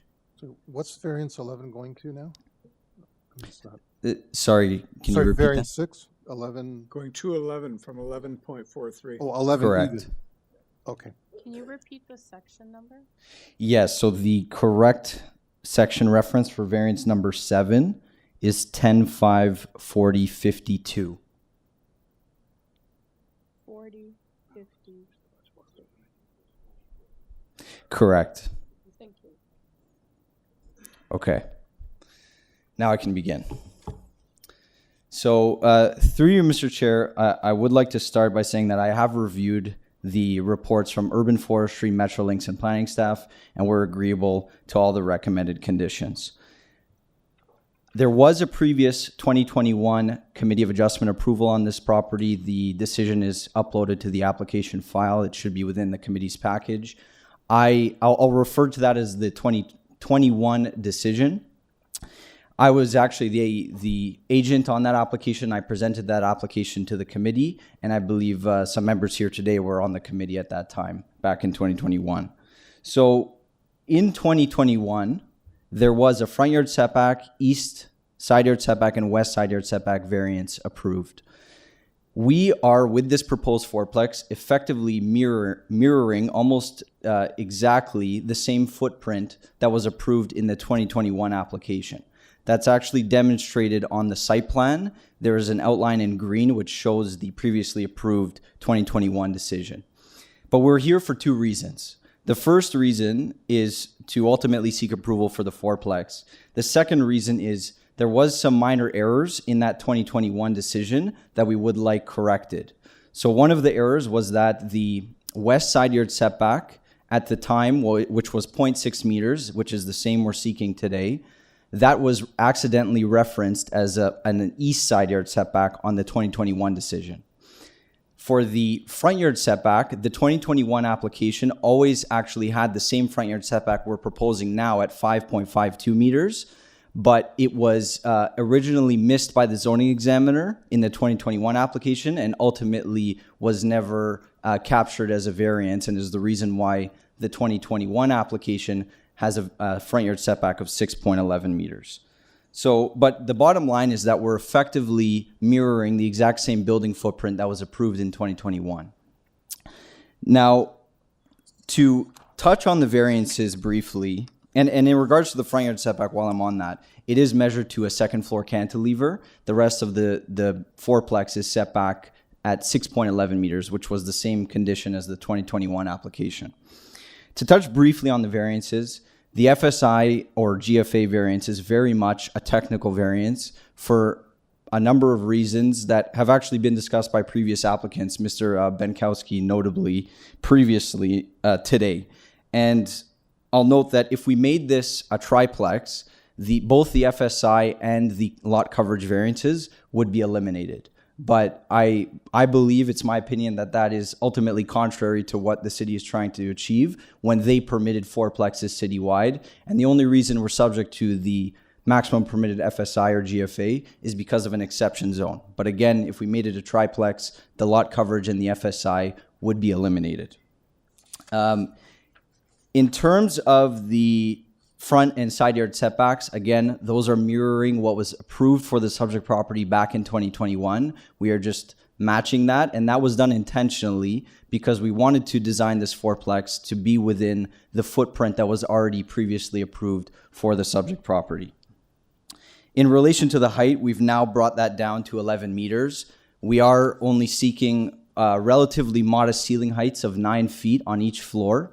And in reference to both the height and the FSI or GFA, we are looking to provide larger family-sized units. There's 2 bedrooms in each unit, except for the ground floor unit, which has 1 bedroom.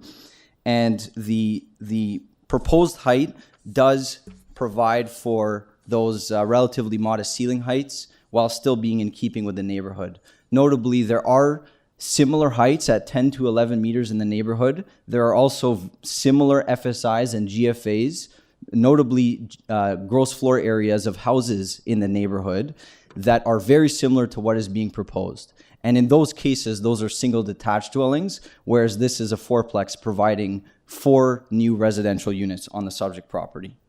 In relation to the setback of the deck and the 3rd story platform, that is just to match the setback of the dwelling itself. And just as one clarification, I'll note, we are going to 0.4 meters on the east side, whereas the previous 2021 decision was at 0.46 meters. So that's the only difference between the setbacks between the 2021 approval and what's in front of you today. And the existing dwelling is set back at 0.46 meters. So there is a lot to get through, but I know I'm out of time. So through you, Mr. Chair, it is my professional opinion that this proposal meets the 4 tests under Section 45(1) of the Planning Act, and represents good planning. So I'm happy to answer any questions. Okay, thanks, Mr. Eagleman. Any preliminary questions for Mr. Eagleman? I had a question which was just answered towards the end, but I want to make a comment on it. Yep. Just to confirm, the current build or the current house is 0.46 on the east side setback, correct? Yes, through you, Mr. Chair. So the 2021 approval was never constructed. I understand. We approved what was already there, and what is there right now is 0.46. Is that correct? Correct. And what you're asking for is 0.6, so you're actually asking for a slightly worse situation than what exists and what was approved. Just to clarify, we are asking for 0.6 meters on the west side No, I'm yard. talking about the east side. The east side, we are asking for 0.4, so it's a 6 centimeter reduction from what But exists it's and what was nonetheless, approved. it's a reduction from what was approved and what exists currently. Yes, 6 centimeters. Okay, thank you. Any other questions? I'm sorry, on that we're talking. Yep. On that last issue, we're talking on the side of West Rose Avenue, is that correct? No, we're talking next to the neighboring property On Valiant. on Valiant. To the south. Well, it's actually to the east, because Oh, sorry. north sorry, is, east, yeah. Okay. Thank you. Okay, any more questions? Okay, Mr. Eagleman, I guess you can sit down for a while here. We got to go through a number of interested speakers. Presumably, everyone here is here for this purpose. I just want to make a couple of opening remarks before we get into hearing you. Firstly, as you may or may not know, since May 2023, fourplexes are allowed in all neighborhoods throughout the city of Toronto. So it's very important for your comments to be focused on the variances that have been requested and not the proposed use, because it is a permitted use. You will notice there's no variance being requested here for a fourplex. That's because the fourplex is allowed, subject to compliance with the provisions of the zoning bylaw. And in this case, there are 8 documented instances where relief is being sought from those provisions. The other comment I wanted to make is we have 15 registered speakers. You're all entitled to speak, but I would just ask you as we go to listen very carefully to what's being said, because it doesn't do us any good or you any good to repeat things that we've already heard, okay? And secondly, I would certainly invite you, if we get to the point where everything's been said that you came to say, you can certainly say, I don't want to speak. Yeah, so Mr. Chair, some people may just want to be on record, so that way Sure. they're there. So if they're of the same opinion of someone that's spoken already, they can say, I agree and I oppose for the same reasons as stated by whomever. So that way we still will have their name and address on the record as being whatever their interest is. Yep. Okay, so then let's start. sorry, Mr. Chair, I had one more question for Mr. Eagleman. I forgot to ask if I could. Yep. The revised drawings, which include the front elevation, does that reflect the new height of 11 meters? Through you, Mr. Chair, no, we have not submitted revised plans reflecting the revised height, but we are comfortable amending the variance, and should the committee decide to approve the application, we can sort out the revisions to the height following a decision from the committee. The revised plans, to clarify, Mr. Komorik, are reflective of the fact that previously submitted set of plans showed massings of adjacent dwellings, and in discussions with planning staff, we identified that those were not accurate, so we removed them off the plans just to make sure that there was no misunderstanding. Okay, so... The only concern is, members, that the planning condition does recommend tying it to the site plan and elevations. Then we can't do that. So you wouldn't be able to do that.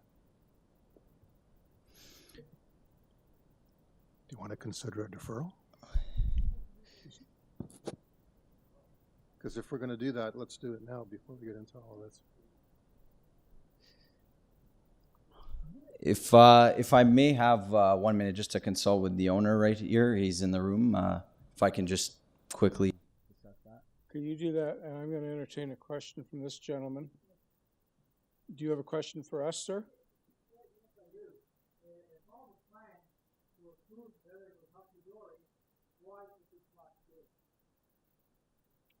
Why was it not built? Okay, that's a question for you to ask later.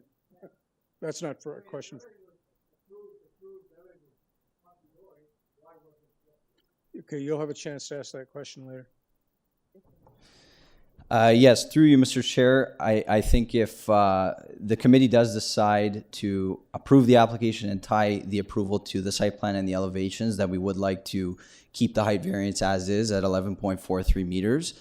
However, if the approval is tied to the site plan, I don't see the need really to tie it to the elevations, because the site plan would relate to all the setbacks and there's no main wall height variance. So it's not as if it's, a portion of the main wall.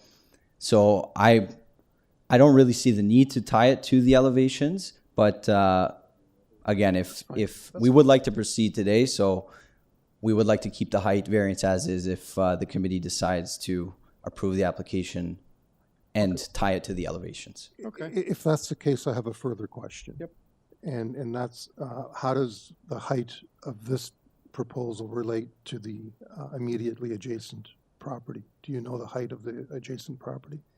Yes, through you, Mr. Chair. I believe planning staff confirmed it was around 8.5 meters. However, it was measured from, I believe, finished grade, and so slightly different calculations. And so there's not an exact, we don't have an exact comparison of what the height of 26 Valiant is relative to the proposal. Okay. Are we okay for now? Okay, so then let's start with our list of people that want to speak today.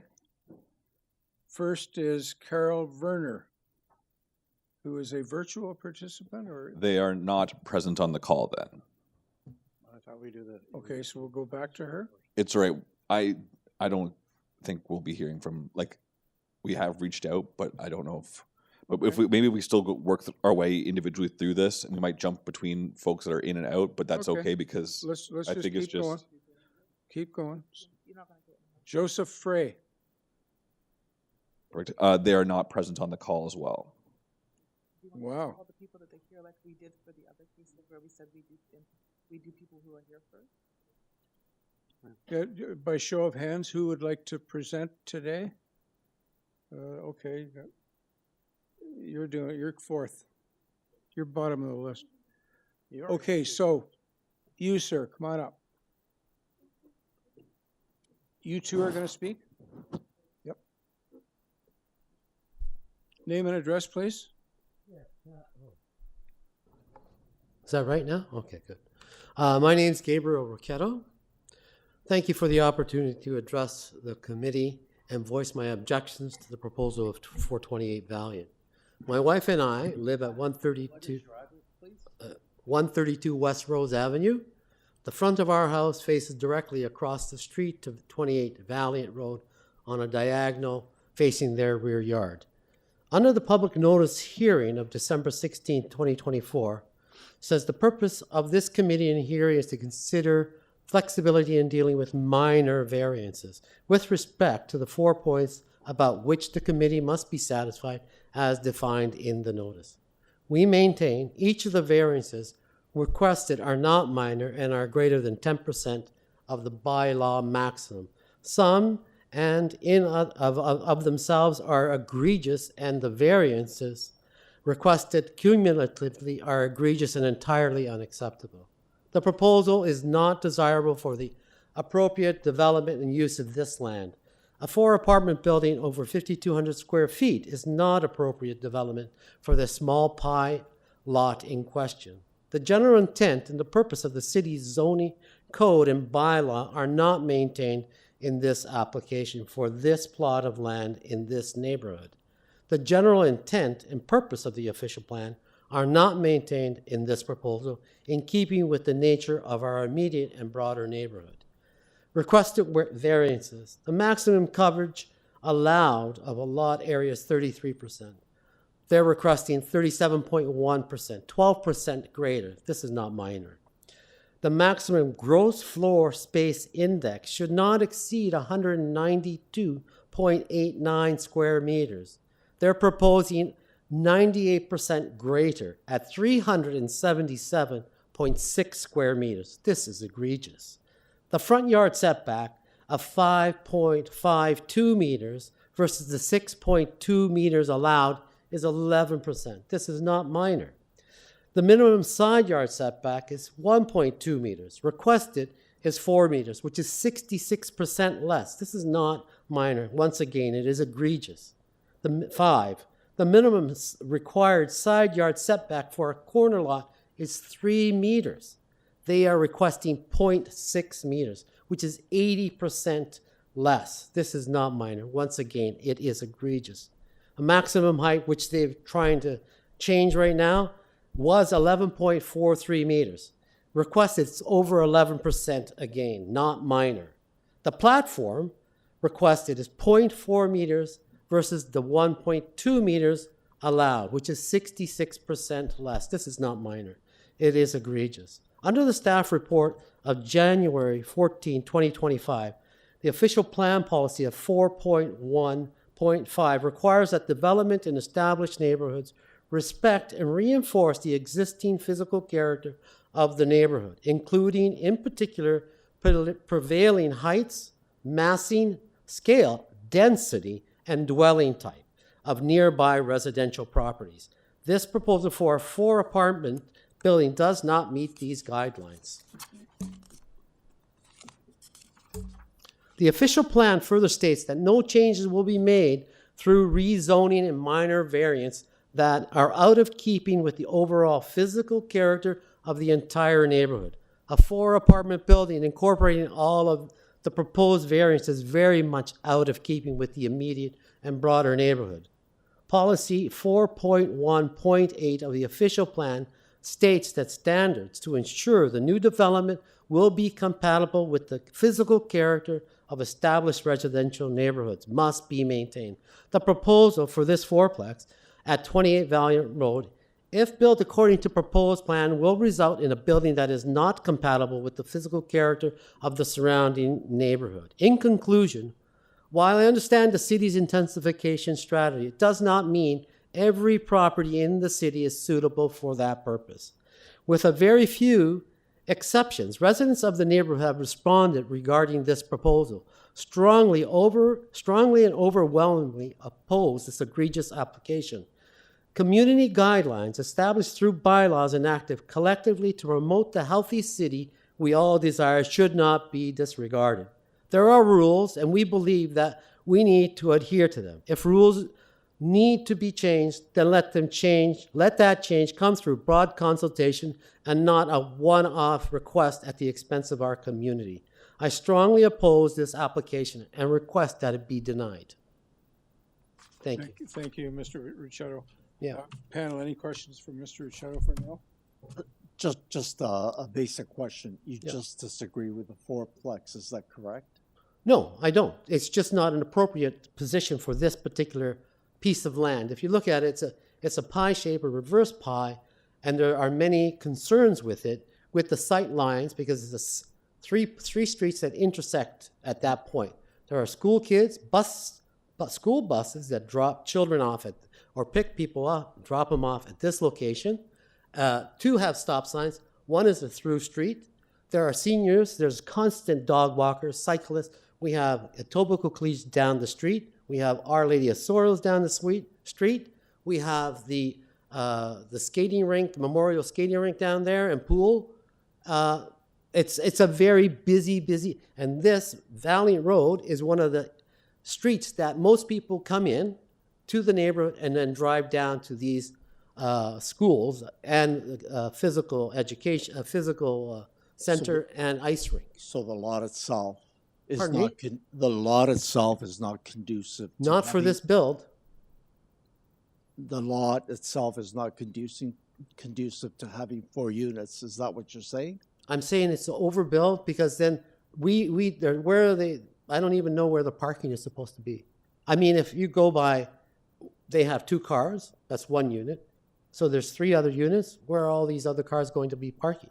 So you're saying too that it does not conform with The character of the urban- neighborhood. the urban build that's there today. So what do you expect at that junction, at that lot? I What would do you expect? imagine a single family house would be more appropriate for that Thank particular you. spot. Thank you. Okay, next is, oh no, this gentleman here in the lighter blue suit. You, yep.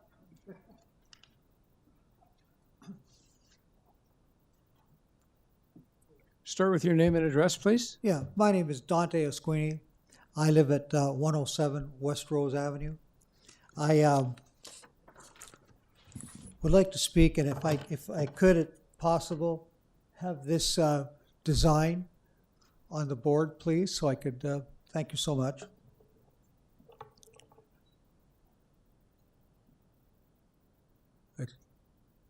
Are we putting that up? Fine.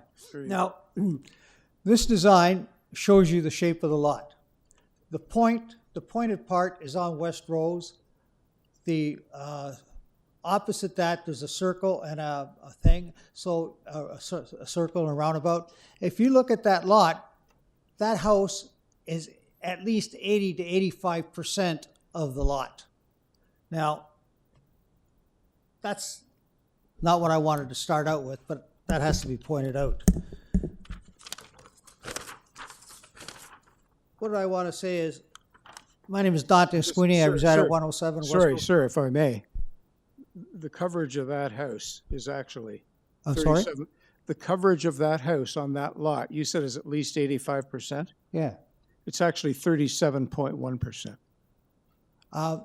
Sir, if you look at the point on West Rose and you look at the point on Valiant and you follow the dark lines of the house, that's more than what they're saying. Have a look. Anyway, that's an argumentative point. If you want, I'll go and measure it, and I think I'm right on I'm that. not But going to measure it, I'm looking at it. okay, carry fine. I beg to your superior knowledge of lots. Okay. As a real estate professional, for more than 35 years of experience in new home sales and the resales in the West End, I have serious concerns about the ability of a multiplex on this particular small lot. I understand the need for intensification in Toronto. However, a large building on this small, irregular shaped lot at the corner of 3 busy streets is not appropriate. Please refer to the survey of the property, which speaks volumes. 28 Valiant has had several plans presented over the years, but none have come to fruition. Perhaps the dollar signs were not there. I have safety concerns for the pedestrians, bicycle and vehicle transfer in the area, where there are no sidewalks and the sight lines at the corners are already compromised.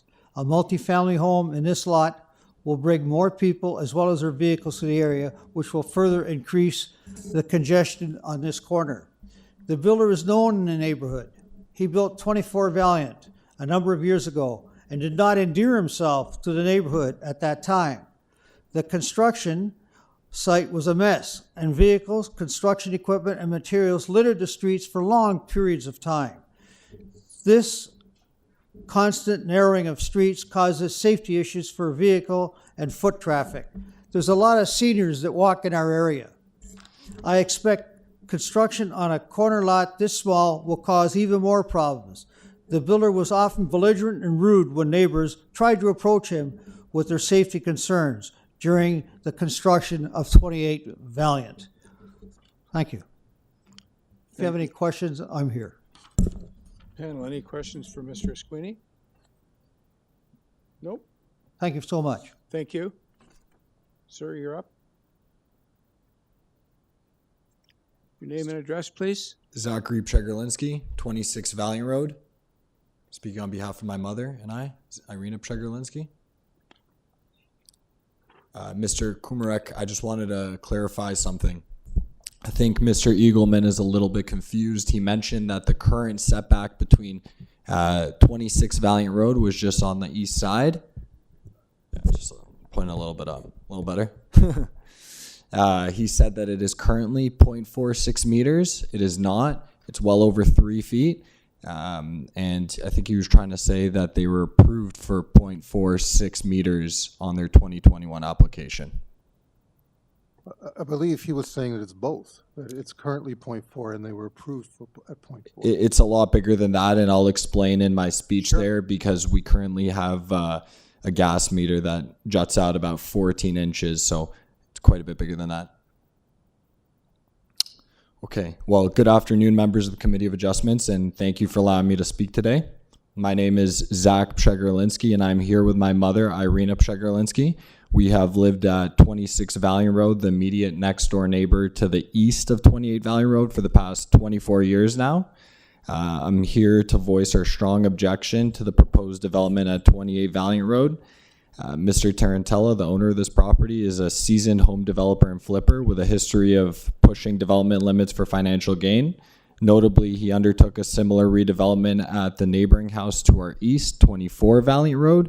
His goal is not to create affordable housing or move family members into the property. Instead, his objective is clear: to maximize profits by constructing the most expensive home that the city will allow. We believe that this project in its current form poses significant challenges to the character, safety, and livability of our neighborhood and to our property specifically. I would like to focus particularly on the east side setback issue, as well as highlight a few other critical concerns. So for my first point on the east side setback, the proposed reduction on the east side is from 1.2 meters to just 0.4 meters, a staggering 67% decrease. It's deeply unjust and dangerous. The reduction will not make 28 Valiant Road more livable for its future occupancy. Rather, it is solely designed to increase Mr. Tarantella's profits when he eventually sells the house. Allowing the setback reduction would have the following consequences. A, danger to property integrity and maintenance. The proximity of such an overbuilt structure risks damage to the foundation and structural integrity of my property at 26 Valiant Road. Additionally, 0.4 meters is approximately 16 inches, which will make basic maintenance and access practically impossible. Our basement window wells extend out 13 inches from the exterior wall. Moreover, our gas meter extends over 14 inches from the exterior wall. Therefore, allowing for 0.4 meter setback would render these items inaccessible, creating a massive safety hazard. With only 0.4 meters separating the two properties, there's almost no buffer to accommodate natural ground shifting, drainage, or routine maintenance without risk of encroachment or conflict. Point B, privacy violations and blocking of natural light. Reducing the setback by 67% would create a building that looms oppressively close to our home, directly infringing on our privacy, blocking natural light over our property. This creates a sense of overcrowding and reduces our home's livability, unfairly diminishing our quality of life as long-term residents. And finally, it sets an unjust precedent. Approving this extreme reduction would signal to developers that they can prioritize their profit over the rights of neighboring homeowners. The 1.2 meter setback minimum exists for a reason: to protect neighboring properties and ensure balance within the community. Reducing it by such a drastic margin undermines these protections. Additionally, we strongly believe that the city should require the developer to construct at their expense an up-to-code retaining wall between the two properties. This retaining wall is necessary to prevent soil erosion, ensure proper water drainage, and protect both properties from damage caused by inevitable shifting and settling of land. Moving on to my next point, excessive size and variance. I believe that these are not minor variances. These are egregious variances by definition. The scale of the proposed development is wholly inappropriate for the lot size and the surrounding neighborhood. The requested variances far exceed what would reasonably be considered minor. Let me highlight a few of these. So FSI and GFA, the proposed development exceeds the permitted floor space by 96%, nearly doubling the allowable size. This in no way is a minor variance. It represents a complete disregard for the zoning regulations that are in place to ensure balance within the community. Such an oversized building would not only disrupt the streetscape, but also significantly increase the intensity of land use, placing undue strain on shared infrastructure and neighboring resources. The east side setback, we've already covered. That's a 67% overstep. The west side setback, another 80% overstep from 3 meters to 0.6 meters, fronting West Rose. And the driveway width, I mean, Mr. Eagleman explained that they're going to be taking that back, but I find that poses another issue to do with parking. There's going to be realistically 8 cars. I don't know where they're going to park. These variances collectively result in a structure that is entirely out of scale with the neighborhood. Furthermore, they prioritize, once again, the developer's financial gain over the well-being and long-standing of residents. This is not a reasonable intensification. This is overdevelopment, plain and simple. Third, safety concerns. The proposed development sits in a busy, complex intersection where there's 3 streets: Brentwood Road. Sorry, you're running overtime? My apologies. Yep. Any questions? You can wrap up if you wish. Yeah. Can I wrap up? Yeah, Super quickly. Well, in conclusion, I urge the committee to reject this application in its current form. Mr. Tarantella has repeatedly demonstrated a pattern of prioritizing profit over the community's well-being. His redevelopment of the neighboring property at 24 Valiant Road highlights his intent to push boundaries of what the city permits in order to build and sell the most expensive structure possible. This proposal is no different, and we ask that you consider the safety, integrity, and character of our neighborhood in your decision, please. Okay, thanks very much. Thank you very much. Panel, any questions for Mr. Chegorlinski? Quick question. Yep. Do you know what your west side setback is? My current west side setback, I don't have that exact measurement, but it's well over 3 feet. Over 3 feet. Doesn't look like it on 38 inches. My mother measured it today. the setback to between you. In between the houses currently. The property line to the west side. It's over a foot for sure. Over a foot. Yeah. That's a big difference than 3 feet. So right, 3 feet between the houses. Okay. Over 3 feet between the houses. Okay. Okay, so we're okay for now. Yep. You can have your seat. You'll be hearing from Mr. Eagleman shortly. Thank you very much. Thank you. Now, other than Mr. Dobson, is there anyone else in the room by show of hands that wants to speak to this item today? You want to speak to this item today? Are you not the owner? I'm the owner. You don't. If you have an agent, your agent speaks, not you. Okay? So, okay, Mr. Dobson. You're not allowed to talk about trees. I'm only kidding. Talk about whatever you want. Okay. Well, I was going to mention those. There's 2 city trees facing that area, and I'm aware that previously there were trees removed on the property. I'm sure Sorry, without a if permit. you can just state your address. Oh, yeah. Tim Dobson, 3450 Lakeshore Boulevard West. Many of the speakers have covered some of my concerns, but some of the things that have stood out was the corner lot setback requirement of 3 meters, and the proposal is for the area of like 0.4 meters, which seems pretty substantial. And I would have a concern about that in terms of the way that drawing was laid out in the previous site plan layout, showing how the building form is zigzagging into the almost looks like it's going like right at the right-of-way boundary, and without a proper setback for a corner. So some of the dangers of the corners have higher setbacks because of site triangle visibility. And in addition to the 2 city street trees that are labeled on there, there's going to be an issue in terms of excavation. So, and some of the other side setbacks, like going to 0.4, one of the questions you'd have to consider as a committee is how is someone going to technically build that without encroaching onto the neighbor's property without permit? Like, how are you going to get your WSB safety things are going to be violated very quickly if you're going to try to build something.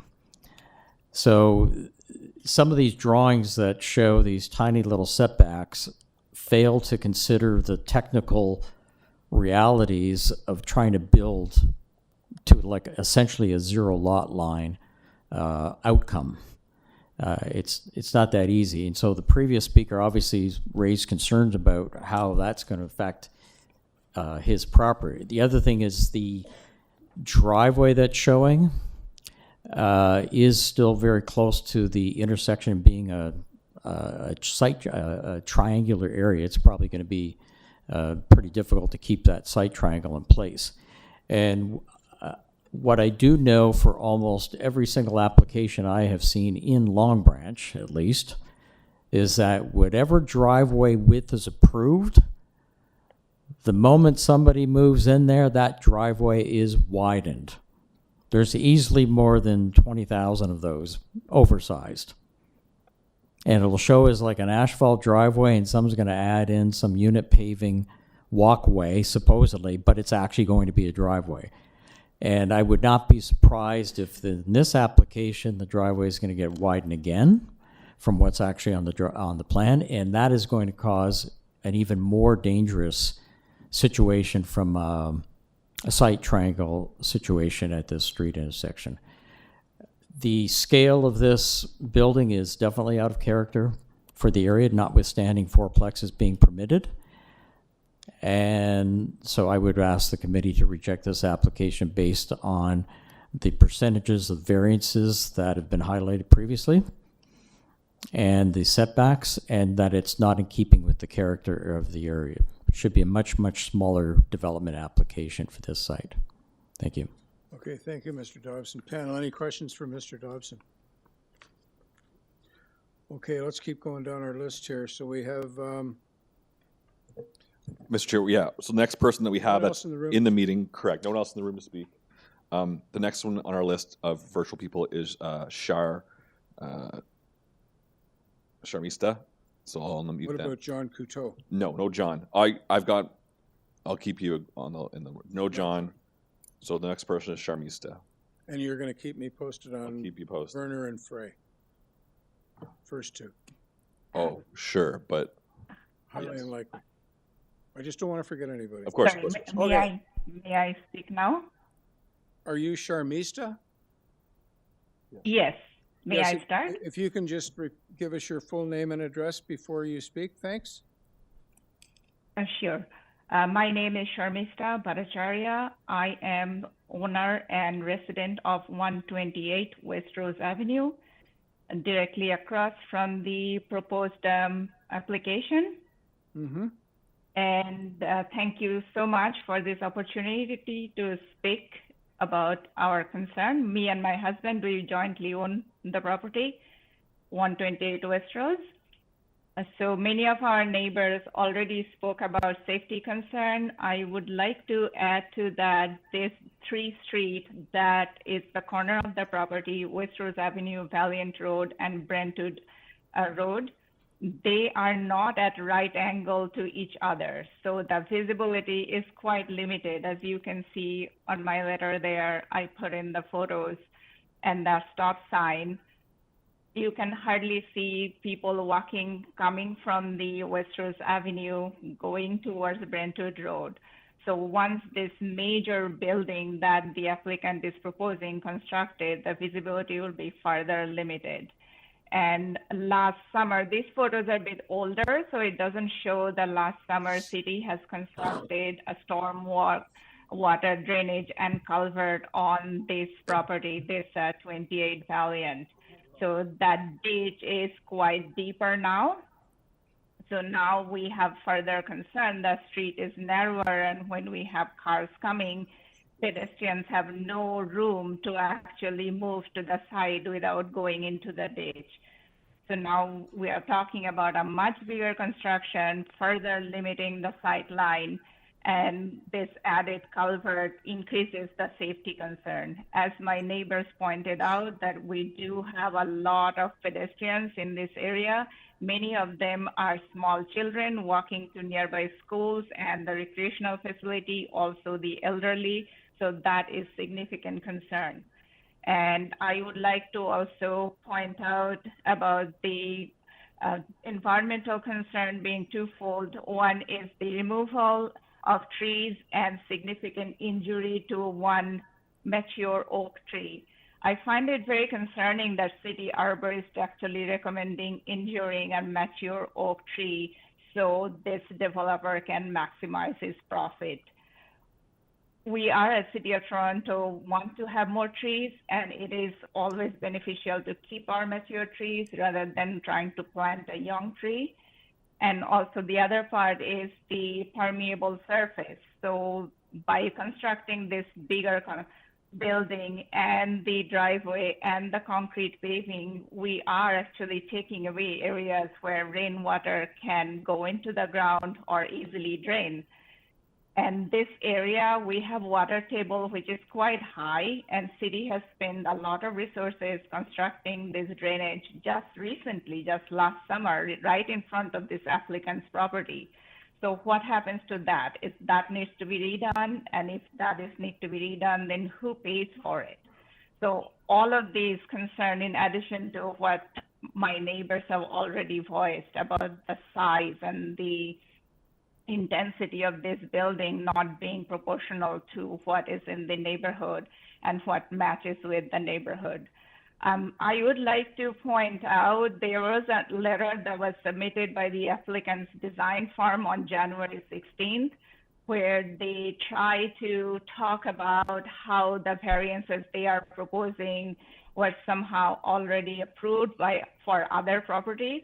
I would like to draw attention to that letter. It was submitted by the applicant's design firm on January 16th. So they point out a few properties as an example, and I know all of these properties. I walk by all of them, and all of these variances were not approved for one single property. So what they are doing here, they are taking a basket of various approval and putting all of them together and saying it's okay to approve. That is not the case what happened. And you can see on the photos that none of the properties that they included in their example are at an intersection. So they do not pose the similar safety risk. So for all of these reasons, I hope the committee will consider the impact on neighborhood safety and the environmental impact and respectfully reject this application. Thank you so much. I appreciate your time. Thank you, Sharmista. Panel, any questions for Sharmista before we move on? Okay. So Adam? So, Mr. Chair, on your list, the next is Fatima and Tony. They are not present. And the next is... Sorry, you mean Fatima and Tony? Are not present. Yep. So the next one is Mary Pickard. They are not present. But on the next page over, we have more or less everyone here. Yep. So I'll start with Rose first. Hello, committee members. I live at 165 Brentwood Road North, and my name is Rose Ducharme. I'm 5 houses down from the intersection where this building is being built. For me, the issue is not fourplex. It's not, modernization. We have housing issues in the city. We're all well aware of that. For me, it's the size of this building. The floor space is 96% above what's permitted. We have bylaws for a reason. The city stipulates them for a reason. And this application flies in the face of that. The lot coverage is 142 meters, 0.8 square meters. That with the driveway that was proposed, even with removing the extended size of the driveway, reduces the green space around that property. In Etobicoke, where we are, the water table is quite high, and we are having severe weather events because of climate change. The city itself has recognized that. We often have flooding streets when those severe storms come, and the more hardscaping we have, the less drainage there is. So where does this water go when this small pie-shaped lot has this enormous building on it? Where does the water go? And if I were a neighbor, I would be extremely concerned that the water is running off on my property because I do have green space. The addition of the east lot line and west side yard line, it's tiny, 0.4 and 0.6. It's well below what the bylaws stipulate. And it doesn't allow for a fence. It doesn't allow for maintenance of anything on those sides of the yard. And it certainly doesn't allow for privacy and sunlight. With the height of this house, sunlight is absolutely affected on the property of the neighbors. Privacy is absolutely affected on the privacy of the neighbors. We have many new builds in our neighborhood, and I often don't voice opinions. However, this particular building is very different from what has been built in our area. It does change sight lines. And I echo the concerns that my neighbors have on the safety. We have lots of small kids and no sidewalks going to school through that intersection all the time. We do have stop signs there. A lot of people will roll those stop signs and the visibility isn't great. If we have a house now that the front yard setback is at 5.52 meters, you have a reduced visibility coming off of Valiant going on to Westrose. That is a real safety concern when you have small kids going to school. So those are my concerns. I echo all of my other neighbors' concerns. This is very, very different from a typical minor variance. And I do believe it has to go back for approval. I don't think that we go through hearings and get approval and then try and get through the back door through variance hearings to get major things passed. That's not the way the system works. That's not the way it's supposed to work. Thank you. Thank you, Rose. Panel, any questions for Rose? Okay, let's move on then. Next speaker is Jacob DeSomi. Okay. Jacob, go ahead. Oh, hi. In the interest of time, I just want to say that... Oh, before you go any farther, Jacob, before you go any farther, your name and your address, please. Thank you. Sorry. My name is Jacopo De Simoe. I am owner and resident of number 10 Valiant Road. A few houses down the road from the proposed changed site. Again, in the interest of time, I would like to echo and support all the objections that have been raised so far. The concern for safety at this intersection, again, kids walk there all the time. Our concern for flooding last July, we all had that, knew what happened. The area was flooded for a few days. This will only make the situation worse. So I support the objections from the neighbors that spoke today, and also from those who posted the over 50 notices of opposition that are presented in the application package. So thank you for your time, and thank you for listening to us. Thank you, sir. Panel, any questions for Jacob? Let's move on.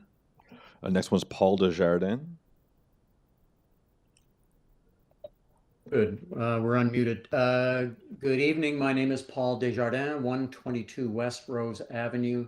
I'm roughly on the corner with this new build. Mm-hmm. And so I want to make a negative remark about the chairman's instructions at the beginning of the meeting or this discussion here, because I will talk about fourplexes. And I do believe that it's salient to the conversation here. The Kingsway neighborhood is over 100 years old, and it was built around a vision of a garden neighborhood with architectural unity, everything within scale and proportion. It was referred to as having extensive landscaping and green space. The traffic and infrastructure was designed as a share the road neighborhood. It wanders, meanders. You're allowed, under the Home Smith plan, you're allowed a Georgian, a Tudor, a cottage, no fourplex, no multiplex. This neighborhood has 0 multi-unit buildings off of Bloor Street. There are plenty of applications for building multi-unit dwellings along Bloor Street. Hundreds and hundreds and hundreds of units are on plan there. But this plan doesn't mix with anything. It has an impact on community integrity. It impacts what we bought into in the Kingsway. This means something.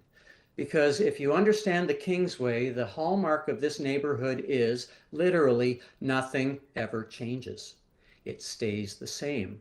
That's why you're getting 54 to 60 letters of objection from neighbors and only 4 from people who support the application. 1 from 20 Valiant, where the person's home is for sale right now.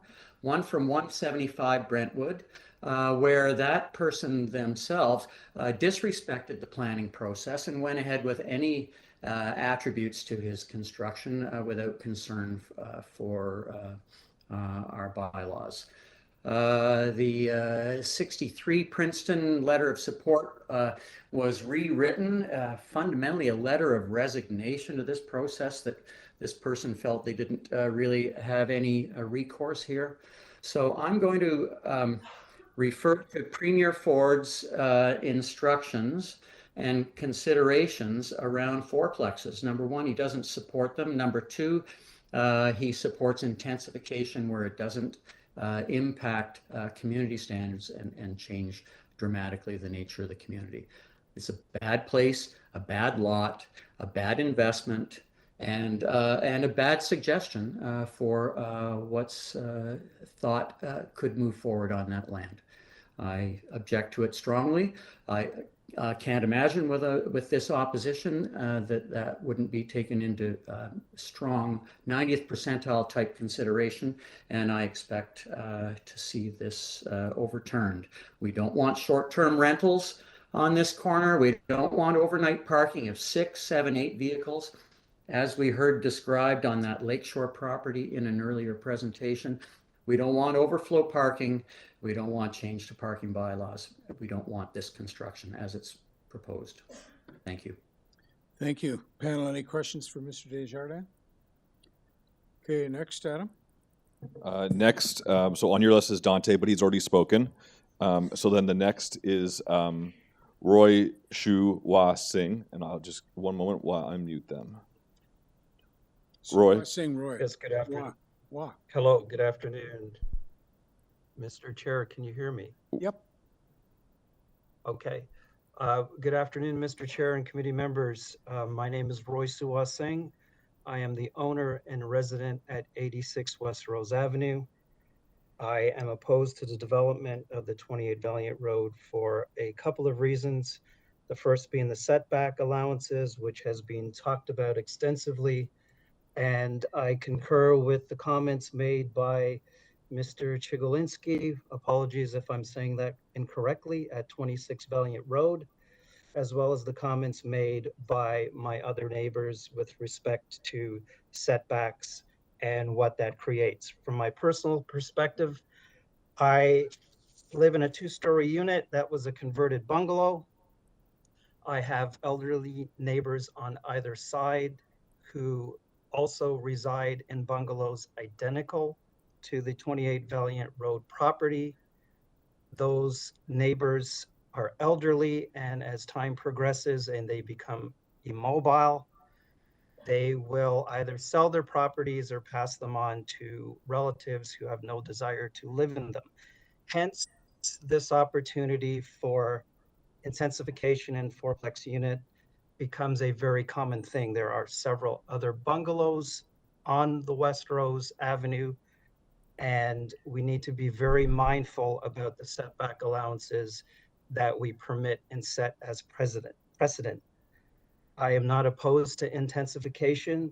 I'm opposed to the approach where there is significant risk and quality of life depletion to adjacent neighbors as a result of the investment. I also wanted to highlight that there are risks in terms of safety. I want to particularly talk to one additional one that gets compounded based on the location and size of this unit. If you have a reduction, as has been proposed, on the size of the driveway, when we have significant snowfalls in the winter, you will experience residents of those 4 units having to have compromised parking positions. The snow ends up on the road, and as many neighbors have already highlighted, the lines of sight and the safety in a non-sidewalk road with 3 intersecting streets on compromised angles. The safety risk is enormous. This is also a major throughway for the neighborhood through Brentwood Road, West Rose Avenue, as well as adjacent streets, through Valiant Road to access Royal York Road. The immense amount of vehicle traffic and pedestrian traffic, this is a significant accident waiting to happen, and someone's going to get seriously hurt. Based on the submission at hand, I strongly urge the committee to have the submission redone with consideration for all the comments that have been raised. Thank you for your time.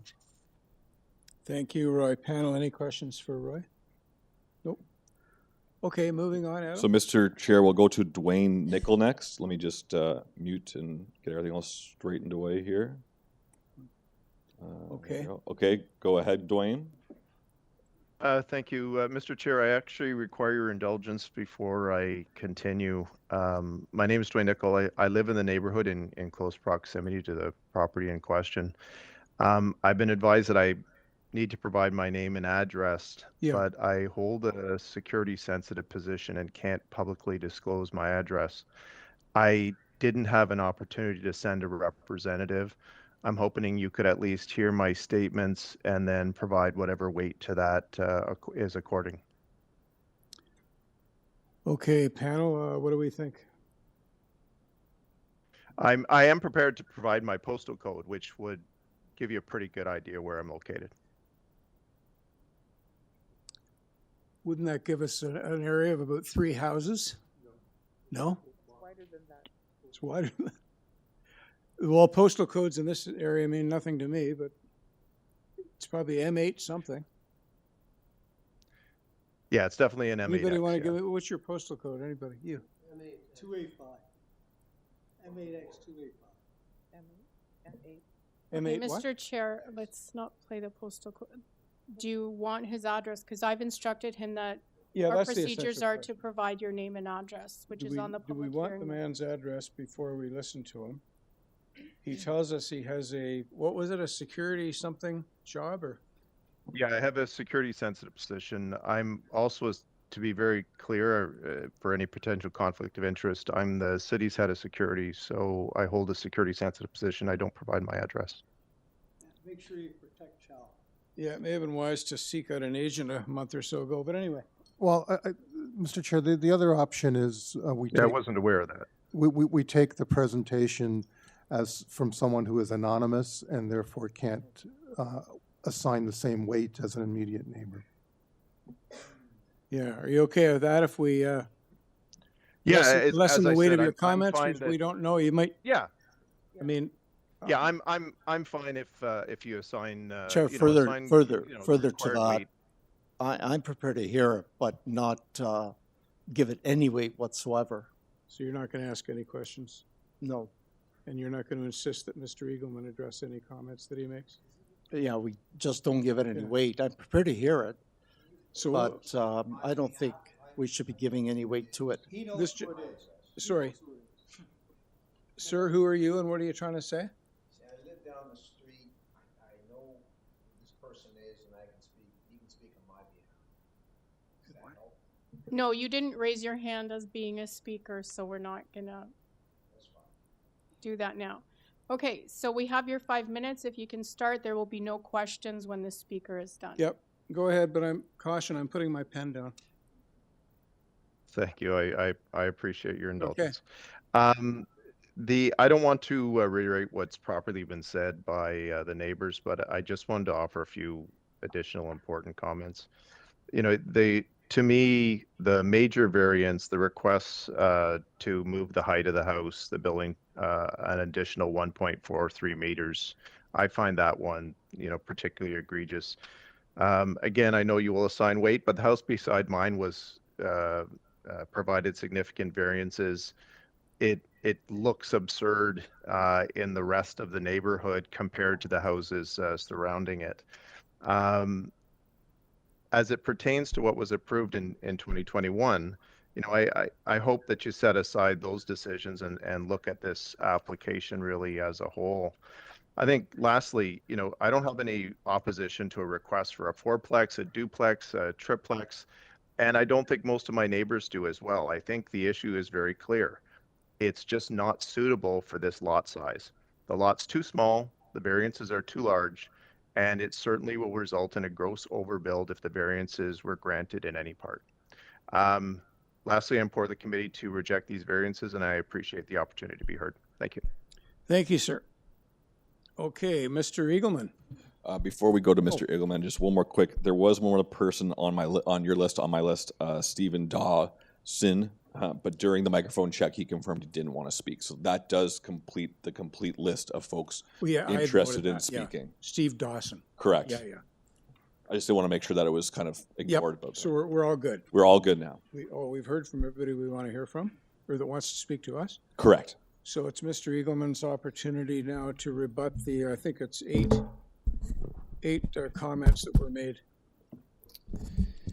Yes, through you, Mr. Chair, I'll firstly address the comment from the gentleman at 26 Valiant about me being confused. I think he was unfortunately confused. I think he was referring to the total distance between the two dwellings being 3 feet, because their setback, as shown on the legal survey provided, is actually 0.62, and it actually narrows down to 0.6 at the rear of the dwelling, and we are at the existing dwelling today. It currently exists at 0.46 at the narrowest point at the rear and 0.49 at the front because it's on a slight angle. So again, regarding the last gentleman's comment, in my opinion, I think a lot of the concerns do stem from the fact that this is a fourplex and not really the variances themselves. As I mentioned, and you can see it clearly on the site plan, again, there is a green outline showing the 2021 Committee of Adjustment approved footprint. We intentionally tried to mirror almost exactly that footprint so that the proposed fourplex was within the same footprint as what we've already been approved for a single detached dwelling on the property. The west side yard setback specifically, as Mr. Komorik pointed out, is a pinch point, and the west side yard actually increases to larger than the minimum requirement in certain instances along the west side main wall. Mr. Komorik, you also asked about the neighbor next door, their height. I'll point out that the adjacent neighbor to that, 24 Valiant, was approved at 10.13 meters. There are a number of approvals for heights in the neighborhood for single detached dwellings at 10 to 11 meters. And in addition to that, there are a number of dwellings approved in the neighborhood for GFAs, so gross floor areas. In terms of square footage, there are many houses, single detached dwellings, which are the same size as this proposed fourplex. However, this fourplex, as I mentioned, provides 4 residential units, 3 of them being family-sized unit, 2-bedroom units. I think this is exactly what the city, in my opinion, was looking for through adopting the multiplex bylaw and official plan amendment. And one of the neighbors actually brought up the policy 4.1.5 of the official plan. I'll note that the multiplex official plan amendment actually brought in a different criteria for fourplexes, because obviously fourplexes couldn't really meet the criteria in 4.1.5 because in a lot of neighborhoods they don't currently exist. And that criteria includes maintaining the low-rise built form of each geographic neighborhood. In particular, the patterns of streets, blocks, and lanes. We're not affecting that. Prevailing size and configuration of lots, that's not being affected. Prevailing setbacks of buildings from the street or streets, as I mentioned, we're mirroring what has already been approved on the subject property. And notably, again, the front yard setback is only to a second floor cantilever. The remaining portion of the fourplex is at 6.11 meters. The maximizing contiguous soft landscaping within the front and rear yard setbacks that is supportive of maintaining and expanding the urban tree canopy. Note how we have no variances for front or rear yard soft landscaping or landscaping. We are compliant with the maximum permitted length and depth, And so we are providing landscaping and soft landscaping in compliance with the bylaw and what the bylaw already contemplates. There are no proposed tree removals except one private tree, which is unrelated to the proposed construction and has only been recommended for removal by the arborist because of the condition of the tree. So it has nothing to do with the construction. Otherwise, there are only injuries or the trees are being protected. Also, notably, the new criteria for multiplexes in the official plan speaks to providing larger family size units. And as I mentioned, that's what we're doing. So the last few points I'll make is that, you know, in my opinion, I've reviewed all the submitted letters. I've heard the neighbors' concerns today. I frankly have heard a lot of speculation, some frankly disparaging comments about the owner that I don't think are relevant to the application. And you know, I think that a lot of the concerns are unrelated to the variances. A lot of neighbors raise concerns about traffic issues. Transportation Services has raised no comments or concerns regarding this application. And this is a dwelling on entirely private property. So frankly, I don't see, although I'm not a traffic expert, I don't see how this would result in any transportation related issues.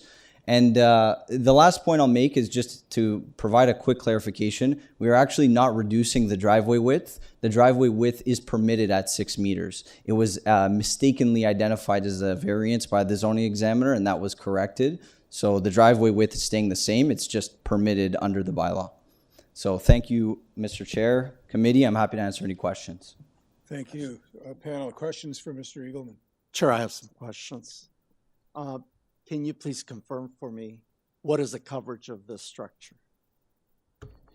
Yes. Yes.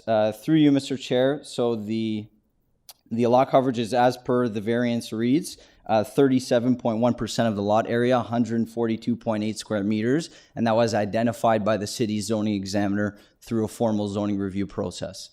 What's the FSI that you're requesting?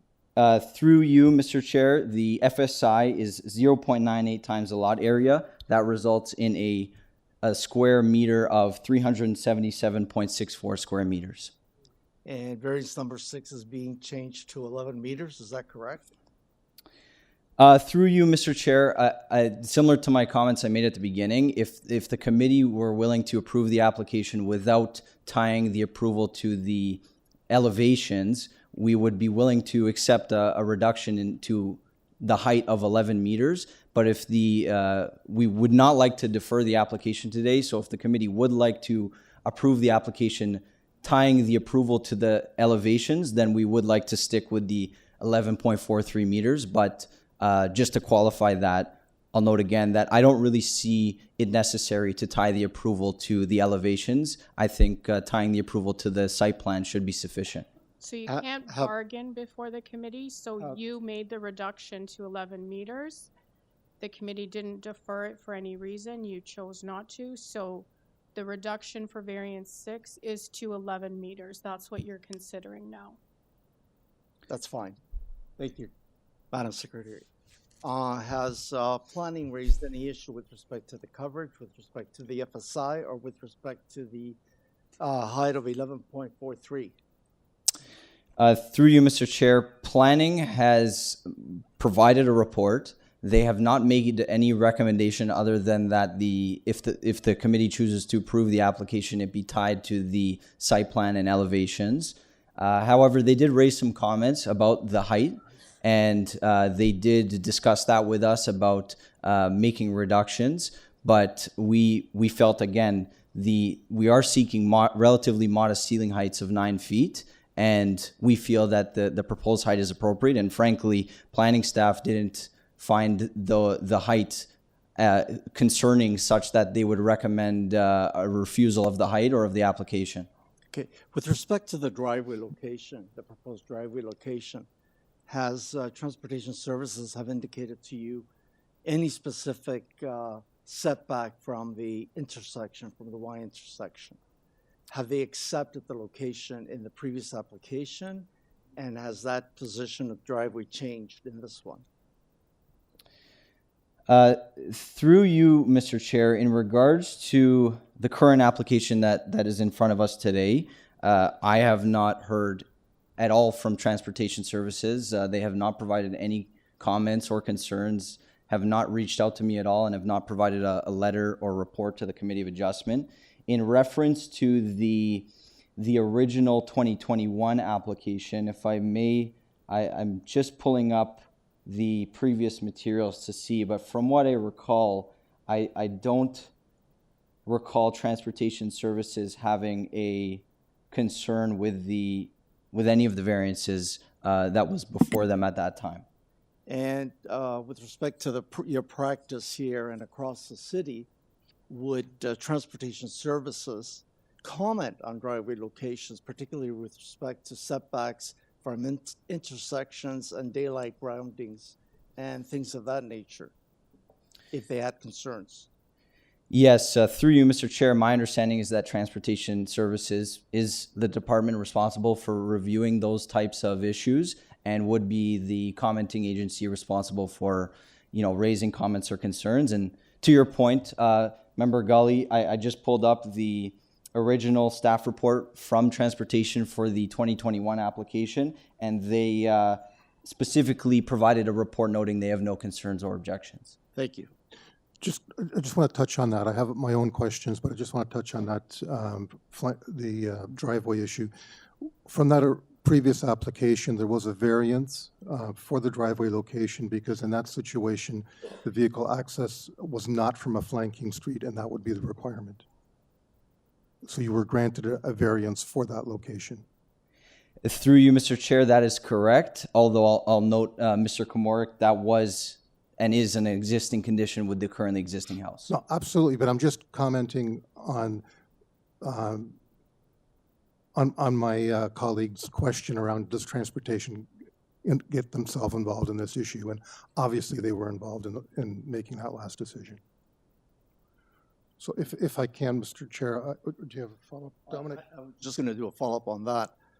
Furthermore, though, if a driveway is on the flanking road, it would still be examined with respect to geometrics of distance from the intersection. Absolutely. Where the stop control would be. You're the transportation expert. I'm not going to challenge that. Anyway, if I can get into some of my questions now? Yeah, go. Okay, super. I want to come back to the height issue, and I want to point out, since we were talking about that previous application, in the previous application, you were approved for just under 10 meters. You're now asking for 11. Do you have examples of other properties in this immediate neighborhood that are at 11 or higher? Through you, Mr. Chair, I'll first note that we are permitted at a height of 10 meters now because it is a fourplex. Understood. But yes, to your point, there is one dwelling that was approved for a height of 11 meters. And that was, if I can just have a moment to find it here. It's okay. If you've got one, I'll take that. I'll take your word for that. But that's your only example. Well, there is one that was specifically approved at 11 meters. However, there are a number of other ones approved at 10, 10.5. So very similar in height to what is being proposed through this application. Well, you just said you don't need the approval for 10, so that's irrelevant anyway. Right? Well, through you, Mr. Chair, I'll qualify that point to note that these are single-family detached dwellings. Most of them correct, which is what your previous application was about as well. Yes, but I'm just pointing out that... And I also want to point out that you were asking for, or you were granted 10 for the height and less for the setback. You're now asking for an additional meter in height and a more severe setback situation. I'll bet it's only 6 millimeters. Yes, through you, Mr. Chair, that is correct. And in terms of the footprint, though, the new fourplex was really designed to effectively match the footprint that was approved in 2021. I believe it was a slight discrepancy or error back in the 2021 application where at a pinch point, I believe it was 0.4 meters on the original approved 2021 application, but for some reason the variance was identified at 0.46. So Again, if you look at the site plan, the green outline shows the 2021 Okay, approved no, footprint. that's fine. I still take issue with asking for a worse situation than what you've got for a new build. So that's my point. Yeah, and through you, Mr. Chair, if I may just add the last point, again, this is to provide 4 residential units rather than 1. I understand that, but it also, the context has to fit into the neighborhood that you're going into. Understood, and I would say I think the design here has been designed to really replicate the design and character of the neighborhood, and it does appear as a single detached dwelling. Okay. In your opinion. Yep. Correct. Thank you. You got any Thank more you. questions? Nope. Mr. Kumar? Mr. Ross? Ms. Reddick? Okay, if there are no more questions, we're ready to go into committee and make a decision or have a discussion.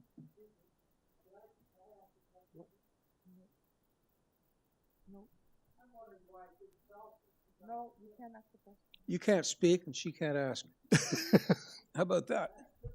How about that for fair treatment? Okay, we don't need any disturbances to our procedures, sir. Thank you. So, do we wish to discuss anything amongst us, or are we ready to consider a motion to decide? I think I've made my position clear through the questioning that I just put out. So I can reiterate that if you wish for the discussion purposes, but I would just say that that's my discussion.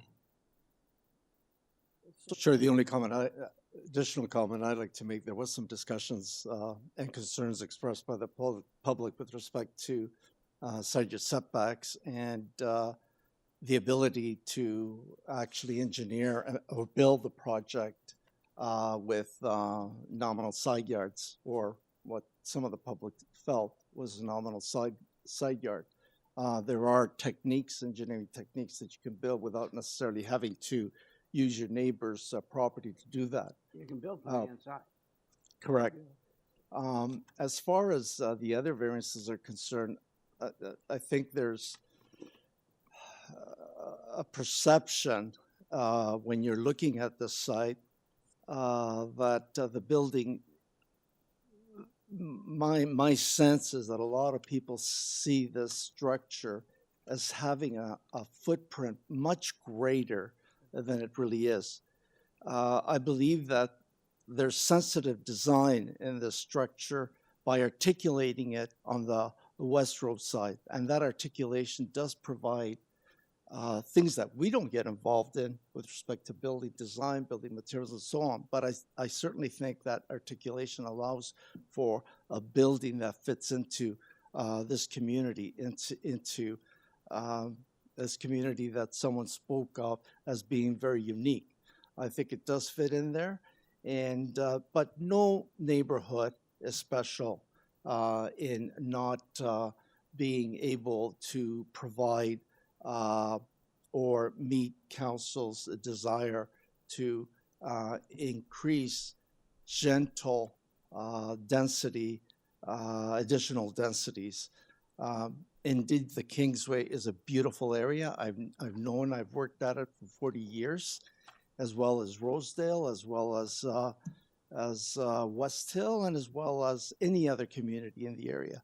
But I think some sensitive design has been incorporated in the structure, in the building structure. And again, it's not something that we get involved in that will make this building look a bit more, will make it look like it does fit into the community. At the end of the day, architecture is not what we're here for. We're here with respect to the performance standards, and that coverage of 37%, when you're looking at the design itself, looks deceitful, but it's not. 37 is what they're asking for. 37.1 is what we're giving, if this were to be approved. Okay. I'll just add, I've listened very intently to everybody speaking. Some I've agreed with, some I haven't, but I think I'll be about as brief as I can. I just do not believe this meets the 4 test. Mr. Chair, if I can make one more comment. I'm looking at this from the perspective of sort of from the lens that we looked at garden suites and laneway suites when they first came out. And I think we were very cautious in approving variances for those developments because they were a fairly new form of housing. And I think it is incumbent on us to do the same in this intensification, where we're moving to multiplexes in all residential areas. And I think that this application fails to do that. I think it fails to do it because it does not respect the height. It does not respect the setbacks. And we approved something very similar to this a few years ago, but that was for a single family dwelling. And we approved something that repeated the existing setback. We're now being asked on a new build to decrease that setback. I don't think that's fair. So that's my opinion. It can be. Based on all of that, I would move to refuse this application. I would second that. Okay, so we've got a motion from Mr. Komorek to refuse the variances. We have sort of a photo finish tie for the seconder. I'll give it to Ms. Ruddick. So we do have a valid motion and seconder to refuse. All in favor? Opposed? Okay, so the application's refused by a vote of 4-1. Thank you to all the participants, and we're finished for the day. I'll do a motion to adjourn. I'll second that, Chair. All in favor? We are adjourned at 6:38 p.m. Stan. Oh, thank you.